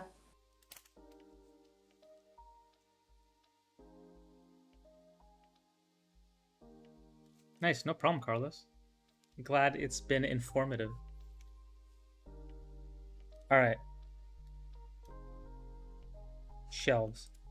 Okay, so I know you obviously couldn't have changed this since the last time we said that, but this like slide transition is like, it personally gives me like motion sickness, so I'm sure like it's not the best way to view a portfolio. Just make it like the one that just cuts immediately, so it's super easy to flip through. Yeah. All right, so it starts off, there's kind of like this tree, The turtle walks in. The cute little turtle. You see something off screen. And we see this kind of like old tree with like housing underneath. An armadillo. Okay, I'll do Ivy. I'll wait. Do Oh you yeah. wanna do Ivy? I'll be Ivy because I think she's the only one that talks. Oh, okay. So do you want to do the action? I'll do Ivy. Yeah. Quickly, this way. Ah! He freaks out. Pushes him along into this like old building. He gets happy. Looking around. Touches this Chicken? full rotisserie chicken and like a block of jello. Tea, dear. He freaks out. I don't get many visitors. Wonder why. He looks over. Yes, I could only think of a few since I started this library 200 years ago. Oh my god. Talking. My, that was a lovely day. Jesus Christ. The sun was shining, and I finally decided to do it. I told Rutherford that I would. And here I was, opening my very own library. Well, you're wrong, 40. Oh god, he's dead. Only took me half my life. But I wanted to have every book in the world in it. It's a horror. Blah, blah, blah. Books, books, books. Ferns, books. Oh, wait. What happened there? Oh, he pokes a Yeti. And it spits on him? Yeah. I think. Is that right? Is this just in her library? Is part of her collection a Yeti? A live Yeti who just stands there. So she's like talking in the background.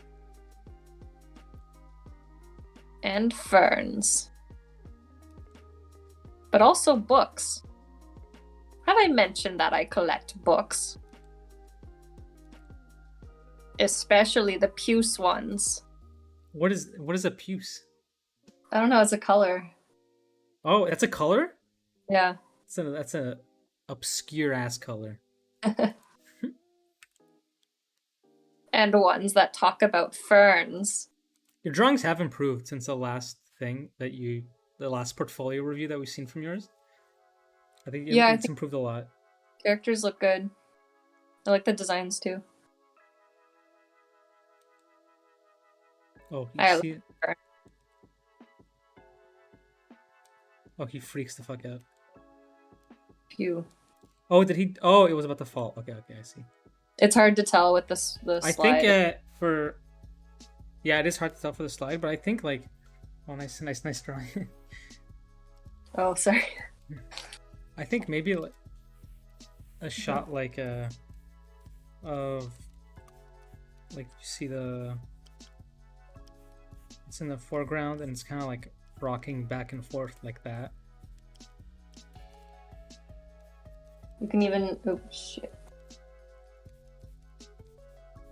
add those little lines if you want to make it. Yeah. And he's like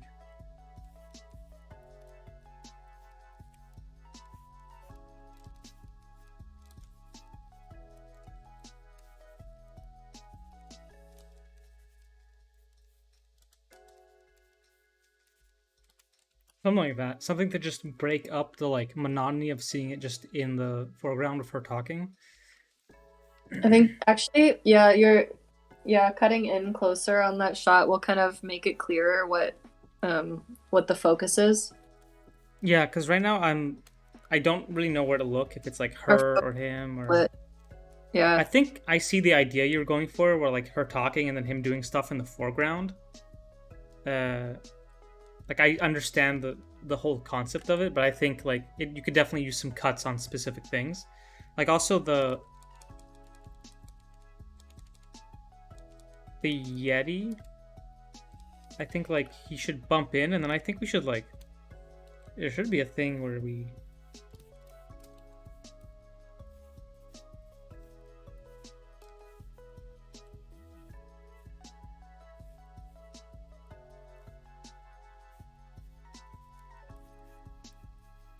Something like that, you know? Like, I don't know. We see the Yeti.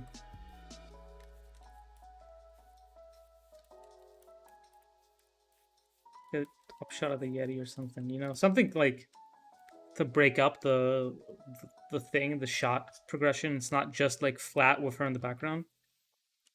And I think that could be more visually interesting. Because we don't like I think we need confirmation that it's like a Yeti.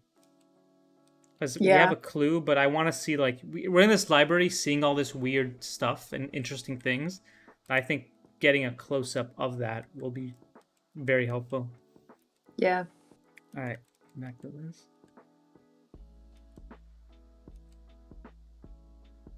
An ideal day for me is a good book.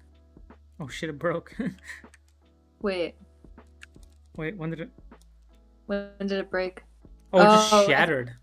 I think. Yeah, or... do like an in between of it falling over.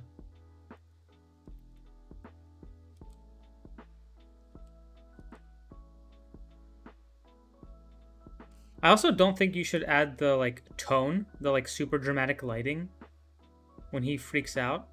I think just keep it like just white or whatever tone you've picked. I think it's unless you're switching to a shot of a close-up, then you can switch the lighting. I think. And you're also, do you see how it... Whoa. What happened? Oh no. So here, when he's cut off, you're giving very little room. Like the feet are almost like tangenting with the ground. And also when this breaks, it's like half cut off. And I think that adds to why it doesn't look clear. I think if you just like say the seat is over here and like it's broken over there and the guy is like max there, I think that would be, and the old lady's in her chair. But I think, yeah, giving us this like room to see what's going on, I think that'll be very helpful. Because right now it's a bit too cut off. It's like kind of claustrophobic.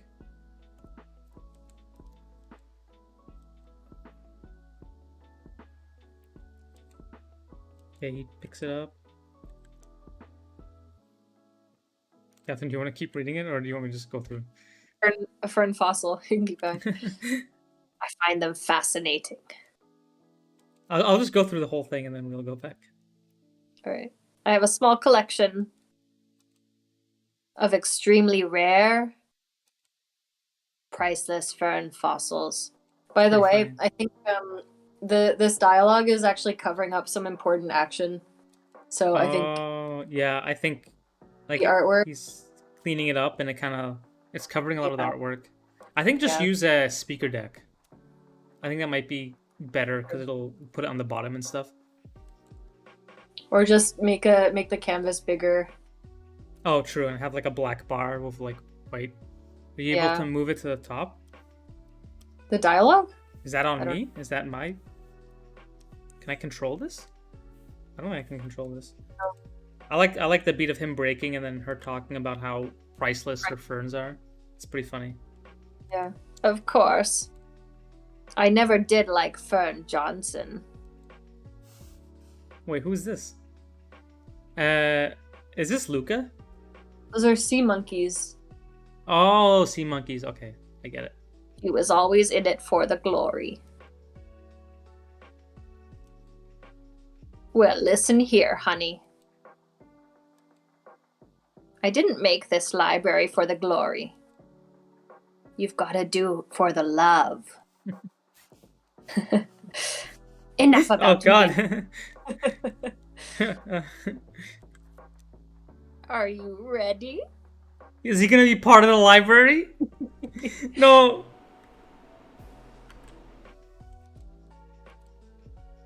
He's gonna die. For a library card, Sonny. He shrugs. All right. I guess so. I've been here. Oh, that's it. He should pull out a library card, I think.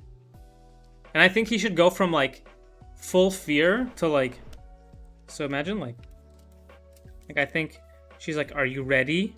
And he's like...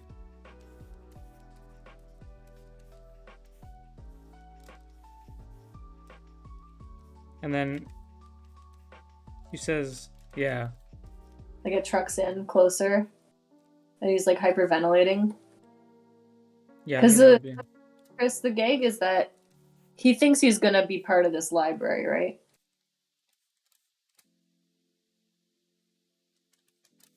I don't know how to. They look like pecs. I'm trying to draw a shell. Oh, I thought it was pecs. I'm like, why you made him so jacked? I just made him look like a bird. Sorry, I'll pan out. I'm like moving this around a lot, and then I think it should go to like something like.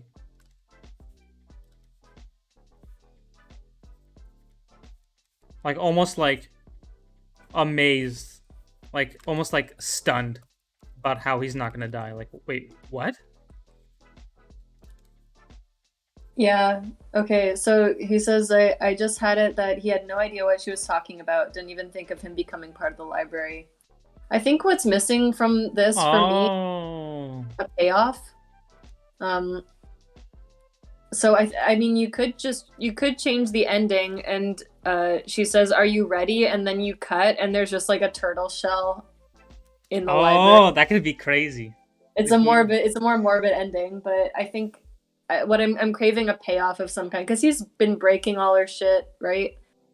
Like, yeah. Where is this going? You know? Yeah, either kill him or have him think he's gonna be killed. There is no. Everything in my mind told me he's gonna be part of the library. He's gonna be part of the crew, part of the ship, and he's gonna die in there. Yeah, because she was scaring me. Yeah, she kept scaring him. Yeah, she sneaks up behind him, and he freaks out. I think the Yeti, the Yeti, help me. Yeah. Oh yeah, get me out of here. Please. He lifts up his hands. They're chained up. Okay, I have a question about something at the very beginning. When the turtle was like looking through the trees, and then it cut to what he was looking at, and he was looking at a tree. What was the intention? Like, what were we meant to understand he was looking at there? Before she comes along and like pulls him into her cottage. I guess he sees the cottage, right? Because this is the POV, right? Looks over, sees the cottage. He should notice it. Like, that's her cottage. Yeah, I think that's the library. Oh, is it? Yeah, I think so. Okay. Then why is the fence so close in this shot? Oh, there's also, the fence disappears. I will say, Chris, the cottage, it doesn't feel like the focus of that POV shot. I feel like I'm meant to look at the tree, and the cottage is buried at the, sort of awkwardly at the bottom, and there's a bunch of bushes in front of it. I think if you wanted it to be a lot clearer, put the cottage on the hill, get rid of the tree, just so we know, we're like, oh shit, that's what he's looking at, the cottage. Yeah, I agree. It's over. Is this... Oh! This is not a pan out. He's close to the window now. This is the window. It cuts from him being far away to him being right next to the window. Oh, okay. I see. You need to have him enter frame or something. Yeah, because it feels like, okay, two trees on either side of him feel like these bushes. Like, I thought it was the same. Yeah, I think get rid of these bushes or make them like really low, like normal bushes that surround a house, and then have him enter frame. because that wasn't. It's just too similar to like this framing is just too similar. Yeah. Like I thought he was still here. Yeah, me too. Okay, now I get it. Also, I think like there's some opportunities missing for like a bit of like cinematography where like he's at the window, right? And he's like looking through. And then we see her in the like the background, and maybe there's like the door here and we see the door open. If you want to go the full creepy vibe, and we see her peek her head out.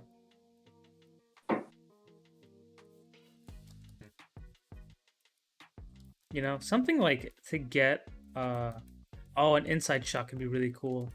Yeah, that's what I'm gonna do. Could be a jar of eyeballs. Yeah, you can get a little bit of what might be inside, like he's into it. He wants to see. Maybe here we can see the shell of a turtle. Be like foreshadowing it. Well,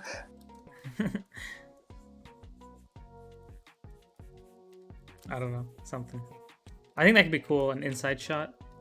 Yeah. And then so I would definitely fix that continuity error. And then so this is all fine. She takes him inside. You don't have to show them walking inside. She could like nudge him along, and then we can cut straight to like maybe a reverse of this, of them entering the door. Like just let's say the door is here and they're just like in the entryway or whatever, walking in. So you don't have to show every and we can see like you still don't know what's going on here. See a bunch of crap around. You don't have to show all the movement that's happening for them to get to point A to point B. So I think you can just cut for her shoving him along straight to entering. And I think that could speed up a lot of some pacing stuff.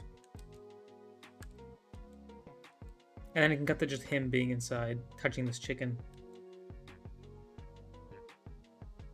There could also be, like in the...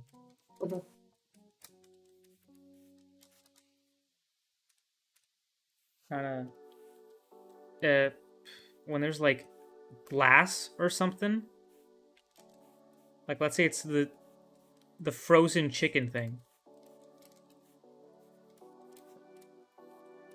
Wait, are we drawing the same thing? I think we're drawing the same thing. No, I'm gonna finish first.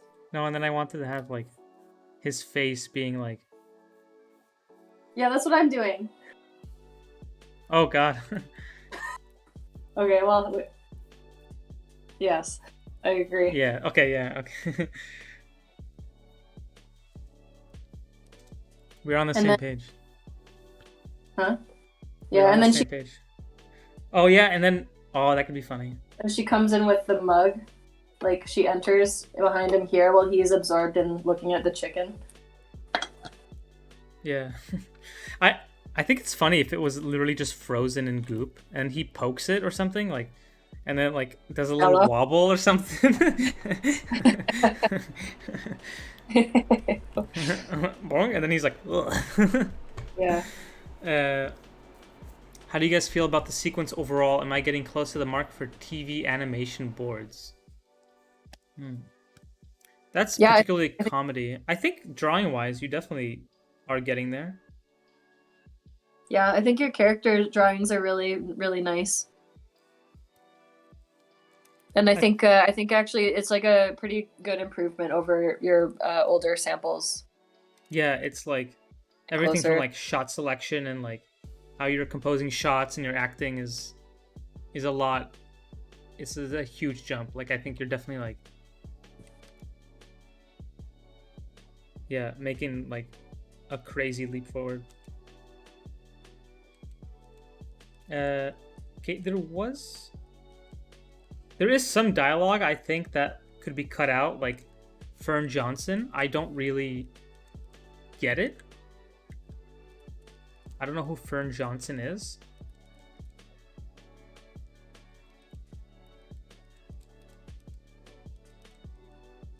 And then there was also a shot here where he walks along like this flat row of things, and I almost think instead of it just being on a table, I think it should be like a shot that's more like this. Maybe there's a table, maybe there's like a shelf, maybe there's like a cupboard, and all this shit is on it, and he's like walking along, and we're like trucking with him as he like walks along this like path like towards us. Because I think like if you really want to make it feel like an aged kind of library, I think it should be all kinds of random surfaces, not just kind of like almost like a convention table. It could also just be that flat shot, but I would definitely like change it up, like if you do want to go for that flat shot. Yeah, I think have a table, have a cupboard, have windowsill, something like maybe ivy's going around, something like cool. Yeah, I think what I would recommend you do on your next sample is like look for more variety of shots, and like sort of like we thumbnailed here, like I don't know, using the foreground or him being framed by something. Since I think overall tends to go more flat or more wide. Getting more sort of 3D, more depth, more, sort of different, interesting angles. I think will really help level it up as well. For sure. All right. Yeah. I think. Cool. Yeah. Nice stuff, Chris. Big change. Big jump. Thanks for showing us. All right. So I think that's it for the list. I'm sorry if we didn't get to your boards this month. Typically it's once a month. It used to be. We did it for about 3 months, so I don't know how common that is. Maybe we'll do it every 2 months or something, or every like 5 weeks, 6 weeks, like something like that. It was supposed to be the last Saturday of every month. I might try to do like maybe animation stuff and bring some like animation people on or something like that, just to break it apart. But or a designer. Yeah, maybe. Or a designer. Sarah, if you wanna come on, we can. Or Haley. You guys want to come on? We can look at the drawer don'ts have been more spread out lately too. Yeah, that's just because I'm bad at stuff. I'm also sorry. Yeah. I think it'd be cool to do a design thing. But yeah, thanks for submitting everything, guys. I'm sorry if we didn't get to you this time. We'll definitely be doing them again, probably in a month.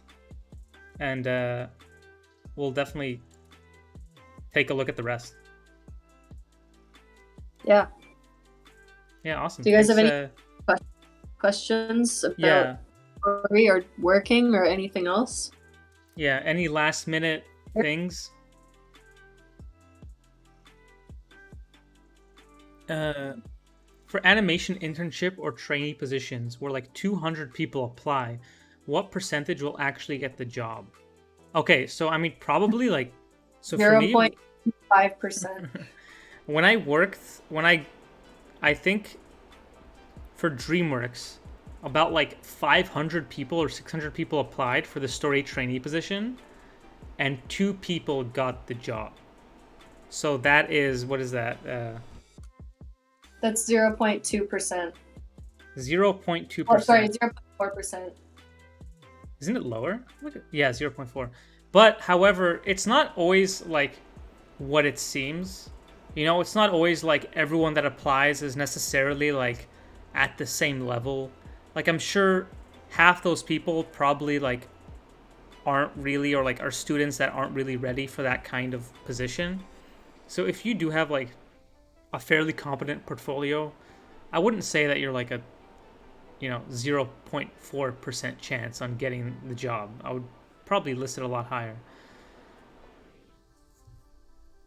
How many boards, like full stories, should you have in your portfolio? I mean, I had one, and it worked. Most people probably have 2 to 3. You've done more than one. I have 3. done more than 3. one. I'm gonna say 3. Yeah, put 3. There's more competition for trainee jobs than regular listings. Really? I didn't know that.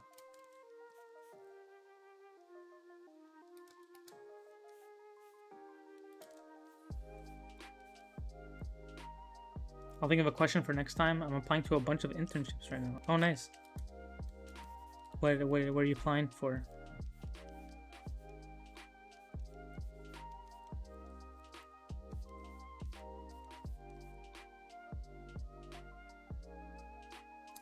How many... Wait, for animation demo reels, do they look more for people that know 100% what they're doing, that have the potential and can draw? I mean, if there's someone who's just better, they're gonna take them. That's just the... Most of the time, unless they're specifically looking to hire a junior to train, they are looking for someone who they have confidence can do the job, because they need to be able to rely on the person they're hiring to get the job done. So oftentimes they'll hire someone with past experience, over someone who's new to the industry but is still talented, just because they feel like they have more, I don't know, it's more of a guarantee that the person will deliver what they need.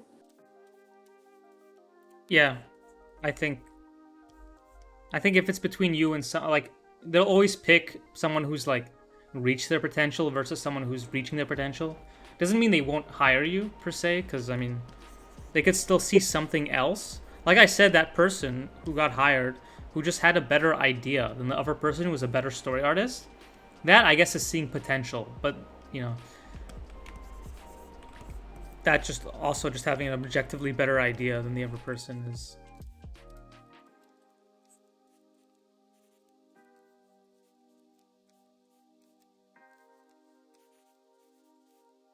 Working freelance, doing boards since 2014, but haven't gotten a single interview over the past year out here in LA. That sucks. I think it's probably really competitive out here. I mean, there's a ton of people vying for the same jobs right now, but that really sucks. I hope you get something. Have you applied for like anything out of LA? Because I know like getting into the industry, it's a lot easier in like places like Canada or like Atlanta or something like that.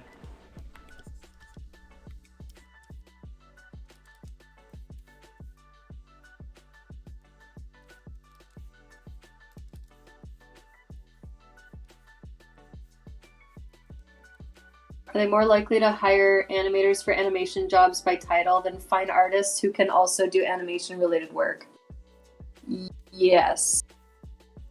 They want to be confident that they're like, all right, we need to hire animators. And honestly, I think oftentimes recruiters tend to kind of think about people occupying boxes a little bit. So it's better, even if you're a generalist who can do a ton of different stuff, it's better not to say generalist. It's better to say, I am an animator, I am a story artist, because then they feel like they're getting exactly what they're looking for, if that makes sense. Yeah, I would not put that you're a generalist. I don't think that. I think that's it might not be a red flag, but recruiters definitely see that as a red flag. Do not put any generalist. Do you guys know anything about how long the process is before you get an internship?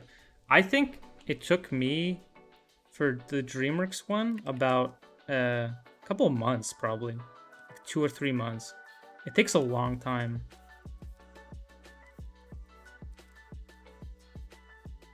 How long ago did you apply that you're worried?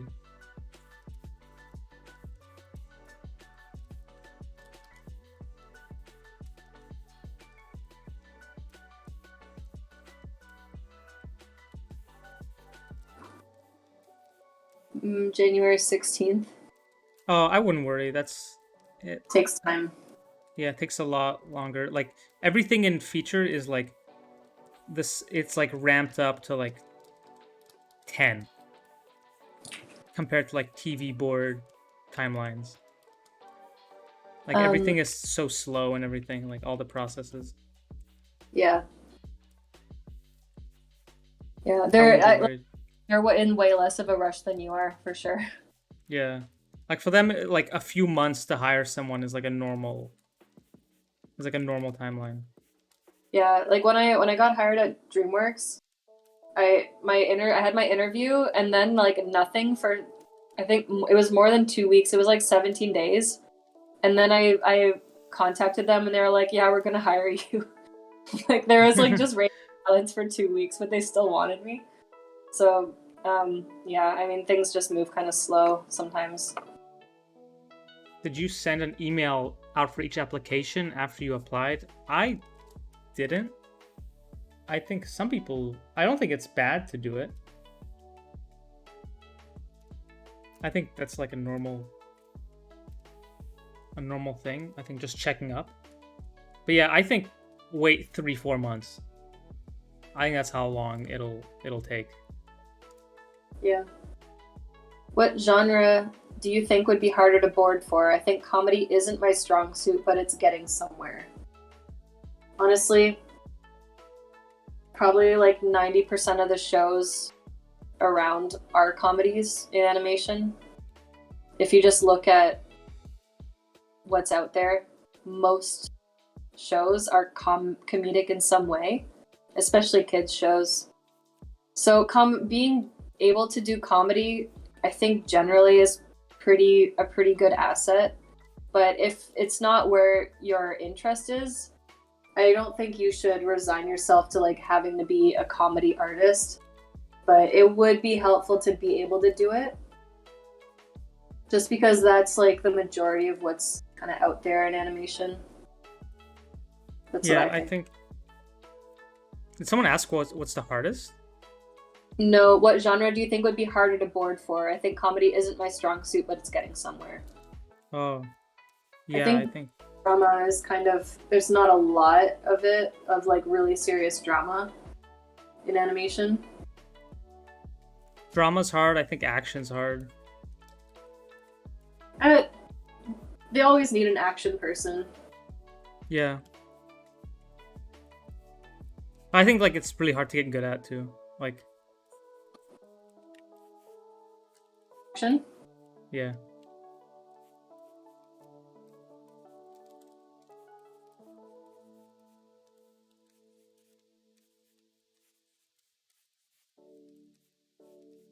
Do any shows use TV Paint as a norm? Because I'm sure Toon Boom is. I've never heard of a production that used TV Paint outside of Europe. Yeah, I'm sure if you're in Europe, then If you're in Europe, then yes. If you're not, then no. if in Europe,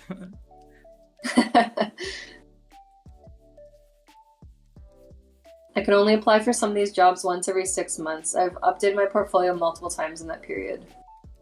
True. yeah, I mean, so I should be reading chat. I shouldn't be drawing. It's okay, I can read them out. I gotta keep applying to Wildbrain and other ones that seem to apply internationally. There's one person who just got hired at Wildbrain. I forget the first person we looked at. But Wildbrain is Vancouver, so they really prefer Vancouver or BC based artists because they get a giant tax credit. So True. if you're applying for Wildbrain or any Vancouver studio and you're not in BC, you're kind of at the back of the queue of applicants. They'll hire anyone who's in BC over you, basically. And it's not about your skill. It's about the tax credit. Yeah, that's rough. What is your day-to-day for your internship at DreamWorks? I generally know how the programs work at Disney and Pixar. Okay, so I was a story trainee, and for me it was pretty much just being like an artist. There was absolutely no difference from me being a artist after the fact and me being a trainee. It was literally like It was literally the same. So just kind of being like an artist with like a mentorship for 3 months before they give me like the full job, kind of almost like a test period. Also, thank you for the follow, Soul Clouds.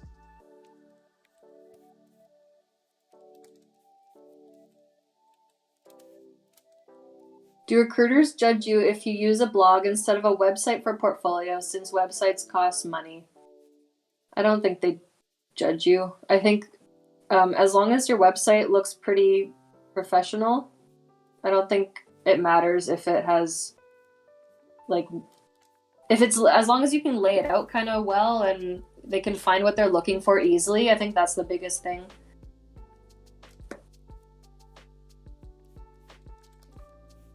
Yeah, Just as long as... Sorry, go ahead. As long as your stuff isn't hard to find or look at, I think it's fine.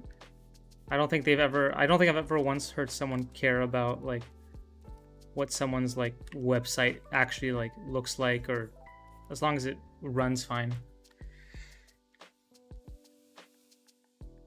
Do you know what if they're gonna do feature story training again? I haven't seen one in a while. Honestly, I've asked. They are? No, they are. They are this year.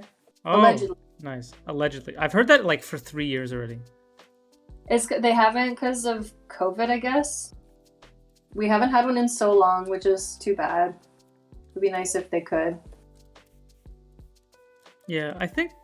Also, it depends on the production's needs. Like, if they're having trouble placing, existing artists, then they don't want to hire more, Yeah. Depends on the specific year. Like, if there's a lot of shows running at that time, or like they're crewing up for stuff, they don't need a story artist, then.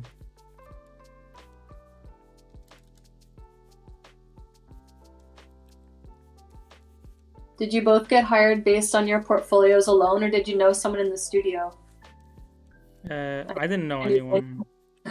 What? I knew you. Yeah, you knew. That helped. Might have. I remember Colin asking me about you. True. But I don't think it was. I think they already knew they wanted to hire you at that point.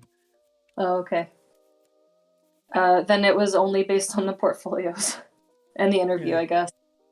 Or I don't know about your interview, but my interview, there was like 8 people. It lasted like 2. Mine was also a lot of people.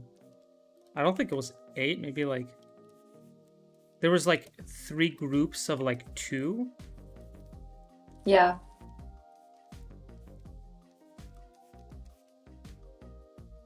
And yeah, it was like 3 groups of 2, and then it was like maybe 30 minutes each group. Yeah. It was pretty nerve-wracking. I lied about watching Boss Baby, which was scary. I don't think you should. You haven't seen it to this day. I still have never seen Boss Baby. They're like, "Oh, do you remember when this such and such happened in Boss Baby?" And I'm like, "Yeah."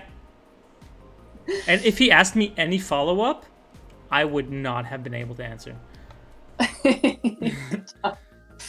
didn't ask me if I liked it. They just asked me if I knew certain like bits from it. You know what? It worked. You got It did through work. it. Can you tell us more about the interviews? I would like to prepare for the questions if I get further. I mean, I remember them asking, I think they asked, for me, whose boards inspire you or something? Yeah, like, I got asked that. Which I couldn't think of a single person when they said that. The name of every artist I've ever seen like left my mind. But I ended up saying I'm inspired by my coworkers, and I was at the time like the more senior board artists at the place that I worked at the time. I was like, well, we all look at like their boards and like kind of admire them and stuff. So that's what I said for that. Yeah, it was a risky move, by the way, the lying about Boss Baby.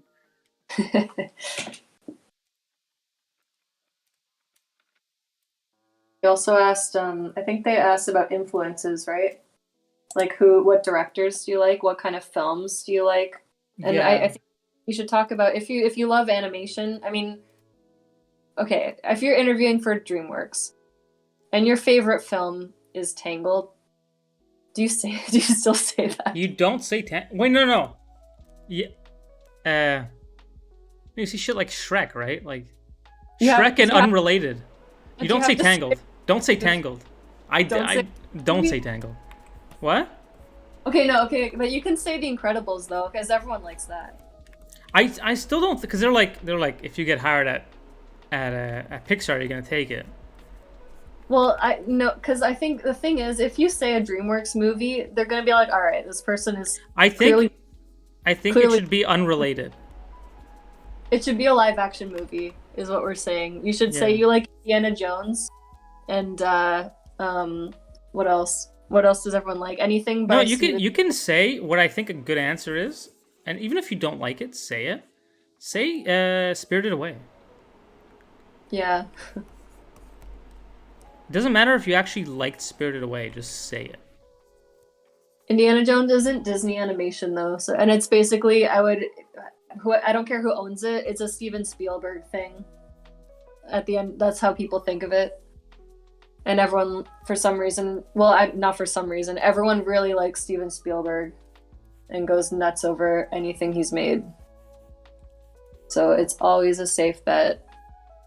But I mean, don't lie if you like don't care that much about Spielberg stuff. You should say what you actually are interested in. Like for me, I think I said Edgar Wright. Like Shaun of the I also Dead. said Edgar Wright. I didn't even. Did you tell me to say it? I think I did. Yeah, I don't even like. I think his movies are like fine, but goddamn it. Ooh, buying followers. Thank you. How do I? Bam.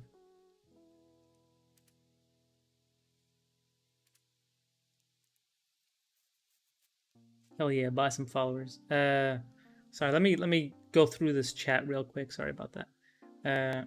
Is it a rarity for freelancers, self-trained artists to get hired? A college degree does not matter. Get that out of your brain. No one cares. Unless you're Canadian. Unless you're Canadian, and it only matters for visa reasons. That's the only time it matters. Which I guess could be pretty important for you.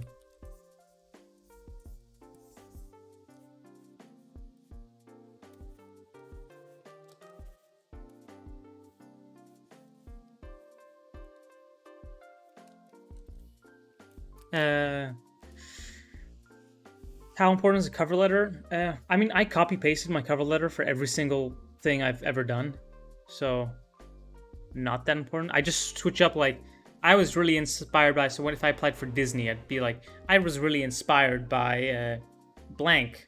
I loved Tarzan. I loved, this. For DreamWorks, it'll be like, I loved Shrek. And it technically is true, but I just, it's not worth writing them over and over again. Anything else would you say is a good internship interview tip? What is a good tip?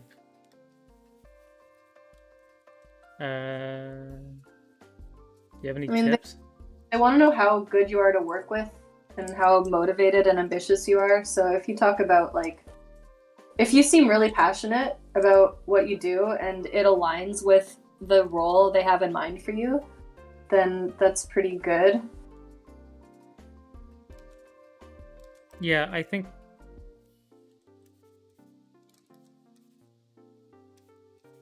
I honestly think that, like, animation interviews are pretty, like, different to each other and all pretty, like, loose. So I don't think it matters too much.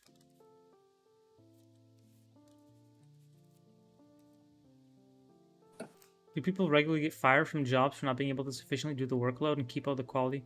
I think it's pretty rare. For someone to get fired? Yeah. Like, you get a lot of chances. I think it's less about being fired and more like slowly phased out where they're like, we have no more work for you. Yeah. I don't think it's pretty rare to get fired. What are some no's for an interview?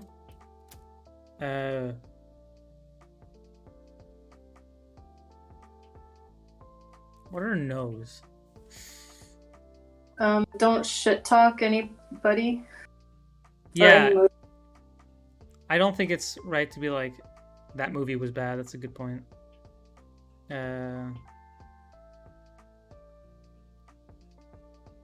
You'd have to be pretty... If you were just rude to them... Yeah, don't be, like, sad. Or seem like you're, like, don't want to be there. But that's, like... Yeah. Don't be what? Don't be self-deprecating. Like, don't be like, oh, I'm not very good. You know? Yeah, don't be like... Yeah, that's a really good one.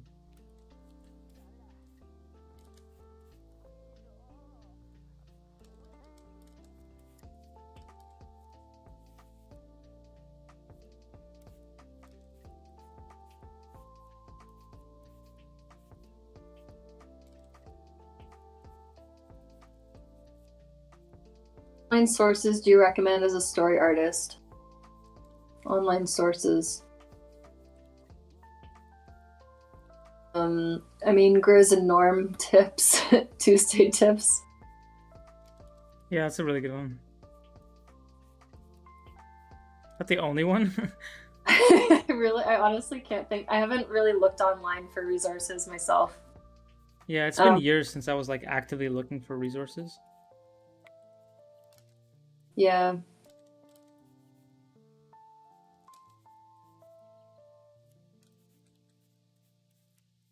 I guess I mean if you find artists you like in their portfolios, look at them and kind of pay attention to what you like about it. And, yeah, I remember looking at a lot of like Domi Shi stuff. Yeah. And like a lot of just, like artists I was a big fan of. Yeah. And it's okay to borrow techniques. Like don't like rip anyone off fully, but if you see something someone's doing and you really like it, you can incorporate it into your art. There's nothing wrong with it. Yeah.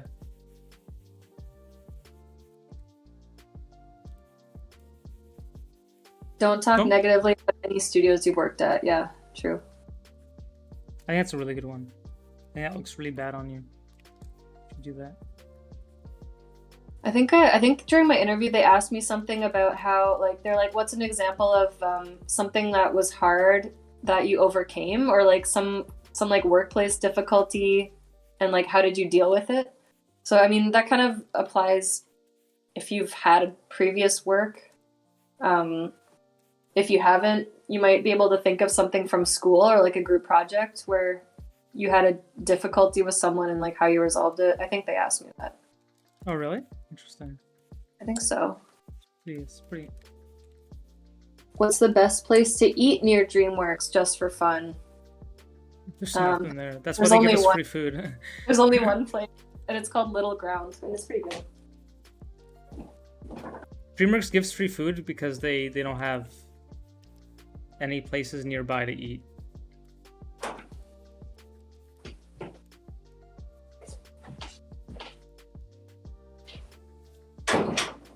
I have some questions prepared for the end of the interview, even if you repeat yourself in several separate interview groups. I already asked the other group. You don't know. Oh, yeah. I do think that's smart. To ask the same questions, I think that's... You can ask the same questions to multiple groups. Tell them where you go for figure drawing online. I just use some random sites. There's still a lot of old blogs of great info. I'm sure there's a lot of like really good resources to use.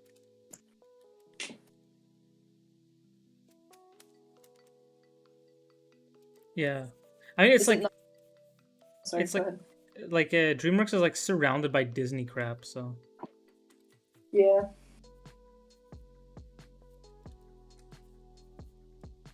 Is it not good if you miss a call from a recruiter? Did you answer that? No. I mean, they'll probably call back. Yeah, I don't think they're human. You're human. I don't think anyone's gonna hold it against you. Rocky's Cafe. Oh, interesting. Is that a real place, or is that like an online thing? What's the most essential softwares to know, and are they expected you? And are there any they expect you to know front and back? I mean, if you're applying for story, you got to know Photoshop, you got to know Storyboard Pro. Those are just the basics, and honestly, they like are super easy to learn. I wouldn't be too worried about it. And if you don't know them, just say you know them and then figure it out later. Yeah, because literally, like Storyboard Pro, you can figure it out in like a day. Even less than you can figure it out in like 20 minutes. You can get proficient at it. Yeah. What questions do you recommend we ask interviewers? What should you ask interviewers? Whoa, people go to Golden Road Brewery and it sucks. I said it. Brave What? Words from Wait, Birds who of said? People go to and it sucks. Wait, why do you think it sucks? It's good. It's good vibes. It's beer is the food's like fine. Marie Lum at Puka Noodles on Twitter has been compiling a whole list of resources. Oh, that's sick. You should definitely check that out. She's a really good board artist. I've seen some of her stuff. I'm glad she's doing that. There should be more. There isn't enough story artist stuff out there, so I mean, glad someone's doing it. Sorry, I totally interrupted a more important question with that. Wait, which one? Oh, what questions do you recommend we ask interviewers? Oh, right. What questions? I think I asked how much input do board artists get on the sequences? Because when I switched from TV to feature, the main thing I was like excited about was not being as tied down to the script. Because in TV you kind of have to do exactly as scripted, but in feature there's like, depending on the project and depending on the studio a little bit, there might be a lot more wiggle room. So that was one of my questions. I said, how much input do story artists get?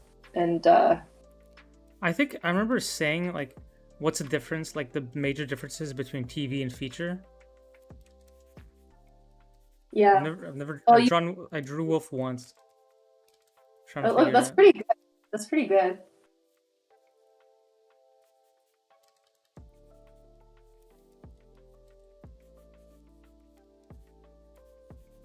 I'm glad you're excited for Bad Guys. I worked on Bad Guys for 2 years.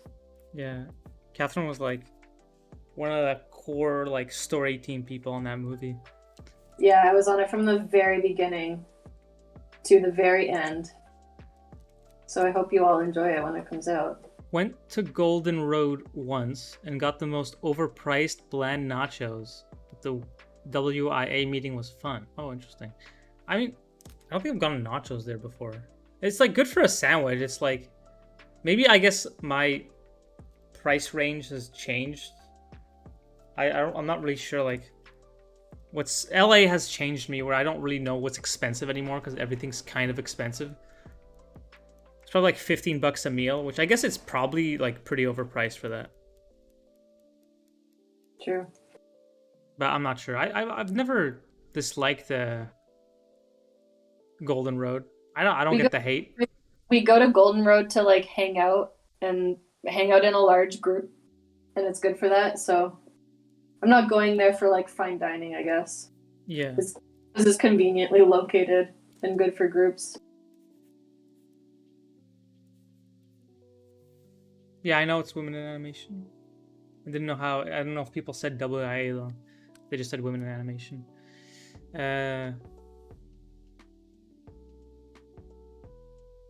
Long live Bad Guys. Hell yeah, Eric. Yay. I'm excited for this Bad Guys hype. I think people are I work at a school right now and all the kids are so excited for it. Yay. Whoa, yes. Dreamworks back on the map. I hope so. Does everyone who works there know how to paint and sculpt? Works where? Like At Dreamworks? At Dreamworks? Because no. Very I'll say sculpting is a pretty rare talent. There, you get more room. All right, who's my favorite character in Bad Guys? I'm gonna draw her right now, and it was not one of the bad guys. As much as I like them, it was this character. Oh, I know who this is.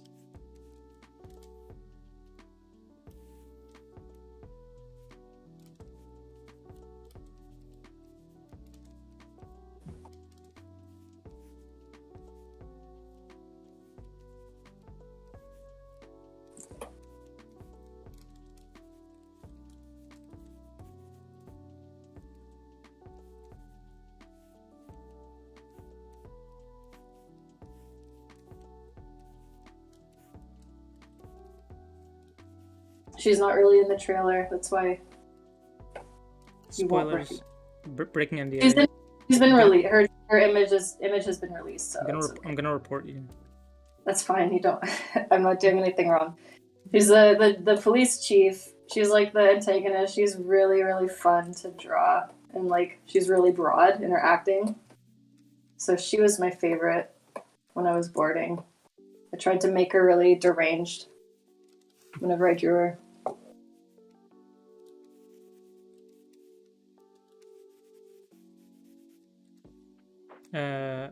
As animators, is there a studio / person you'll ever work for? I mean, I don't want to say it publicly, in case I get a really good offer.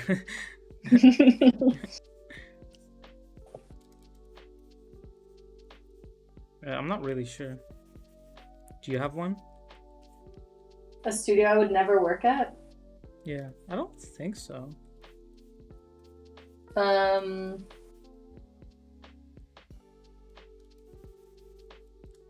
I don't know. I wouldn't. I don't want to work at a studio that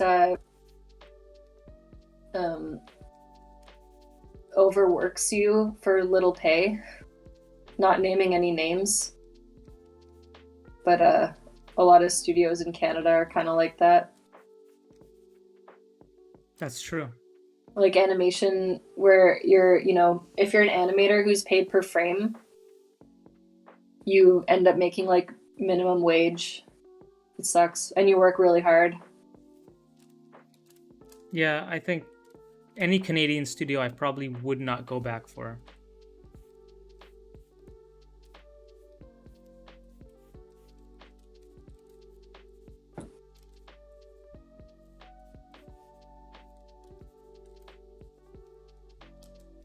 I don't think I could work in Canada anymore.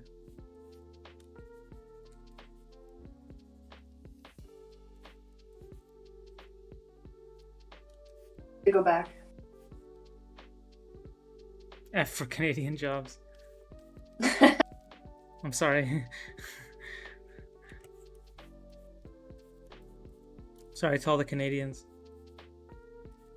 I mean, it's not that the experiences were bad, it's just that the money per for job, at least in story, was not really worth it. Like, I mean, you worked on Dragons and then you do the same work as the people in LA and they're getting paid like 3 times the amount. It's kind of nuts. Yeah, it's crazy.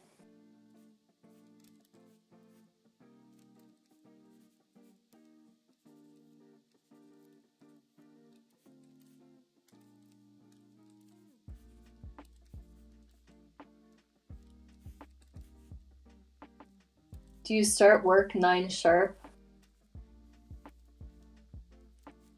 I mean... No. I mean, if anyone from work is watching, yeah. I do. I mean, I put in 8 hours to get the work done. Yeah, fortunately, like a lot of the time they're sort of flexible. Even when we were working in studio, they were sort of flexible. Some people would kind of come in at 9:30 or 10 and then just stay a bit later. I mean, some people had to drop their kids off at work or stuff like that, so they tended not to mind people doing that, but technically you're, 9 to 6. Yeah. I mean, I think it's like an animation studio, even when I worked in Canada, it was like a lot more lenient than. I know there's like certain roles that probably are less lenient.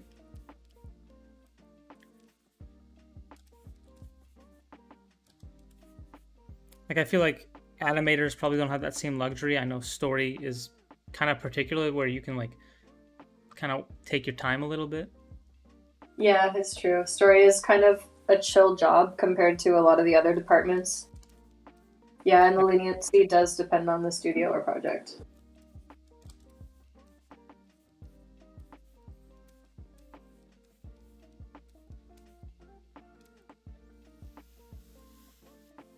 I should probably wrap it up soon. It's been 5 hours. Oh my god, it's been over 5 hours. Sorry, I kind of got this. I was just drawing at the end. I feel like there's like half an hour of me just not talking, just face down, just drawing on the board. Wind down time. Yeah, Haley, get over here. Is all or most animation for features done in Maya? I'm not sure actually. There's that whole like 3D section that I don't really know much about. Yeah. Eric, do you know more about that? Is it done in Maya? I don't even know. Sure, Haley, Eric knows. What 18 days in March? Like what dates? March 3rd to 1st. March 3rd? That's soon. Yeah, that is soon. Whoa. Are the models at Dreamworks done in Maya? Or do they have their own like proprietary software? I feel like I don't know. I feel like it's Maya or DWA is not in Maya. Oh, true. I wonder what it is. Disney's on Maya either? Interesting. Modeling, yes. I know animation it's not, but...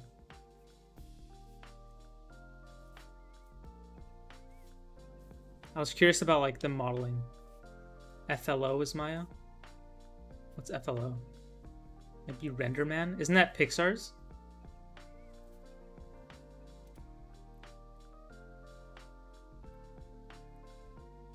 I like that Diane. It's cute. Diane. Beautiful. Have you ever seen the DreamWorks render farm, or do they outsource? I think they do it in-house. That's my knowledge. I'm not very oh, feature layer. Oh, true. That's in Maya. I don't even know terminology. All right. Well, let's call it here. I need to go eat something. Thanks for joining the stream. It's been a lot of fun. Yeah, Primo. That's what it is. Thank you. Yeah, I was eating at me. Modeling is Maya, Houdini, and ZBrush. Don't quote me, but I use some of Maya modeling tools and CFX. Oh, okay. Cool. Thanks. Yeah. Thanks for joining, everyone. Next month, we'll do it again. We'll do more portfolios, more chill, drawn, and answering questions. It was a lot of fun. On March 5th, I'm getting one of my like close friends. He's an animator in France right now. He worked on Arcane. And I'm gonna bring him on for like a little Q&A, just kind of like a little podcast thing. And we're just gonna get people, and people can ask questions about how it was to animate on Arcane, his career, how he got there. March 5th, yeah. Probably gonna be at like 11 a.m. Yeah, Andres. So if you guys want to know about that, that's probably my next like big stream I'm gonna do. And yeah. Hopefully it'll be fun. We're just gonna be chatting and drawing like this. All right. Cool. All right. Thanks, everybody. Thanks for having me again. Yeah. Thanks for helping again, Catherine. I appreciate it. Anytime. Makes it a lot easier, and it makes pitching it a lot easier too. True. All right. Bye, Great. guys. Bye.